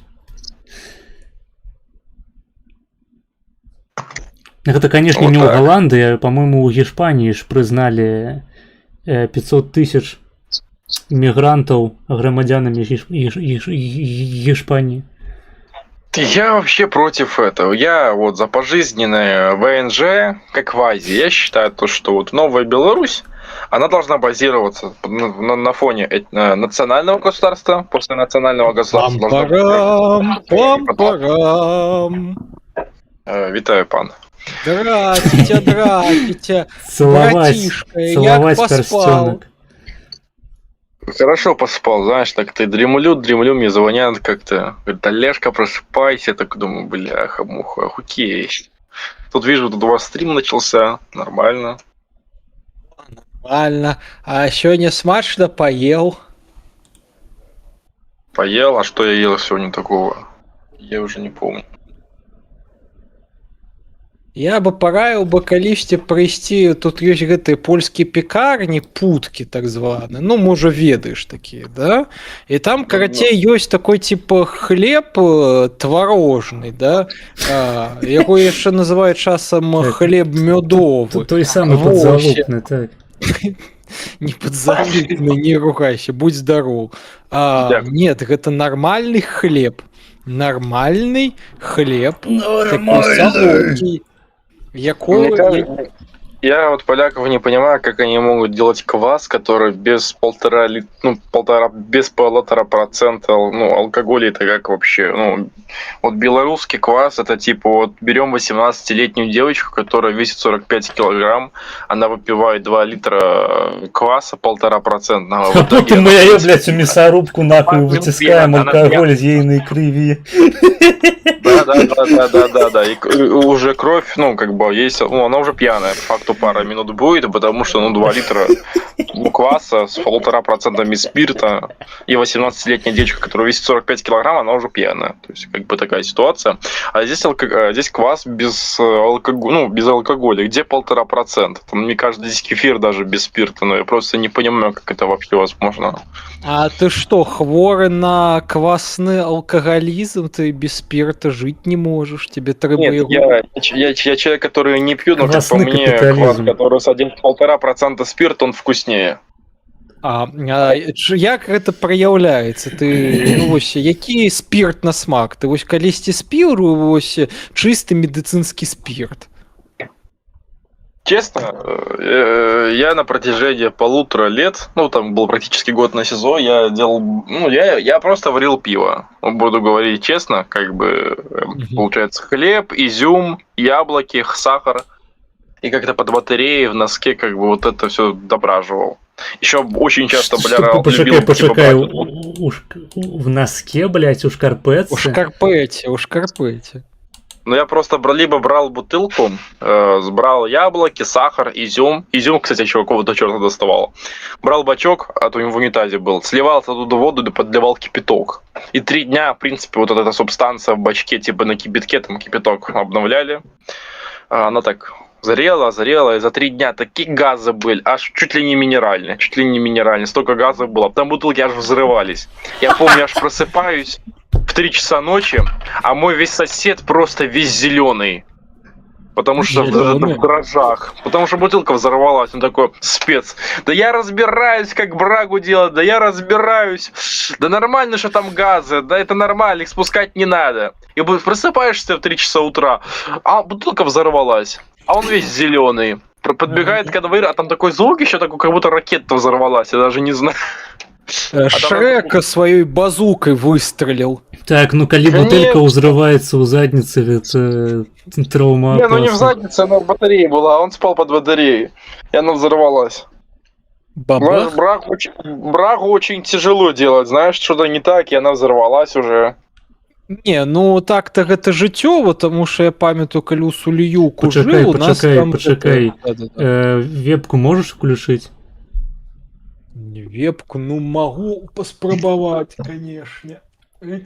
А то мы перед тобой красуемся, а ты сядзіш анонимус. Ананімус. Мы хочам Так. паглядзець на твой твар. О, ось так. Нормально. Нормально. Вось бачыш Смоуш, нам не хапіла Барберу ад Гены у адрозненне ад Олега. Ну.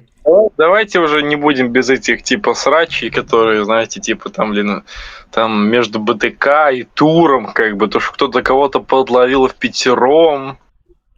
Почекай, Давайте уже без этого. Срач паміж БДК і турам? Я штосьці прапусціў? Так а Гена разве ж не бывший командир БДК? Ты про Ігора Тура ці про які тур? В общем, если не ошибаюсь, Лахович с тура, подразделение тур. Подраздел. Могу ошибаться, ты там ладно, хрен с ним. А я думал, там уже конфликт, там уже Гена збираецца Да тура погалить у промоутера. Что ты что? Запоминайте, ребят, так что если вас посадят на СИЗО, у вас есть очень хорошая возможность, скажем, вывести очень хороший такой, скажем, брашку, хорошее пивко такое. Такое, Ну, прям вот так вот. Ты выпиваешь нет. аж 0,5, ты выпиваешь, тебя аж в голову дает, скажем, вот такая брага. Не, но я, до речі, сам, скажем так, піва і квасаварэннем тут у Польшы займаўся трошачки. Я браў вось такой 3-літровы слоечак за сваім сужыхаром, накидывали туда таксама хлеб і изюм, водой заливали, цукрам, мёдам, ну і просто я пакідаў гэта на страсе, оно там само гэта брадзіла, каб туды пыл ці нешта такое не трапляла, просто марлі гэта прыкрываў усё, і оно дабражвала і нормально. І не трэба было ніякіх шкарпэтаў. Я, можа, не ведаю, можа быць, шкарпэты яны надаюць. Что? Як можно, там блядь? пиво нормально, можно не без хлеба. Если с хлебом, там просто днищем может прорвать. Я делал на яблоках, и на изюме, и на сахаре. Вот такое было, вот такое. Ну, гэта уже Без сидр, шкарпетки, як, без гэтай гарчынкі. То есть я на Волдарке сидр что ли настаивал? Нормально. Ну, сидр, ну, калі на яблоках, то гэта сидр, потому что, ну, скажем так... То есть значит, я не только пиво делал, нормально. Живем.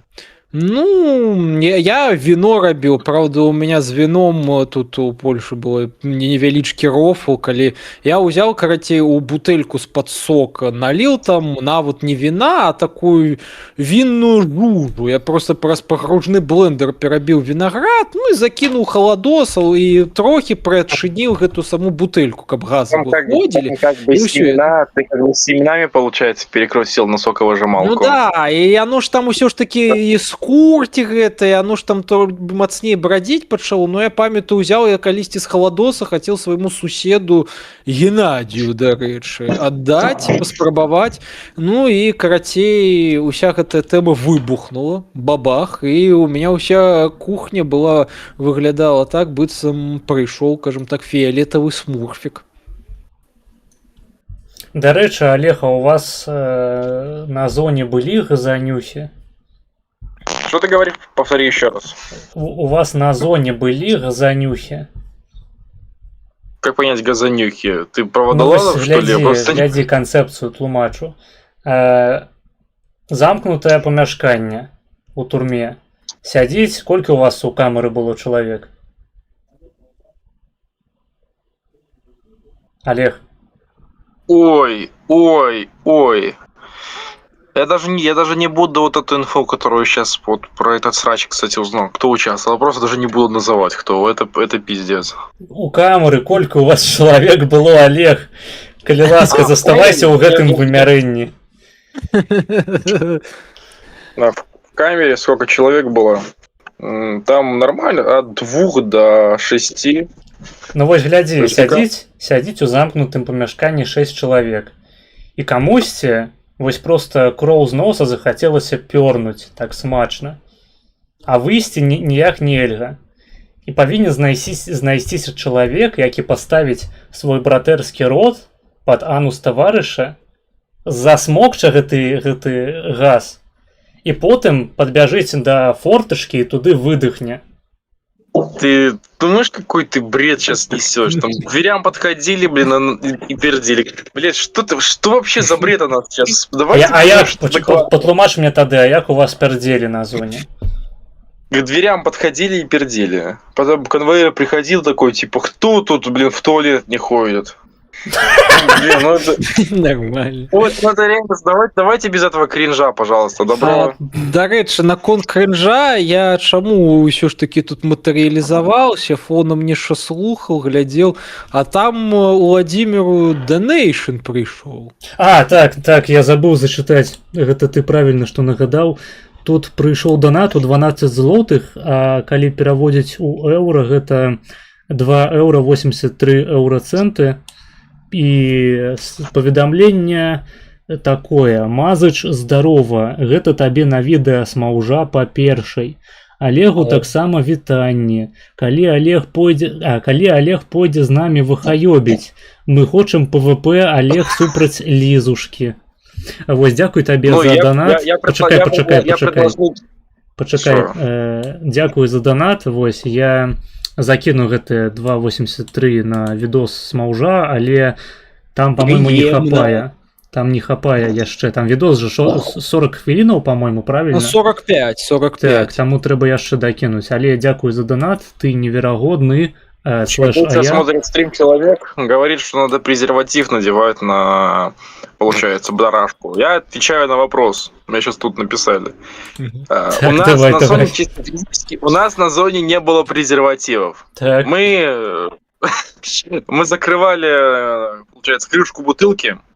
Она-то наполнялась газами на второй, на третий день, и мы эти газы спускали, потому что больше 3 дней бутылка не могла выстоять, потому что она могла в любой момент взорваться. Поэтому больше 3 дней не настаивали. Ну, а вы выпивали потом это все? Да, выпивали. Нормально такая вот. Такой и сидр, и квас. Ну, сидр и пиво делали, скажем так. Ну, лично я варил, помню. Я правильно разумею, что вы кончали у бутыльку, а потом пили из яе? Какую бутыльку? Ты сумасшедший, что ли? Давай что-нибудь серьезное. Ты только что сказал про презервативы. Что у вас не было презервативов? Почекай, секундочку. Ось ты только что сам сказал. У вас не было презервативов, и вы просто спускали все в бутыльку. А потом там настойвались газы, якія яшчэ. Блять. Давайте что-нибудь серьезно поговорим. Ну вы же серьезные люди, блин. Маргина, сколько у тебя годиков? Ну, блин, ну, да бред какой-то. Я вам за квас, за пиво рассказываю. Вы тут что-то вот так. Я-то нічога не распавядаю, это ўсё твоя гісторыя. Я просто часамі губляюся, блядь, у ваших газах, блядь, презервативах и настойках спермы на увесь покой. Что, блин? Давайте что-нибудь нормальное поговорим. Изнасилованные бутылки. Откажи на пытанне донатера. Калі ты пойдешь вахаёбить с Лизочкой? Я, скажем, в холь не играю, я не знаю. Может, как-нибудь скачаю что-нибудь. Но сейчас я пока что, как минимум, немножко такой загнанный. Я по поводу каких-нибудь дебатов, я, скажем, Лизе предложил, она сказала, вы помните вариант, как он сказал, типа, то, что я лично с тобой отдельно обговорю, и она потом отдельно якобы с тобой на стриме об этом обговорит. Но она такой вариант предложила, потому что не хочет открыто, скажем, со мной на дебат, ну, идти, скажем, на диспут, на дебат, скажем, такой. Так давайте организуем катку. Это будут не дебаты, а яны будут дебатировать, скажем так, скиллом своих пальчиков. Ну, это, скажем, ну это не серьезно, типа, ну мы, скажем, вроде как бы серьезные люди, как скажем так, и я не шарю, как, типа, ну, что мы будем делать, ну, это не серьезно. Ну, что вы будете? Вы будете катать, скажем так, камовики в гульне, и покуль вы будете их катать, и, ну, то бок гулять увагу маецца на увазе, да? Вы будете нейкі праблем абмяркоўваць з іншымі гульцамі, глядачамі. І гэта будзе, ведаеш, такой нават не дэбаты, а такая менавіта, што дыскусія, якая будзе не душнай, таму што вы будете увагу час ад часу звяртаць на, скажем так, на 40-тысячныя катанне камавікоў. Я предлагаю, как вообще получается. Я больше в хойку, типа, же играю, и то, ну, я могу предложить в хойку сыграть как-то всем. Будь здоров. Здорово. Спасибо. Я предлагаю всем нашим зрителям там присоединиться, создать огромную катку в хойку, которая будет занимать несколько часов, чтобы каждый тут, получается, играл. Ну, калі ты гэта зарганізуеш, то можа быць паспрабуем, але тут, скажем так, ад вашых арганізацыйных скілоў залежыць, таварыш кандыдат. Колькі чалавек будзе катаць хоёвыя камавікі?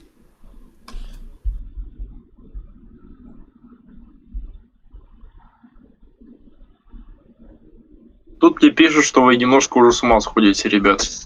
Я толькі прыйшоў, якое сыходзіць з розуму, я толькі прыйшоў. Хорошо. Ну, я предлагаю, может, как-нибудь в хойку сыграть. Скажем так. Можно, я предлагаю отдельный индивидуальный вариант выделить Беларусь, скажем так. И каждый в гражданской войне займет какую-то одну из 4 идеологий. Скажем так, 5 лет накопаться и создать какие-то вооруженные такие силы. Скажем, каждому по 2 провинции. 5 годиков. Танковые части. Каждый заберет там по одной из областей. Там Пинск, Гродно, там Минск, Могилев. Ты, дарэчы, калі сядзеў, сумаваў па хойке, хацеў на зоне у хойку пагуляць?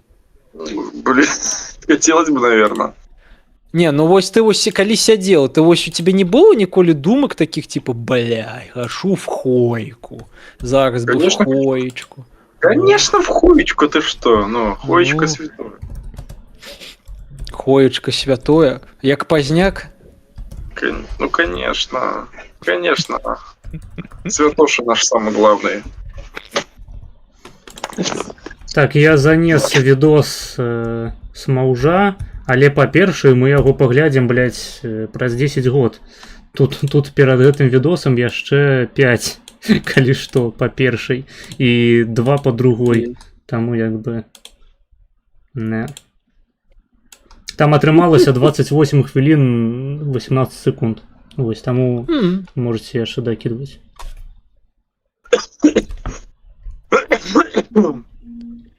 А ты шо, захварэў, мілок? Да? Нет, немножко, скажем, чем-то приболел, скажем так. Захварэў? Не, приболел. Газы просто не ў тое горло пайшлі. Давайте уже без таких. Они уже немножко не в теме. Дарэчы, якой твой улюбёны алкаголь? Я вообще сам по себе не пью, ребят. Буду честен. Не, ну то бок ты вось калі з зоны выйшаў, ты шо, калі не нават сам па піва сабе? ніколі не бахаў? Я не пил, честно буду. Честно скажу вам, я вообще не пил. Ну то бок ты по цигаркам, але не по, скажем так, вадкасцям. Цигарки уже, скажем так, сколько уже времени бросаю. Это плохая идея. Зависимость это плохо. Правильно, за ЗОЖ на нож, так? Конечно, конечно. Какие у нас вообще вопросы есть в чате, ребят? Блин, у чаце, по-моему, няма пытанняў. Але гледачы можете напісаць, запытаць штосьці у Олега або ў смаўжа, задаваць там пытанні па палітыцы беларускай. Вось у Олега можете пацікавіцца штосьці па рэлігіі ў гульнях, па Дугіну. Да мяне можете якое-небудзь пытанне скіраваць па неўрабіялогіі, таксама па палітычных пытаннях, палітыцы ў Польшчы. Хуё маё. Будзем адказваць. Вось, што яшчэ хочаш, Олег? Вось таму што пытанні мы можам чакаць хоць да раніцы у гэтым часе. Тут адны боты сядзяць у мяне накручаныя. А вось, мабыць, табе трэба штосьці вось тэрмінова сказаць. Дарэчы, як ты ставішся да таго, што Андрэй Колас прыняў паганства? Ну, блин, ребят, это как бы ваши мемы, если вы хотите поклоняться Колосу как языческому божеству, это ваше дело. Я думаю, он не будет против, как бы, но так, я не подтверждаю эту информацию, что он стал языческим божеством. Я не подтверждаю, такого нету. Но если вы хотите поклоняться Колосу, я разрешаю. А ты хотел бы, каб Колос поклонялся тебе? Я откажусь. Чему? Ты не хочешь быть поганским богом? Я не хочу быть поганским богом. Там, когда увидели этот пост в моей фракции, они немножко вот так, типа, были очень сильно удивлены, что Колос для вас стал языческим божеством. А ты усе посты з наступу Френа показываешь своим коллегам? Ну, не все, но какие-то показываю. Они немножко удивились. Но если вы хотите поклоняться Колосу, я разрешаю. Так, а дарэчы, а наконт грыбоў, гэта праўда?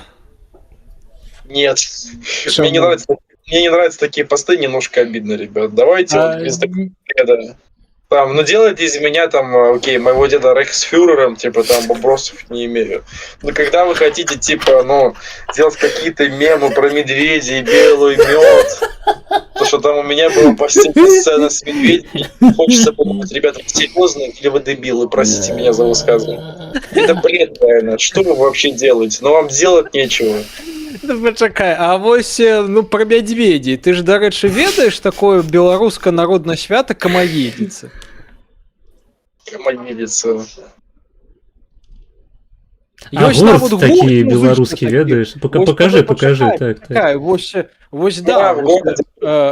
Блюрить. Выключи блюр. Нихуя блюрить. Не бачно. Нихуя не бачу. Ладно. Зараз гэта трэба камера, налады камеры. Вось зараз. Во, Камаедзіца. Прикольно. І мядзведь на месцы, ўсё як трэба.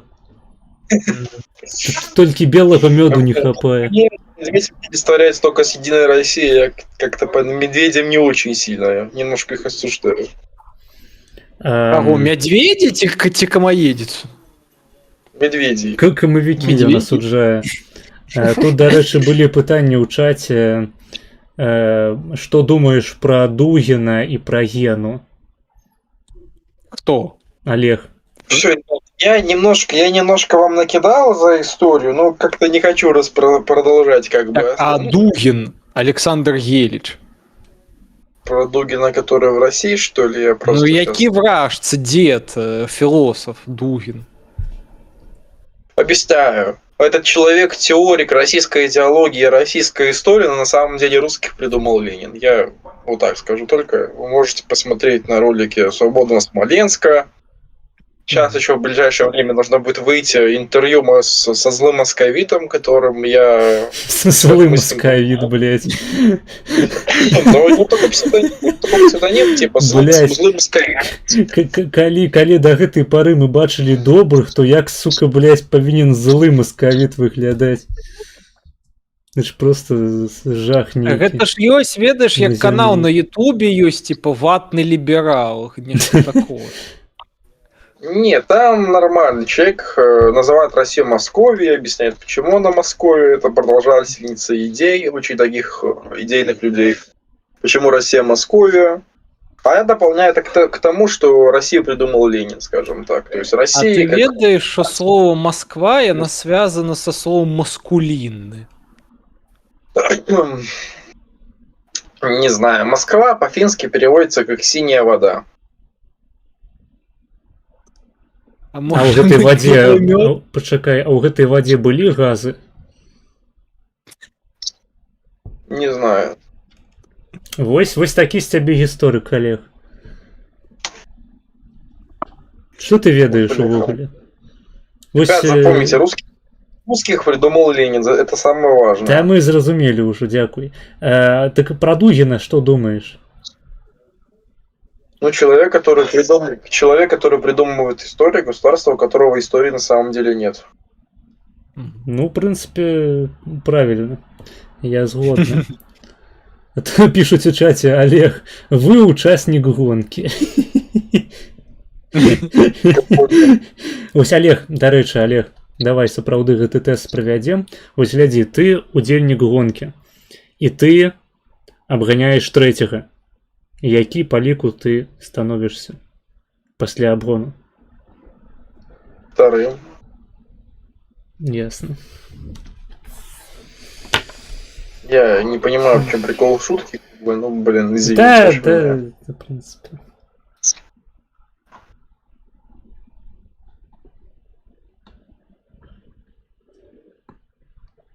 Мабыць, ты яшчэ падумаць хочаш.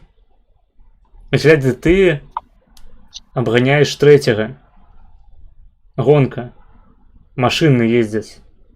1, 2, 3. Ты трэцяга абагнаў. Які ты робішся па ліку? А, третий. Вось, ось бачиш. Трошки треба було покумекать. Хорошо. Какие есть еще у нас вопросы? Питають, яку останню книгу по історії та читав? Больше слушал аудиокниги, читал Виктора Суворова, дочитал все книги, в том числе «Аквариум». Читал слушал аудиокнигу Симонина «Я был власовцем», потом Краснова какие-то книги. А гэта ўсё по гісторыі? Это Суворов, это такие полуисторические книги, скажем, человек, который рассказывает, видит свое мировидение истории. Я был власовцем, это автобиографическая книга за бывшего власовца. А Краснов, это, скажем, то есть я читал 2 книги. Первая, скажем, это его отцом написанная, последняя была его написана его сыном. После того, как они сдались коммунистам в плен, скажем, книгу ведет уже его сын. Скажем так, потому что отец попросил написать эту книгу, чтобы он написал ее сам. Еще чтобы он пошел домой, нашел его, получается, какую-то родственницу, и там где-то дома были спрятаны его продолжение книг. Хотя это уже продолжение, сына Краснова, скажем так. Их, получается, суть такова, что в конце войны они воевали, получается, в казачьей дивизии СС или какой-то... В общем, где-то у них было русское подразделение вермахта. И они, получается, как-то их союзники кинули, сказали, типа, там вот, власовцы сдались все. Потом какая-то произошла ситуация, сказали англичане и французы, типа, там вот будет сейчас мероприятие какое-то, должны присутствовать все офицеры. Поехали офицеры, а поехали они к коммунистам в плен. То есть, как бы их кинули немножко, и такая история. Краснов, скажем, даже когда приехал в Советский Союз, как бы кричал, типа, там, пойдет большевизм, как бы, здравствует свободное государство. Скажем так, к нему приезжал, по-моему, сам нарком. Он сказал, типа, иди к черту. Типа, я, типа, в сотрудничестве с совком не собираюсь. Да и его там, по-моему, потом расстреляли по суду. Классика. Дарэчы, а ты ведаешь, чаму большевики называются большевиками? Потому что Сталин представлял в основном фракцию большевиков. Если не ошибаюсь. Так а чаму фракция называется так, большевики? Не знаю. Так это зараз Потому что у них павінен были быць жарт. великие пенисы. А я думал, гэта сімвалізуе імкненне да Пенісы. большага. Ты ж вроде человек умный, да, про пенисы Не, говоришь. ён так. Ты не умный, ты просто разбираешься в Не, пенисах. ён так просто так. У яго царкоўна-прыхадская школа, 9 класаў. 7 классов церковно-приходской. Ну окей. Вось, дарэчы, Олег, які ў цябе адукацыйныя пляны? Юридическая. Хотя мне один из калинатов сказал попробовать рассмотреть вариант госбезопасности, учиться ли разведка или безопасность. Я говорю, как бы, я не могу на такое учиться, потому что если я изначально планировал на Мы войну бачым. здесь. Проблема была в том, что я говорю ему, что на военку я не могу поступить, потому что меня вооруженные там силы как бы работать не возьмут. Ни Польша, там, ни Украина, ни какого-нибудь другого государства Европы. У меня там был с ним такой малый диспут по поводу того, что типа есть какие-то гражданские направления в универах типа по безопасности. Но я просто не вижу сути, потому что я не могу. То есть, допустим, я отучусь на безопасность, на разведку, как бы не суть. Тут как Не в чем суть. прикол, как в сути вся военка, я же не смог писать, например, контракт с военкой, потому что я гражданин другого государства. Ну, окей, допустим, 5 лет отучился, получаю через год гражданства, да, тогда у меня будет проблема. То дело, когда каким-нибудь передовым офицером, так где вот это другое дело, например, когда я буду, мне госбезопасность не возьму. Наверное. Не знаю. А ты бы хотел бы карацей глядзі ёсць такой варыянт ты вось поступаешь на службу ў польскае войска але Мы тебе тебя за гэта- отпускаем. Нет, але тебе прапаноўваюць такую змову ты карацей апынаешься жыгалам але працуеш у польскай войске Жигалом. Кого ты подразумеваешь под жигало? ну ты мне распавядзі що ты разумееш От слова жигать. Не знаю, что вы сказали. Загугли, Олег, мы пошукаем. Хорошо.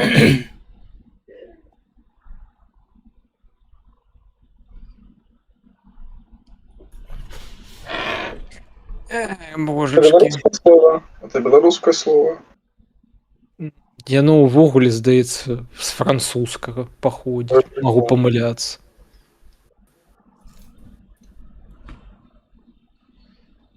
Защитником. Пытаюць у чаце, дарэчы, калі русскіх прыдумаў Ленін, то хто прыдумаў беларусаў? А белорусы сами себя придумали. майор Краснов Да, пачакай, а Ленін ён рускі? Ленин, он наполовину калмык, наполовину великорус. Ну то бок рускі. Он же сам... То бок яны великорус. таксама атрымліваецца самі сябе прыдумалі. Нет, русских придумал Ленин. А так они были великорусами. По языку и по культуре. А як ты ставішся да ідэі таго што гэта што Леніна прыдумалі рускія Не, Ленина придумали немцы. Им дали бабла, сказали, иди едь в Россию, развали ее нахрен. А немцаў хто прыдумаў? Давайте мы зараз будзем шукаць вось гэты корань зла. Немцы сами себя придумали, они им сформировали Таксама как самі, нация. суки, блядь. Нават няма на каго адказнасць зваліць. Вот. Дарэчы Олег якую музыку вы слухаеце Сейчас посмотрю. О, я ведаю, якую музыку я слухаю, пачакайце. Ой, нет, вот эту песню не врублю вам. якую дарэчы раю калісьці паслухаць творчасць гурта казённы унітаз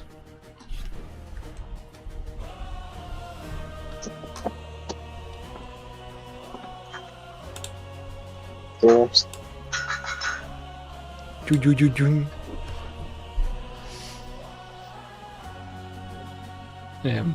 Ты уключыў музыку нейкую ці што? Олег, мы не чуем нічога. Мы чуем іншую музыку. Ну, это скелет. О, ебать. Я памятаю, апошні раз слухаў скелет, калі мне гадоў 12 было. Ну яны ж тады дарэчы вельмі папулярны у тым жа у кантакце былі там год 11 12 Я помню, когда сидел на зоне, как бы вижу там выступление там группы, если не ошибаюсь, как она называлась? Александр Солодуха и компания. Успокойся ты. Не, подожди, сейчас тебе скажу. Я увидел там один клип, сейчас современный, то ли Би-2, то ли называется, то ли... Нет, это не Би-2 или... Как называется он? Подожди-ка. Би — это сексуальная ориентация, а таксама по-английски пчелка, а не два. Так, сейчас... Так, сейчас посмотрю, что вообще есть. Давай. Тут, Причем дарэчы, есть пытаюць про Я не гурт услышал «Молот». первый раз на зоне, когда я его увидел, я успел и влюбиться, скажем так, в главную женщину, и разочароваться, что мы не можем быть вместе. Ну, скажем так, когда ты такой, не сказал бы, что прям на депрессии, скажем так, ничего, то есть, как бы, из тебя из удовольствия, как бы, каша, которая даже не сладкая, и ты, скажем так, по телеку видишь такой клип, скажем так, ты аж влюбляешься, но хочу, наверное, найти прям оригинал. Так. Наверное, сейчас надо вот так. Так. Группа называется, если не ошибаюсь, Линки Парк.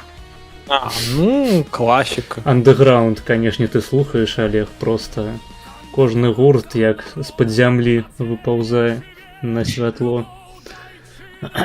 Тут у тебя Блядь, пытаюсь... нахуя ты это сказал? Ёб твою мать, блядь. Про чарвей. Нет, Так, нет. я про чарвей нічога не сказал. Ну, блядь, ты ведаеш гэты выраз, типа, гэта дождик пайшоў, чарвякі выпаўзаюць. Ну, допустим. Ну, а ты уяви то, что, карацей, алкаш нейкі набухивается в дерьмину, блядь, а пасля усім пищун показываю под дождем. Пачакай, я згубіў момант, навошта мне трэба было гэта уяўляць. Потому что у меня такая история была. А, у меня тебя такі знайомы- фетиш, окей, добра. Да. Да. Не осуджаю.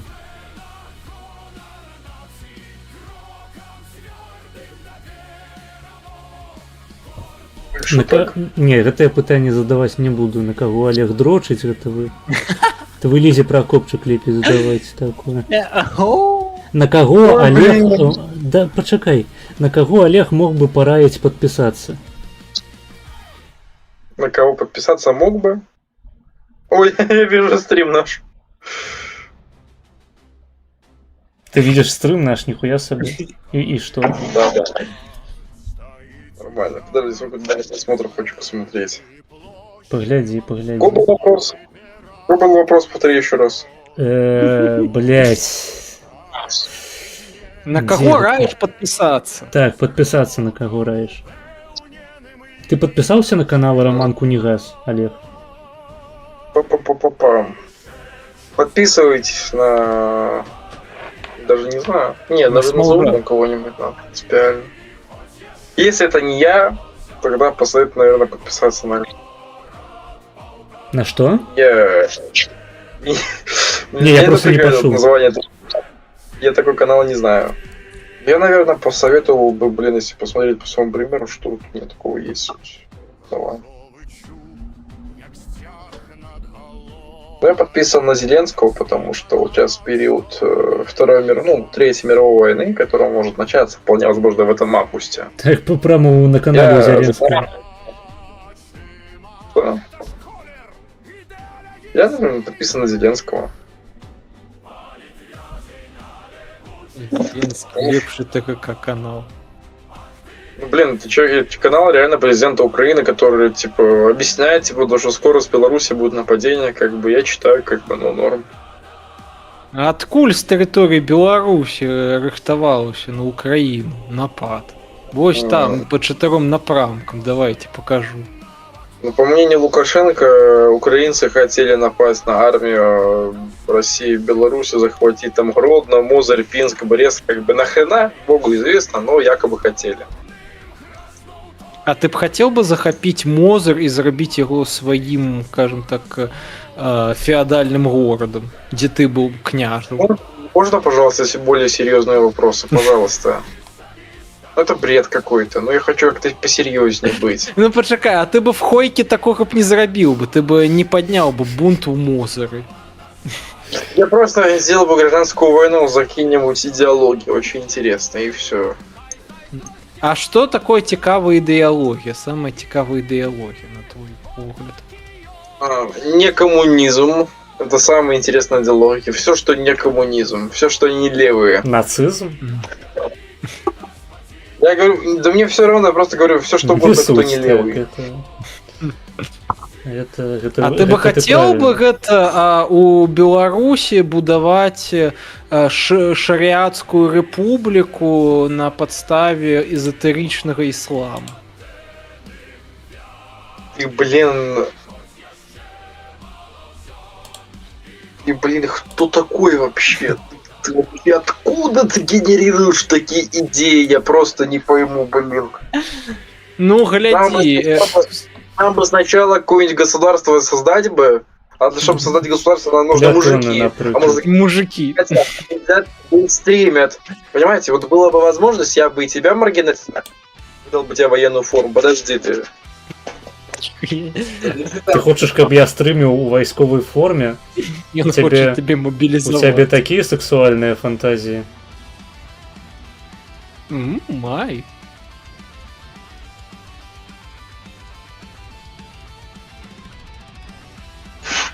Была бы возможность, понимаешь, вот какое-нибудь подразделение, неважно, там, БДК, или там полк Калиновского, я бы вас обоих в военную форму бы одел бы и нормально, да? Нам скоро Беларусь освобождать, а вы тут сидите, блин. Подчакайте.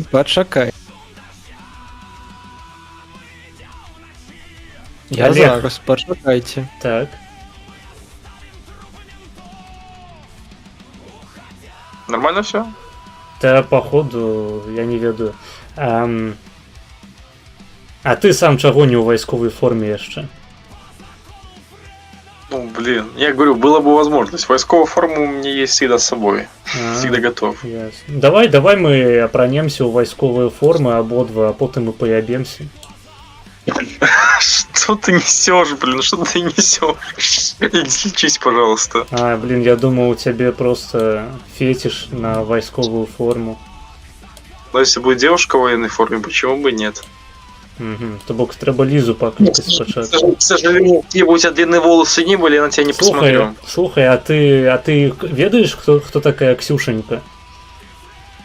Какая Ксюшенька? Ксюшенька, у яе канал есть «Шукаем белорусов» называется. У Телеграме. Зачем? Ясно, неважно. Вось карацей, трэба Ксюшеньку апрануць у вайсковую форму і вам дэбаты зладзіць вось паміж ёй і табой. І вы будзеце ў вайсковай форме абодва, а потым вы поябецеся пасля стрыму. Як такая ідэя? Что вообще происходит? Давайте что-нибудь нормально. Это бред уже, не стрим какой-то. Бред. Маргинес, ты же человек не глупый, ты же Я- уверен. Я воевал. Бачиш? Отлично есть. Что вообще? Я воевал во Вьетнаме. Ой, блин, помню, знал человека, который заплакал словами, как можно быть такими дебилами. Вот я вот сейчас не понимаю. Я воевал Понимаю. во Вьетнаме. Бачиш, во, я грибок, я гэты камавік. Ты гриб? Дык цябе трэба камуфляжны облізаць, гриб, камавік. атрымліваецца. Ты типа- Засунуць у рот. Ты сейчас спорами Ленина нанюхался, я просто не пойму, типа... Ён надыхнуў газа з вашай бутэлькай з камам. Я воевал, бля, я воевал за твое здоровье, я нишу коммунистов, а ты меня не поважал. Где повага? до Больш родов? рэакцыя ў чаце, Если больш коммунистов рэакцыя ў обожаю, чаце, то ставім обожаю. рэакцыі ў чаце, клікаем рэакцыі ў чаце. Я воевал за вас и ваше здоровье. Деды воевали, и моя бабка воевала, а ты на 9 трауня на парад не ходишь. Хожу. Смоўша, колькі русні ты забіў за сваю кар'еру вайсковую? Я так я ж во Вьетнаме воевал, я в Русне. Дык там же саветы былі таксама. Товарищ Лисицын, я его сам допытывал. В общем, мы, как я понимаю, соревнуемся, кто из нас больше аутист, я просто не понимаю. Ой, блядь, не, прабачце, у мяне рыбацкага касцюму няма. Так ведаешь, у яго рыбацкая парка, а у меня то ж оригинальная з Вьетнама, и вось гэта С Вьетнама. оригинальная. В Вьетнаме коммунистов бил, да? Да. Это страшно, на самом Вось деле. глядзі, Олег, і вучыся, бяры прыклад. С аутизма я просто не пойму. А О, то- дарэчы, во, і он мне дапамагаў забіваць гэтых. Блин, Гэта ікона з Олегам? Уже іконы пайшлі? Да, цар Олег. Князь Олег. Давайте я, наверное, в чате покажу. Что ты Хорошо. покажешь? А ў якім чаце? В личном, что у меня вообще есть. Не, ну у прыватным гэта не цікава. Я ж гэта не магу паказаць потым. Давай лепей сюды, вось у Дыскорд. Не-не-не, я не смогу, наверное, скинуть. Я тебе сейчас скину в личку, посмотришь.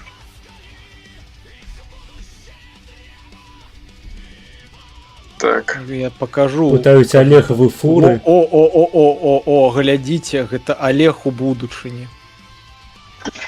Не, Ой, это же реально. вусы павінны быць паголеныя. У барберы. О, нифига себе, Райан Гослинг, фильм «Фанатик».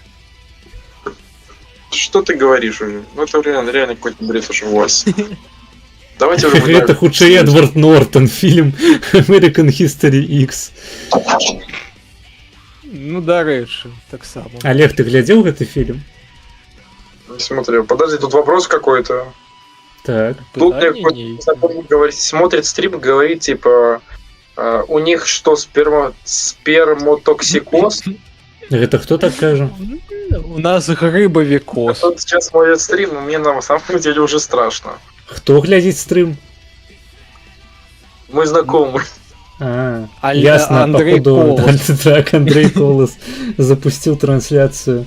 І тут чамусьці людзі, карацей, не ў гэтых, не у балахонах валхвоў сядзяць. І ён нешта прыхуеў, канешне. Што мы не ведаем.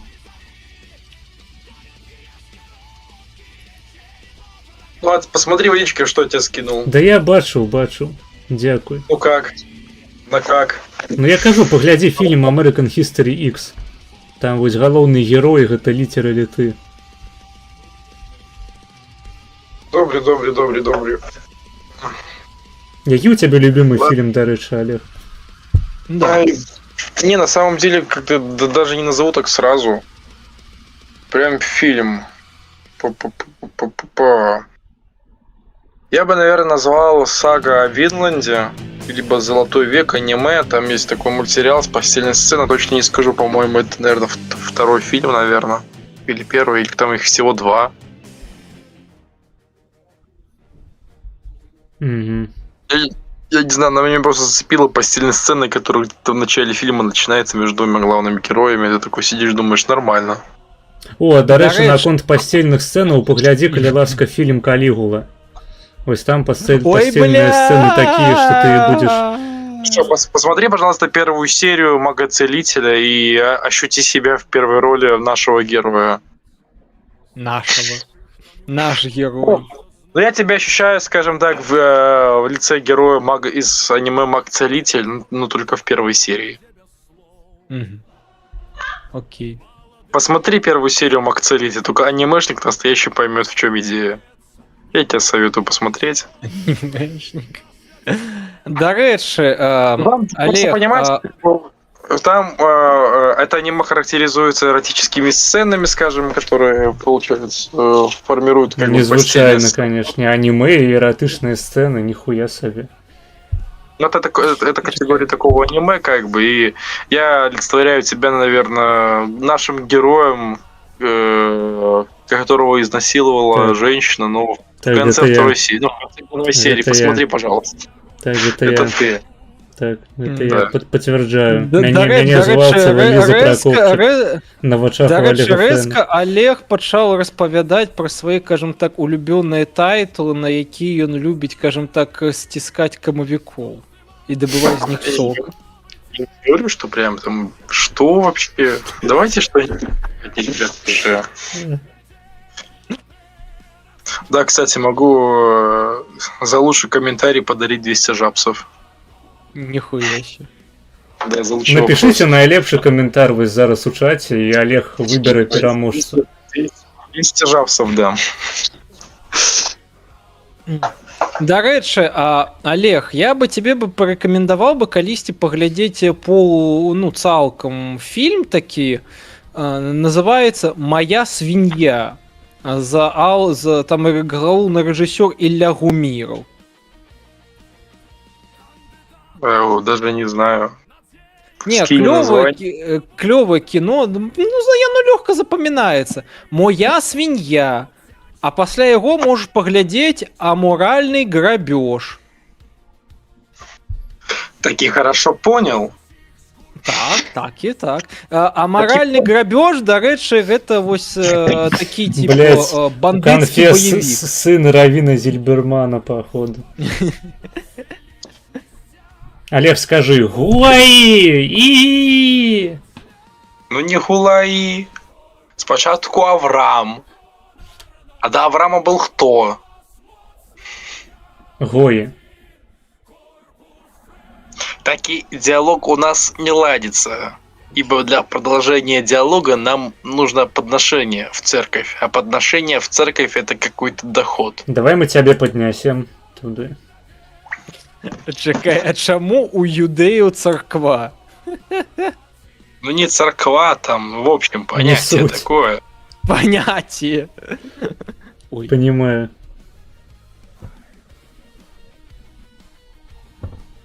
Так, так. Подожди. А, до речі, Олег, а ти ж... О, до речі, докладно питання. А ти любиш сушених кальмарів? Ну, люблю, да. Карацей, Блядь, ведаеш, пачалася ёсць сінагога каля жыдоўскіх могілак у Варшаве. Там звычайна гэтых сушоных кальмараў раздаюць задаром по суботам. Можаш прыйсці забраць пакетик. Это где у синагоги? Ну, варшаўскія жыдоўскія могілкі, гэта гугліцца лёгка, карацей можаш у гэтую суботу падысці і там у равіна забраць пакетик гэтых сушоных кальмараў.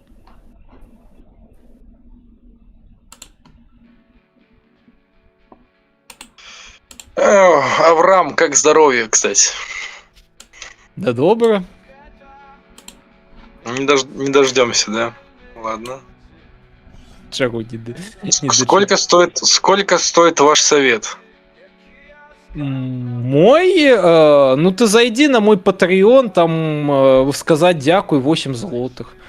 Подписка, скажем так, маленький болевок 12 злотых в месяц. То есть не желаете дать денег на хорошие советы? Ладно, я не Ну, умею. я-то тебе готовы дать за гроши добрые парады, але я их пакуль что даю тебе тут на стриме задаром, карыстайся. То есть, Изи, ты счастлив или как? Шчаслівы і ведаеш, я увогуле свячуся ад радасці ад таго факту, што я магу тут з табой праз сродкі электракамунікацыі размаўляць вось так і цябе паказваць, што мне дала, скажем так, в'етнамская вайна, якую прамудрасць. Молодец, правильно. А ты лічыш, что любы френ павінен прайсці в'етнамскую вайну? Конечно, только а никак иначе. Олег, згодны поехать у социалистичную республику Вьетнам и там просто взорваться нахуй? Не, это роль командира. У нас во Вьетнаме как командир не нравится, надо Так ты уже командир нахуй, наступ френа. Я еще не командир, ребята, командира учиться надо, а у нашего героя жизненный опыт. Мы тебе научим, френ. Вот, командир, скажи, а у тебя в подразделении евреи воюют? Ну, вось ты воюешь в интернете. Подожди, сейчас в твоем подразделении евреи были. Ну, вось ты у моим подразделе. У тебя в подразделении евреи были? Да, до меня. А, да, тебе? Ну, напэўна, были. Кто? Семен Савицкий. Да подожди ты. Я их знаю. У тебя есть евреи, которых я знаю, которые у тебя воевали? Яких ты ведаешь, напэўна, не. Значит, евреи у тебя не работают, которых я знаю. Не воюют. Не. Ну тогда можно к тебе в подразделение пойду? Не иди, я не супрать. Ну тогда у тебя воевать не буду, хорошо? Ну, будешь, скажем так. Ты же сказал, что евреи у тебя не воюют. А, ты такой? Да. Все. Молодец. Будешь сидеть при штабе и, карацей, выконывать роль гейши. Так мы ж не японцы. Мы Не, не ну японцы. ты ж анимешник, будешь сидеть при штабе, выконывать роль гейша. Ну так Ейчых это лічы вайсковы агент. Вось ты у Total War Shogun 2 гулял, яны там былі як гэта, як наёмныя забойцы высокага левела. Так ты таксама будешь, ведаеш, такой возьмешь, такой ножку покажешь, такой, а? Давай. Ты свою ножку нахрена здесь показываешь? Я тебе приклад показываю. Я не хочу такому примеру следовать. Давайте что-нибудь посерьезнее. И ты будешь так ножку показывать, и после такие вьетнамцы расщения такие: о, щеманана. И рука у штанину. А ты им после берешь и отрываешь их камовика, вот так. И сок вытискаешь, и кажешь: это мой сок, мой грибок. Мне кажется, ты когда-нибудь был в Москве? Был Так. 2 раза. Может, тебя там как-то споры ленинские как-то заразили, я не знаю. Ну, Я как-то даже ты в как-то- мавзолее не был. Але Ты я... как-то знаешь, типа, может, знакомые твои были в мавзолее, как-то подхватили заразу, там тебя заразили, как-то, знаешь, типа, какой-то ты тоже в гриб превращаешься, не знаю. Так глядзі, я правадыр беларускага В'етнама. І разумеў, што калі ты правадыр на броневічке, то ты грыб, таму што вось гэта моя шляпка, гэта моя ножка, а броневік гэта грыбніца.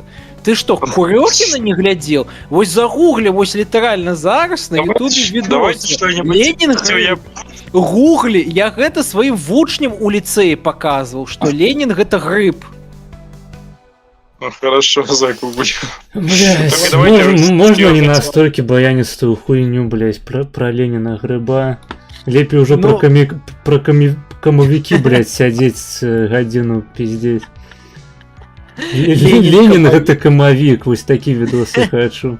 Давайте наступный пост на наступе Френа.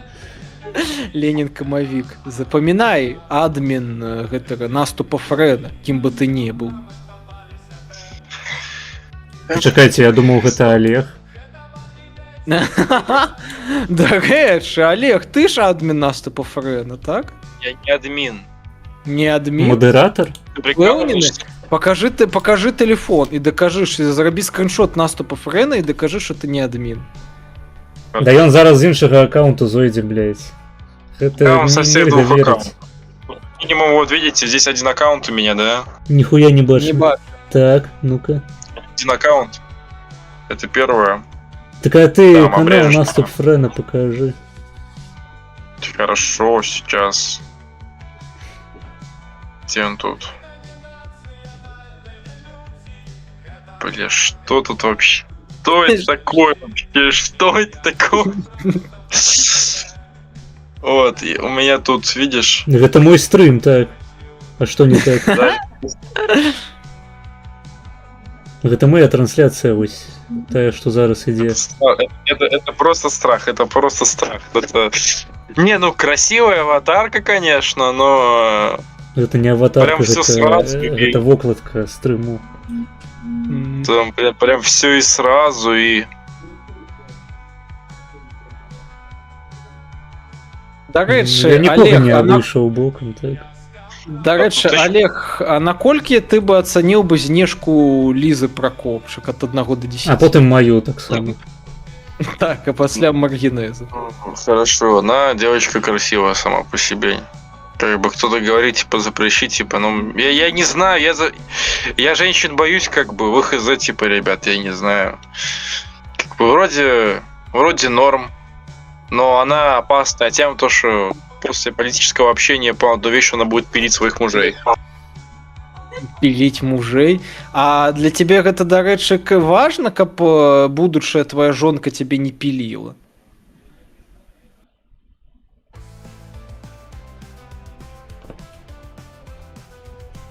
Мне непрыемна. Там жонка прыйшла піліць, карацей, не перашкаджай пакуль.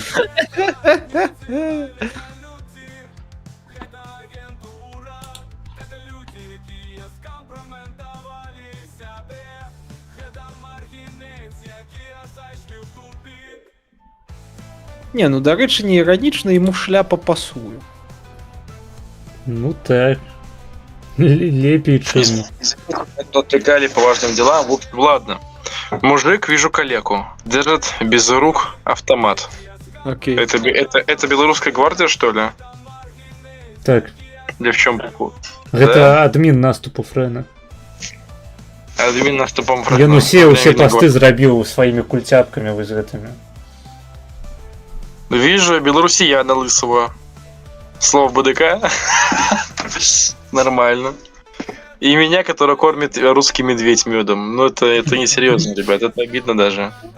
Я Почему? падкрэслю, там белы мёд. А чаму ты яго ідэнтыфікуеш як рускага? Можа ён сам сябе не ідэнтыфікуе як рускага. Можа ён сябе ідэнтыфікуе як смаленскага. Ну вот я хочу, чтобы в следующий раз медведь был, получается, что видно, что он украинский. Но это не тема. А як вы павінен выглядаць украінскі медведь? З чубом такі, ведаеш. Поверьте, если захотите, можно показать, что медведь западной Украины. Западный. Что это? Что, ты не умеешь крышку открывать? Я тебя сейчас пиздану этим гипсом по башке, нахуй. Иди на. Все нормально. По одной рукой открою. Можно, Олег. пожалуйста, это вырезать? Олег, У тебя гэта твоя жонка была. Неважно. Это... Так пачакай, мы цябе прасілі маю знешнасць ацаніць вось по 10-бальной, давай. Вы внешность? Ну, скажи честно, стикер-паки с тобой изначально, это, как по мне, это два разных человека. Стикер-паки, а якія ёсць са мной стикер-паки, пачакай. Это не с тобой стикер-паки. Кто ты там такой? Не, я не бачыў з сабой Дорошенко. стикер-паки. Это хутчэй за ўсё про Дорошенко. А, Дорошенко. Ну ты, я не знаю, человек такой симпотный. Сколько тебе годиков? Мне 31. 31, ну это, кстати, видно. Да это псилоп, ему там кольки. Ён маладзейшы за мяне трохі. Блять. Ну, скажем Вось, так. вось вы не донатите, я выглядаю По як мне, 30-гадовый Ты дед. такой прикольненький, у тебя прям внешность как раз на маргинала, на убер-маргинала и косит. Скажем, ты на Так. него-то как-то чем-то похож. Длинные волосы, усы, борода, главное их не брей. Я специально так, все Ага, как быть погоди. подобным до убер-маргинала. Ну тут, до речі, пост вийшов на наступі Френа, зараз я його запущу. Ой, блин, а грибы, ленинские грибы. Після ЧС у Костяковичах сустракались незвичайні камавіки. Камовик. Олег часто розповідав, як любив Ребята, пожалуйста, тот, кто создатель этого канала, пусть умрет, но можно, пожалуйста, без такого бреда? Я вас просто... Это кринж, мне блин. Это кринж, это кринж. Это кринж, на самом деле, это кринж. Да ладно. Это страшно, на самом деле, это очень большой кринж. Гэта біялогія, у нас так усё выглядае.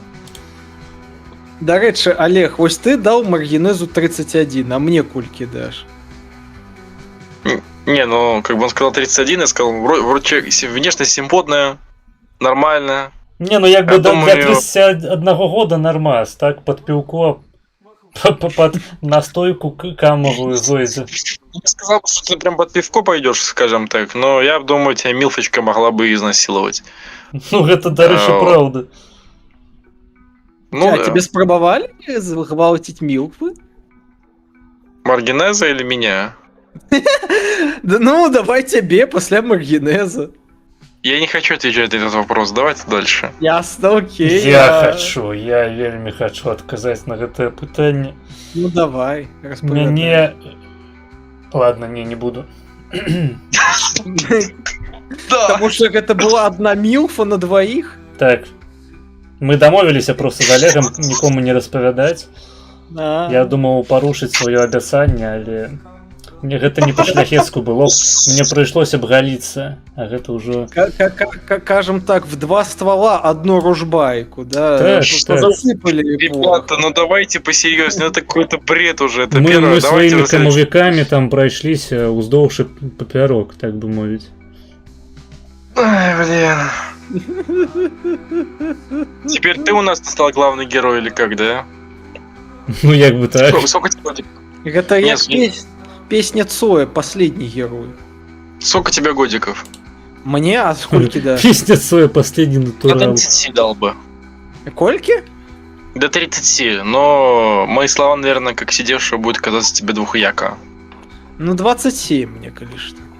Ну вот, в принципе, помолодею, где женщину себя оттяпал. В принципе, нормально. Я думаю, такой профпригодно до размножения. Так что, молодец. Дякую. Дякую, еще могу отрубать печатку. Молодец, могу грамоту написать тебе. О, напиши мне грамоту, коли ласка. Хорошо, напишу тебе грамоту.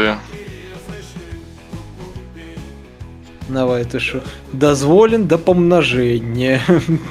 По скрипту. Олег Френ. Да, Декрет пригодно Френа. для размножения. Декрет Френ. Создан для создания потомства.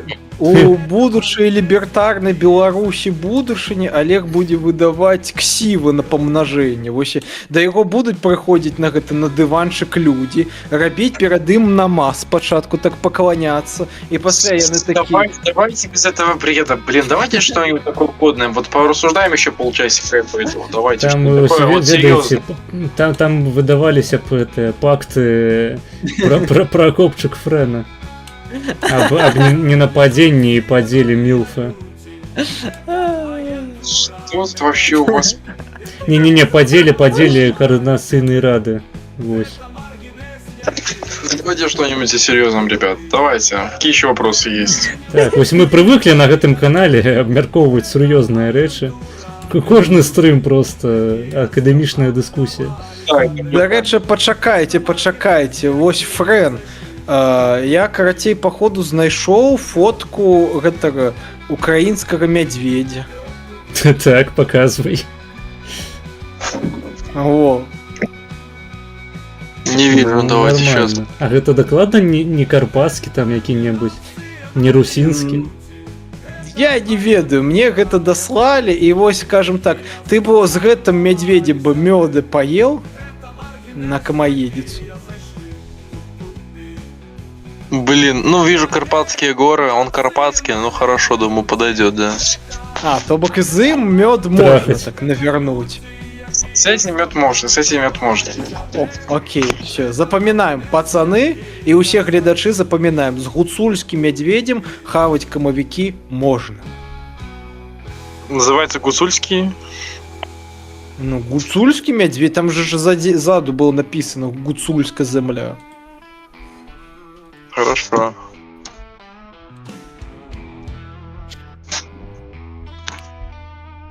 Дарэчы, цікава, які на смак гуцульскі мёд. Я даже не знаю, и хочу. Вот как-то знаешь, вот эти ваши приколы, типа кушать вкусный мед. Ну, давайте серьезно, ребят. Не, ну окей, не, я просто, ведаеш, я-то, напрыклад, люблю грэчневы мёд, вось такой цёмны, карычневый, аж, ну такой цёмна-карычневы, таму што яго прысмак такой даволі цікавы, яго офігительна ведаеш, як з чорным хлебам, вось ты гэты грэчневы мёд з чорным хлебам, это сапраўды такая, ведаеш, мужицкий прысмак. Я знаю, что мед как-то может вид отличаться наподобие, типа, если там с гречихи, он такой красный, а если там с липы. Что такое, типа, ну я особо не шарю. Дарэчы, нядаўна вось былі ў гэтых у лазенках варшаўскіх, а там, не, поле Макатоўска, там, карацей, акацыя расне. Дык, бля, яно так мёдом пахне. Ну, неплохо. А ты был у гэтым ботанічным садзе варшаўскім? По ботаничном саде даже не знаю. Сходи, дарэчы, таму што, блин, ну варта месца да наведвання. Тым больш зараз вось пакуль, ну зараз хаця не веду, напэўна там усё адквітнела, але зганяй калісьці, там ну сапраўды прыгожыя квяты. Можаш, ведаеш, пасля рабіць фотачкі такі у кушчах там ружовых ці вось калі б не адквітнеў бы ў ружах Бэза і пасля посціць у аднакласніках. Хорошо, хорошо. А пчолаў там гадуюць? Дзе, у ботанічным? Мгм. Не, дарэчы, не звяртаў. Лёталі, апылялі. Вось дарэчы не памятаю, таму што я сапраўды вуллі не памятаю. То бок мёду там не водзіцца. Олег не пойдзе, я На табе загадзя. На жаль, але не, там, дарэчы, ёсць расліна такая, каля якой абавязкова трэба сфоткацца. Там, карацей, ёсць гэтая чорная асіна, такая, якая на Каўказе расце, і у яе, карацей, прыкольная лацінская назва. Я думаю, што Владзімир, паколькі ён усё ж такі бліжэй да біялогіі, памятае назву чорнай асіны па-лацінску. Бля, не, на жаль, я не ботанік. Ну окей, яна называецца Pinus nigra. Угу.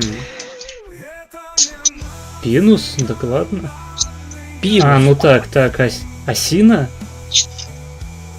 Бля, не, нешта я думаў, што пінус гэта сасна, тыпу як у ангельскай мове. А, ну можа сасна, дарэчы. Ну, асіна, сасна. Ну, разумею, хвойнае дрэва. Не, асіна ніхуя не хвойная. А, значыць, я пераблытаў, окей. Таму што, ладно. Тады сасна. Чорная сасна, вось. Олег, сфоткайся ў ботанічным садзе каля чорнай сасны. Олег, ёпт. Мне говорят, что грешний... Грешный мед. Мед грешных медведей. Ладно, тут комментарий, пожалуйста, зачитывать не буду. А шо ты не будешь читать комментарии? Про грешных медведей? Since bears. Dirty Bears. Dirty Bears.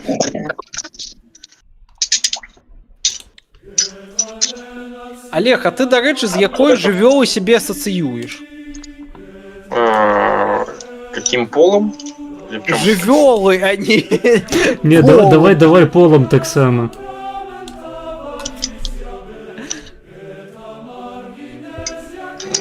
Что ты подразумеваешь под словом жывёла, просто извини, вот косяк. Ну, жывёла, ну, блядь, шарапашка, котик, собачка, медведь, блядь. Я не кошка и не собачка, я в первую очередь человек. Не, ну окей, ну, может, у тебя есть тотемная жывёла. Вось у мяне гэта смоуш. А у тебя якая?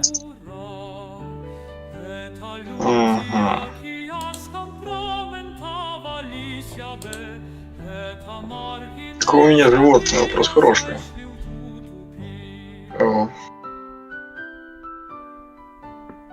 Не знаю, волк, наверное, хз. Волк, о. А ты, дарэчы, давайте тады, раз ты волк, давай мы будем тебе читать цитаты, а ты будешь казать, яны волчьи, ці не волчьи цитаты. Блин, ну давай. Ну, одну давай. Потому что это уже не серьезно. Это же какой-то...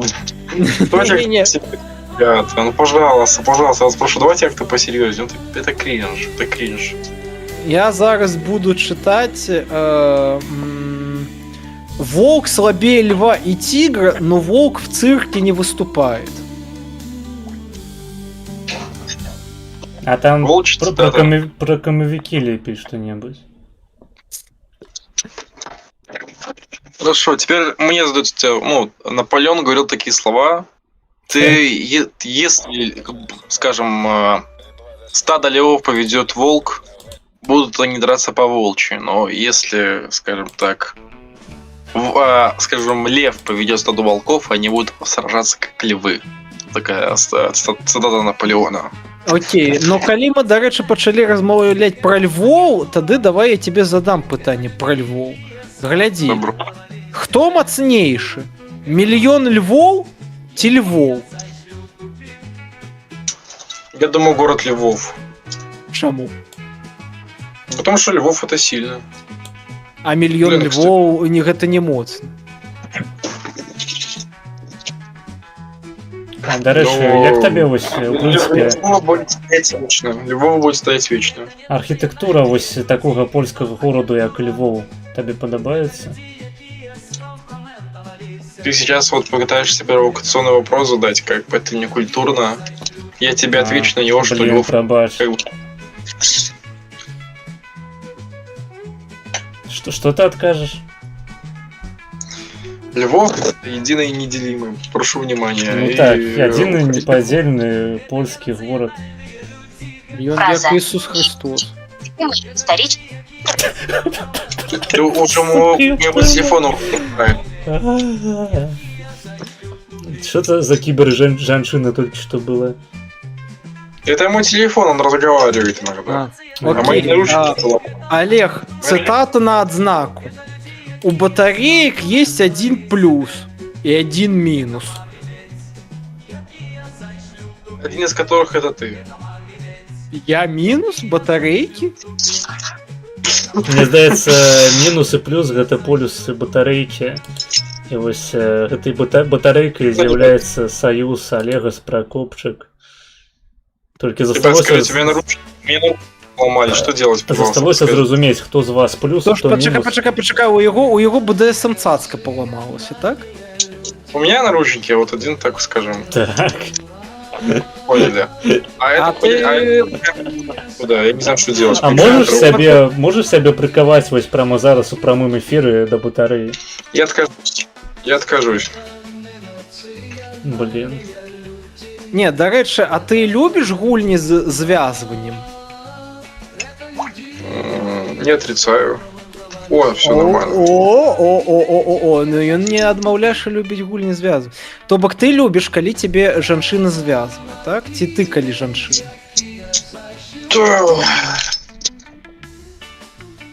Я, наверное, не желаю отвечать, кто кого. Я прыняў усё. Я просто любитель арсеналов. Я проф напишу. А это попутно. Слухай, Олег, а ты калісьці глядзеў Еўратур фільм такі? Смотрел, я в тюрьме с 16 сидел. Не, ты паглядзі, там карацей быў эпізод, як аднаго пацана в Словакіі карацей завялі вот такой секс-БДСМ клуб, куды ён заўсёды марыў трапіць, каб там яго жанчыны апрацавалі пэўным чынам. Вось, і пасля дай фідбэк, ці у клёвае месца ён трапіў. Так. А, стоп, это там, где его... Там еще были шорты в ТикТоке, типа, где этот человек, типа... Стоп, Ну, на конт шорцу я не ведаю, я у ТикТоке, на жаль, не сижу. Вось, але карацей, да. О, а да аказе, а ты гэта у польскіх стрыпухах калісьці быў? Я? Так. Ну, на баб паглядзець, я не ведаю. Пакуль самотны. Ці у тебя ёсць нехта, на каго можна паглядзець так, па-за стрыпухі? Пожалуй, на кого смотреть некого.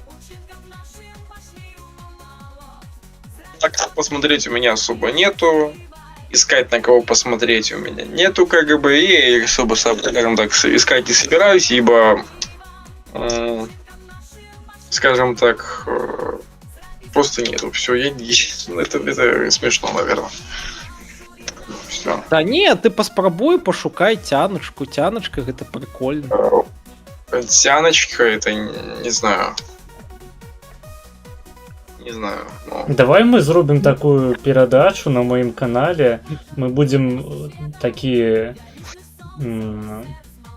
Як гэта называлася? Як модны прыгавор, толькі выбіраеш сабе жанчыну. Блядь, як гэтая хуйня называлася? Неважно, карацей. Будем с тобой... Пачакай, паслухай пакуль што канцэпцыю. Уважліва. Можа запісаць, калі трэба. Запрашаем, вось подключаемся с тобой у конфу, так на стрым, і закидываем якую-небудзь жанчыну. Ну, просто любую рандомную з інтэрнэту. І пачынаем яе дапытваць. Наколькі яна там пасуе под твои розныя прэферэнцыі. І под конец ты покажешь, твоя, не твоя. Сильно. Ай, блин. Это сильно, это сильно. Ну, блин, я не знаю, я женщин боюсь, так что, наверное, нет. Хацунаміка. Блин, Пачакай, я цунамик. секунду. А калі гэтая жанчына будзе сядзець не са сваёй вэбкай, а як вітюбер з анімешнай мадэлькай сябе, Ці у такім выпадку табе было б прасцей яе ўспрымаць. Это заманчиво, но я не хочу на это соглашаться. Но это очень заманчиво. Так, что тебе мне здаецца, мы на палове дарогі да згоды ў гэтым пытанні. Это можа зрабіцца... Олег, Молодец, все, хватит креститься. я ведаю, так, я малайчына. Олег, Что? мы можем зрабіць гэта рэгулярнай рубрикай на канале. Раз на месяц такое Я сватанне. не знаю. На самом деле немножко как бы Мы смешно, я пустим не знаю. клич, мы пустим клич для ўсіх анімешніц ва ўсім беларускім інтэрнэце. Я кого могу позволить анимешниц Варшавы, наверное, и все. Мы Блин, по ребят, на всей самом деле, Польше я не пустим я клич. не могу себе позволить женщину, потому что по моим планам я не смогу быть до одном месте, скажем. У меня, как бы, мое общее дело, скажем, что-то делать. Я буду, скажем, я не могу находиться в одном, например, месте, например, и одновременно не противостоять, потому что вот молодая девушка до 30, например, она будет учиться, да, там универ, у меня, например, свой универ. Я вот планирую, например, там в период в польской зарубки 1 год, который будет, я хочу учиться в Варшаве, как бы, но в период зарубки, например, хочу эмигрировать в родной город на годик. Там у меня есть варика работы. Одновременно я планирую взять академический отпуск и в другое место на годик слетать, в отпуск, скажем так. И просто, скажем так, моя деятельность, она немножко противоречит наличию женщины, потому что как бы за ней надо внимание, я как бы это понимаю. Но, наверное, мне так тяжеловато будет за кем-то бегать, понимать, то, что вот у меня есть какие-то задачи, у меня есть какие-то цели. И как-то, то есть надо будет еще делать акцент на женщину. И просто на самом деле такой, блин, я не А знаю. что коли я просто пристягнусь так кайданками до батареи? Ну, идея-то может и неплохая, но я сомневаюсь, что она будет за. Ну так. А пачакай, а увогуле, а ты бы хацеў бы быць дамінантам у адносінах, так?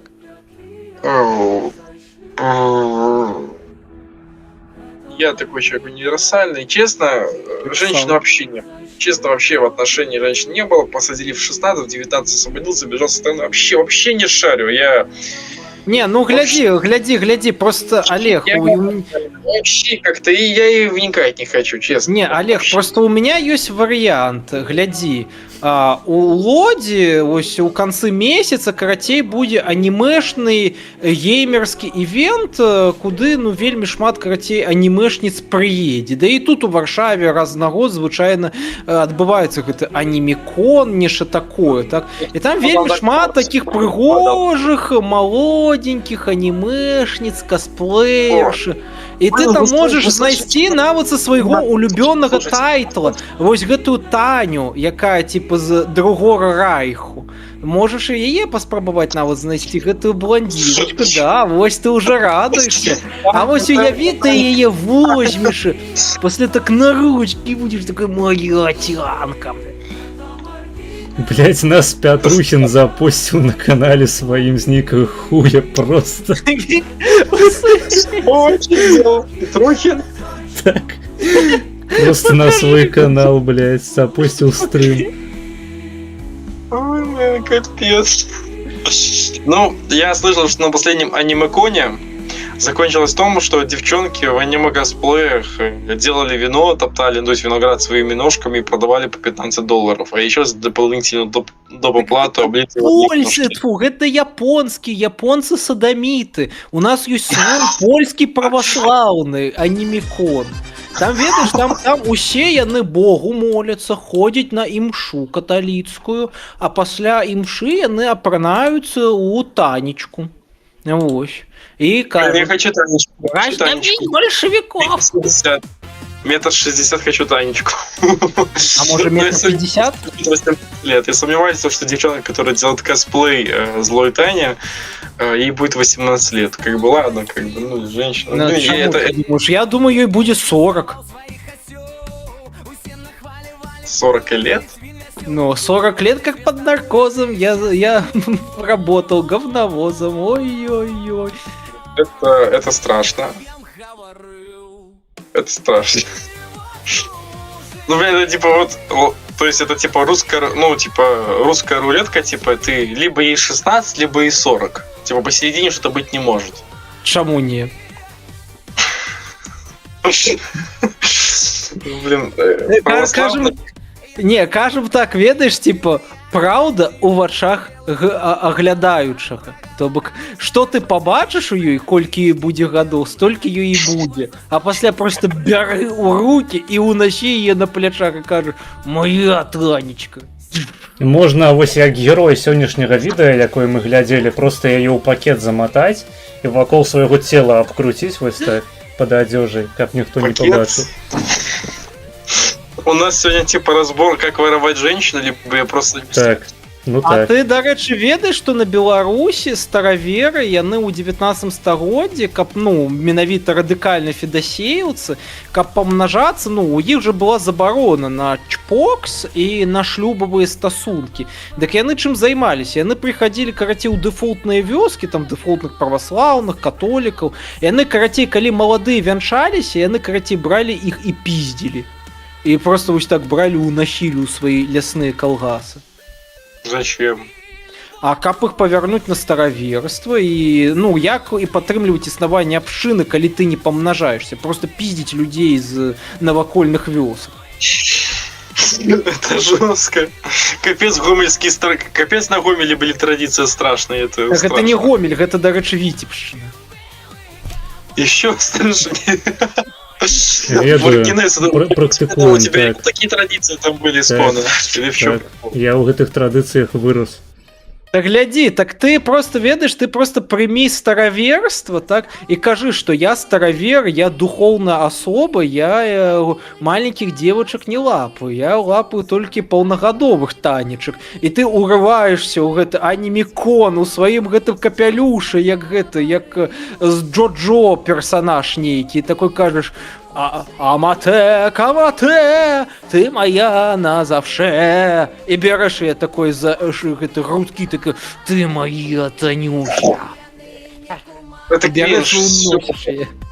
О, это кринж, ребята, это бред, ну, на анимикон хочу сходить. Так давай, я як профессор гульнязнаўства, я могу тебе забеспечить квиток туды. Это сколько стоит вообще? Да недорага, але калі ты будзеш яшчэ студэнтам, які будзе там тыпу правадзіць навуковае даследаванне, то гэта можа быць яшчэ танней. Ты толькі паступі в універсітэт і стань маім, кажам так, навуковым пратэжэ. Хорошо, будем. Юридических наук будешь. Не, ну я не юрыст, я гульнязнаўца. Ну, окей, калі так па-сур'ёзнаму, то сацыёлог і рэлігіязнаўца. Добре. Будешь даследаваць рэлігійныя матывы на аніміконе і розных гэтых анімешак, як рэлігійных персонажей. Юридические. Хотя ладно, юридические фуфло. Ну, юрысты сумныя людзі, на жаль. А на телефоне у меня сейчас 1%, кстати, ребят, остался. А мы ўжо скончваем, так, таму як бы можаш адлучацца. Добрый. Я, наверное, тогда сейчас пойду в магазинчик, куплю себе там. А, все, закрытые магазины. Ай, пойду на заправку, значит. Пивко возьмешь. Я не пью, ребят, но... Сушаные комовики, так. Конечно. В общем, как я понял, нас зарепостил Петрухин, как бы, я не знаю, что если что-то напишет, скиньте мне в личку, хочу почитать, или в общий чат. Да ён глядзіць кожны стрым, насамрэч, галоўны мой фанат. Главный фанат. Нормально. Это сильно. Ладно, ты, хто будзе глядзець гэты стрым ад Петрухі, да подписывайтесь на канал Смаўжа і на канал Олега Френа. На мой не подписывайтесь. Подписывайтесь на ТикТок канал Диссиденты, на Телеграм канал Диссиденты, на YouTube канал Диссидента. Да и на 2 ТикТока Диссиденты тоже. Я их 2. На одном, на старом 3000 подписчиков, на новом сейчас 100. За 2 дня сделал. Блин, ненавижу нового ТикТок аккаунта. Ненавижу ТикТок, блять. Идти в баню старый. китайская агентура. Кто китайская агентура? А, ТикТок? Ты. Вось асабіста ты конкретно. Я против Китая, я за Тайвань, я за Гоминдан. Ну, яшчэ б ты іншае сказаў, конечно. Ладно. Глинадан? А кто такой Глинадан? Это держава Глинамес? Гоминдан, иди учи историю, знаешь, что такое Гоминдан? Я ведаю толькі Глинадана і яго вярхоўнага барона ведаю фон Глинамес. Я толькі Слідана ведаю. Слидана. А блин, а Слидан меня, дарэчы, у инсте заигнорил, я ему писал недавно. Я предлагаю когда-нибудь собраться всем белорусским блогерам, как бы, какой-нибудь темой заняться интересной. Мы повинны заняться темой. Завтра на пыгульку, не прыйдзеш завтра на ваху, вось гэты пальчик будзе ў твоім носе. У меня нету вахи, я даже скачать я не знаю. Блять, я тебе спасылку дам. Вось зараз вось выходишь, заходишь у лапидарное, я тебе просто спасылку даю на Google диск и спамовываешь папку. А пасля яшчэ до в онлайн. Усё. Хорошо, попробую. Всё, давай. Каб завтра был. Я не обещаю, попробую как минимум. Еще Каб посмотрю на завтра YouTube, был, я тебе съем. В общем... Я не знаю, у меня очень красивая, кстати, чашка, ну, скажем так, шейкер, если такой получается. Шейкер для замешивания там всяких смесей, могу скинуть в общий чат. Давай, Буду рад, если- шейкер, пати-мейкер, вось гэта, да. Для У замешивания меня просто айваски. шейкер, как бы, я хочу, чтобы вы его там оценили вообще. Так. Окей. Учиним шоу оценки И потом шейкера Олега Френа. Скидывая фотку просто Лахвича. Это мой шейкер. Блин. Оцените мой шейкер, как бы, от 1 до 10. Я скинул в чат Маргинез 10 участников. Ой, блядь, зараз. Нахуенно. Вось такие жанчыны Охуенно. тебе подобаются, то бок. Иди в баню, старый. Иди в баню, старый. Такие, что булочки раздвигают сами. Иди в баньку, фу, осуждаю тебя, извращенец. Попами тыкаюсь прямо в очи. Ты извращенец, все, молчи давай. Ёб твою макалку. Маргинез извращенец. Так.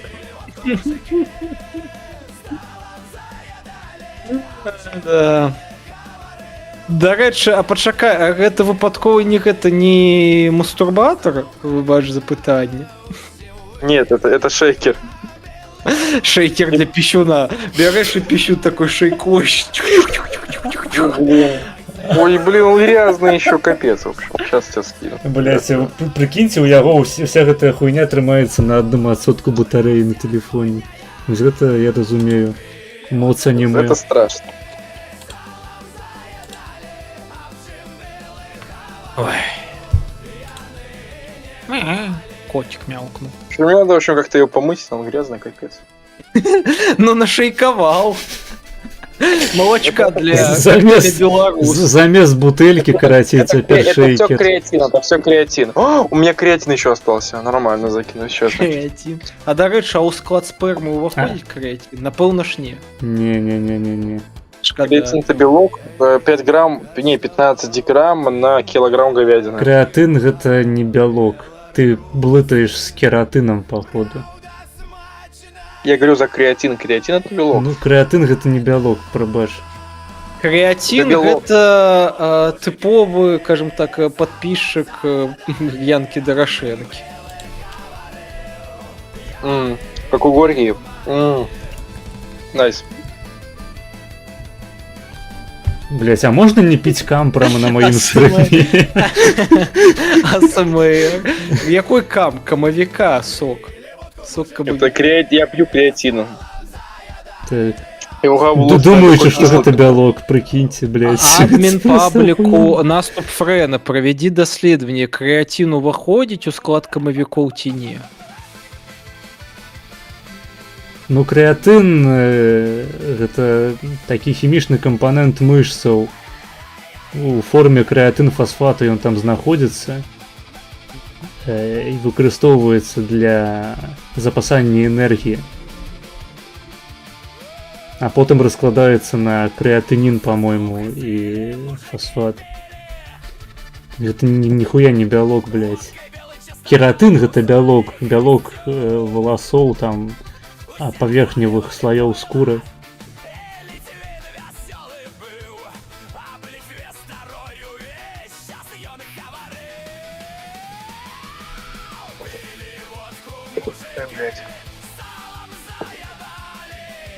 Олег, ти знаєш ще? Ага. Які думки у твоїй голові вітають? Надо помыть шейкер. Блять, ладно. Ти нахуй. Помыть, блять.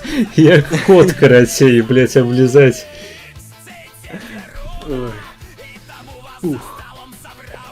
Пишет в чате, кожный день комоедется, да. Так скажем, с Танечкой кушаем мед. Мой улюбленный тамкомовик я назвал имя Таня. Ай, что происходит? Ладно, иди спи, молодые. Найдите мне, пожалуйста, девочку в косплее Тани, злой Тани. Это мечта. Я хочу найти какой-нибудь косплей на злую Таню, но чтобы ей было 18 годиков. Я кажу, ей 18 будет у твоих вошах. А так ну. Я не хочу, чтобы ей не было 18. Даже если ей 17, я не хочу. Блять, Олег дослал. Смоуш, погляди, Олег дослал фотку своего шейкера. Это, блять, не жарты не были нихуя. Просто погляди на эту хуйню.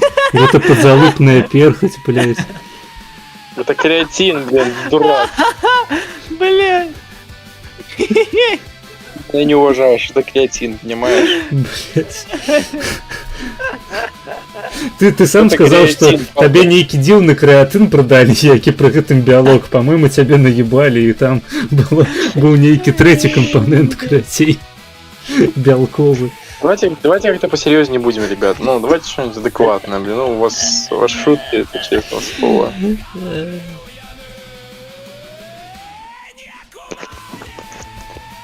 Так. В общем, как на какой ишке делают мемы в Советский Союз и Черемша? У меня есть одна идея. На какой ишке эту хрень делают? Объясните, ребят, мне. Кто на якой яишке робить что? Кто эту тему знает? Якую тему, ёпта, полторы? Я думаю, что мы яишки. Какие-то мемы, что в Советском Союзе было Черемша и Бердыщ. У меня есть просто такая же идея, типа Беларусь до Лукашенки.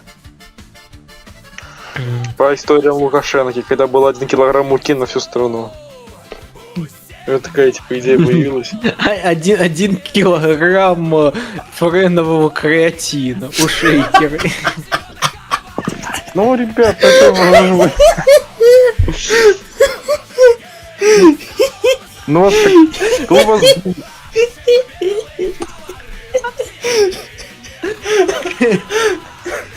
Ну, вы с ума сходите, буду честный. Буду честный, вы с ума сходите уже. Френовый креатин, блять, это смешная хуйня. Второй банку креатина проиграл в карту.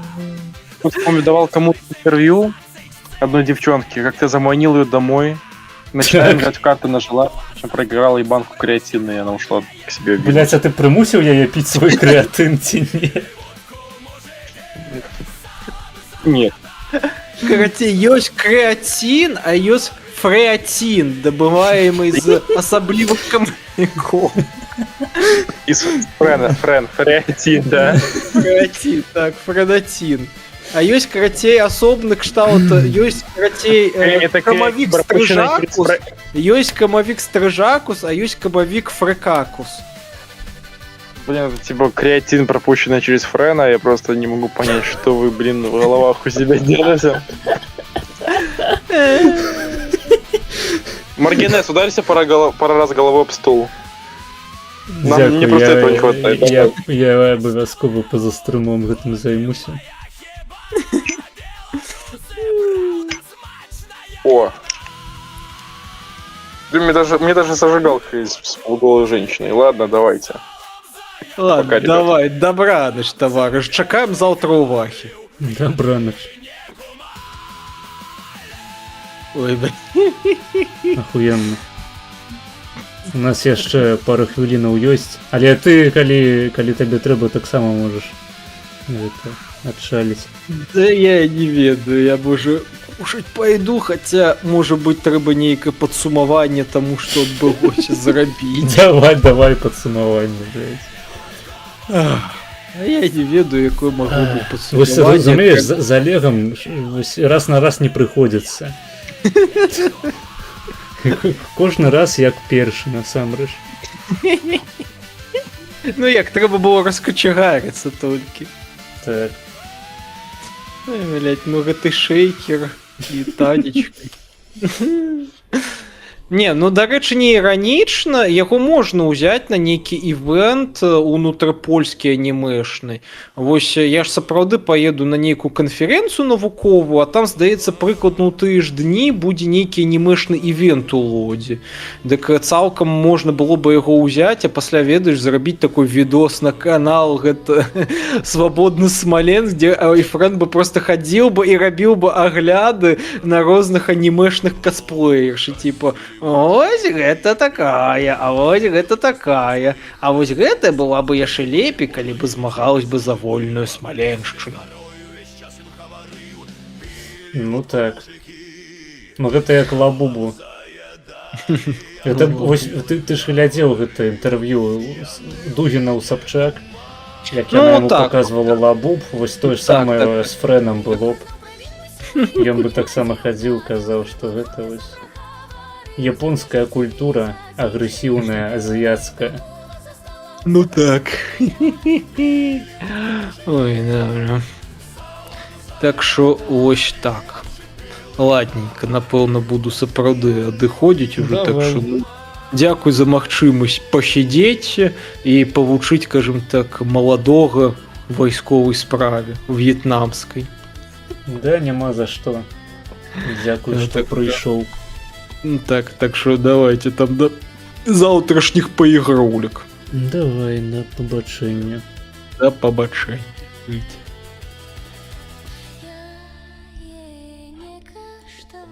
Так, з вами мы зараз асобна развітаемся. Стрымім ужо 6 гадзін.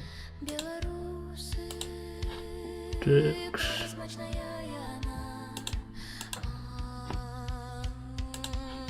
Так, музыка, я думаю, усіх ужо заебала. Вось, спадзяюся, карацей, сёння ўсім усё спадабалася. Прывітанне, дарэчы, USLS у чаце. Так, ты прапусціў шмат, працягваеш прапускаць. І гэта твая хіба, як спяваецца ў песні. Навёрствай, глядзі усе трансляцыі, якія ты прапусціў. Чытай усе паведамленні ў чаце, якія ты прапусціў абавязкова. Гэта проста must read і must watch і must listen. А усім іншым хачу сказаць, вось дзякуй, асабліва тым, хто данаціў сёння. Вы неверагодныя, малайчыны. Так, відосы я, здаецца, усе пазакідваў, пазапісваў. Толькі яшчэ запішу тайм-код відоса, які мы не даглядзелі сёння. Гэта 3254. Так, 3254. Так. Другая чарга у нас актуальная. Текс. Вось, у першай чарзе, бляха, 6 відосаў. Там закінулі на відос смаўжа, але як бы яго па першай замовілі.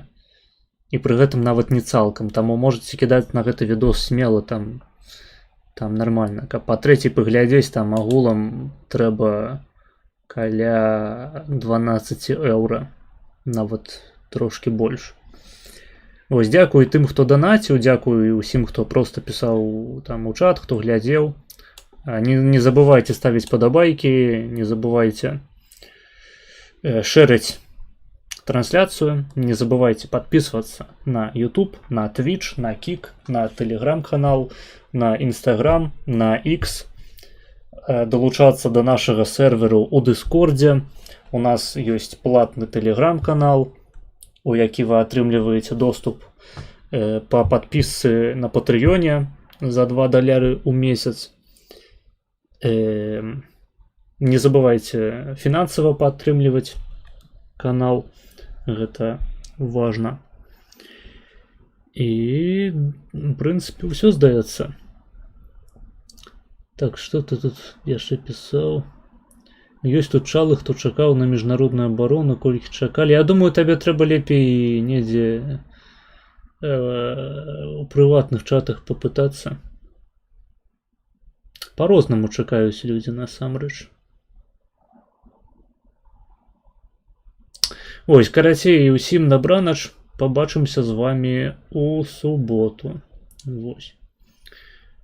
Усім да пабачэння.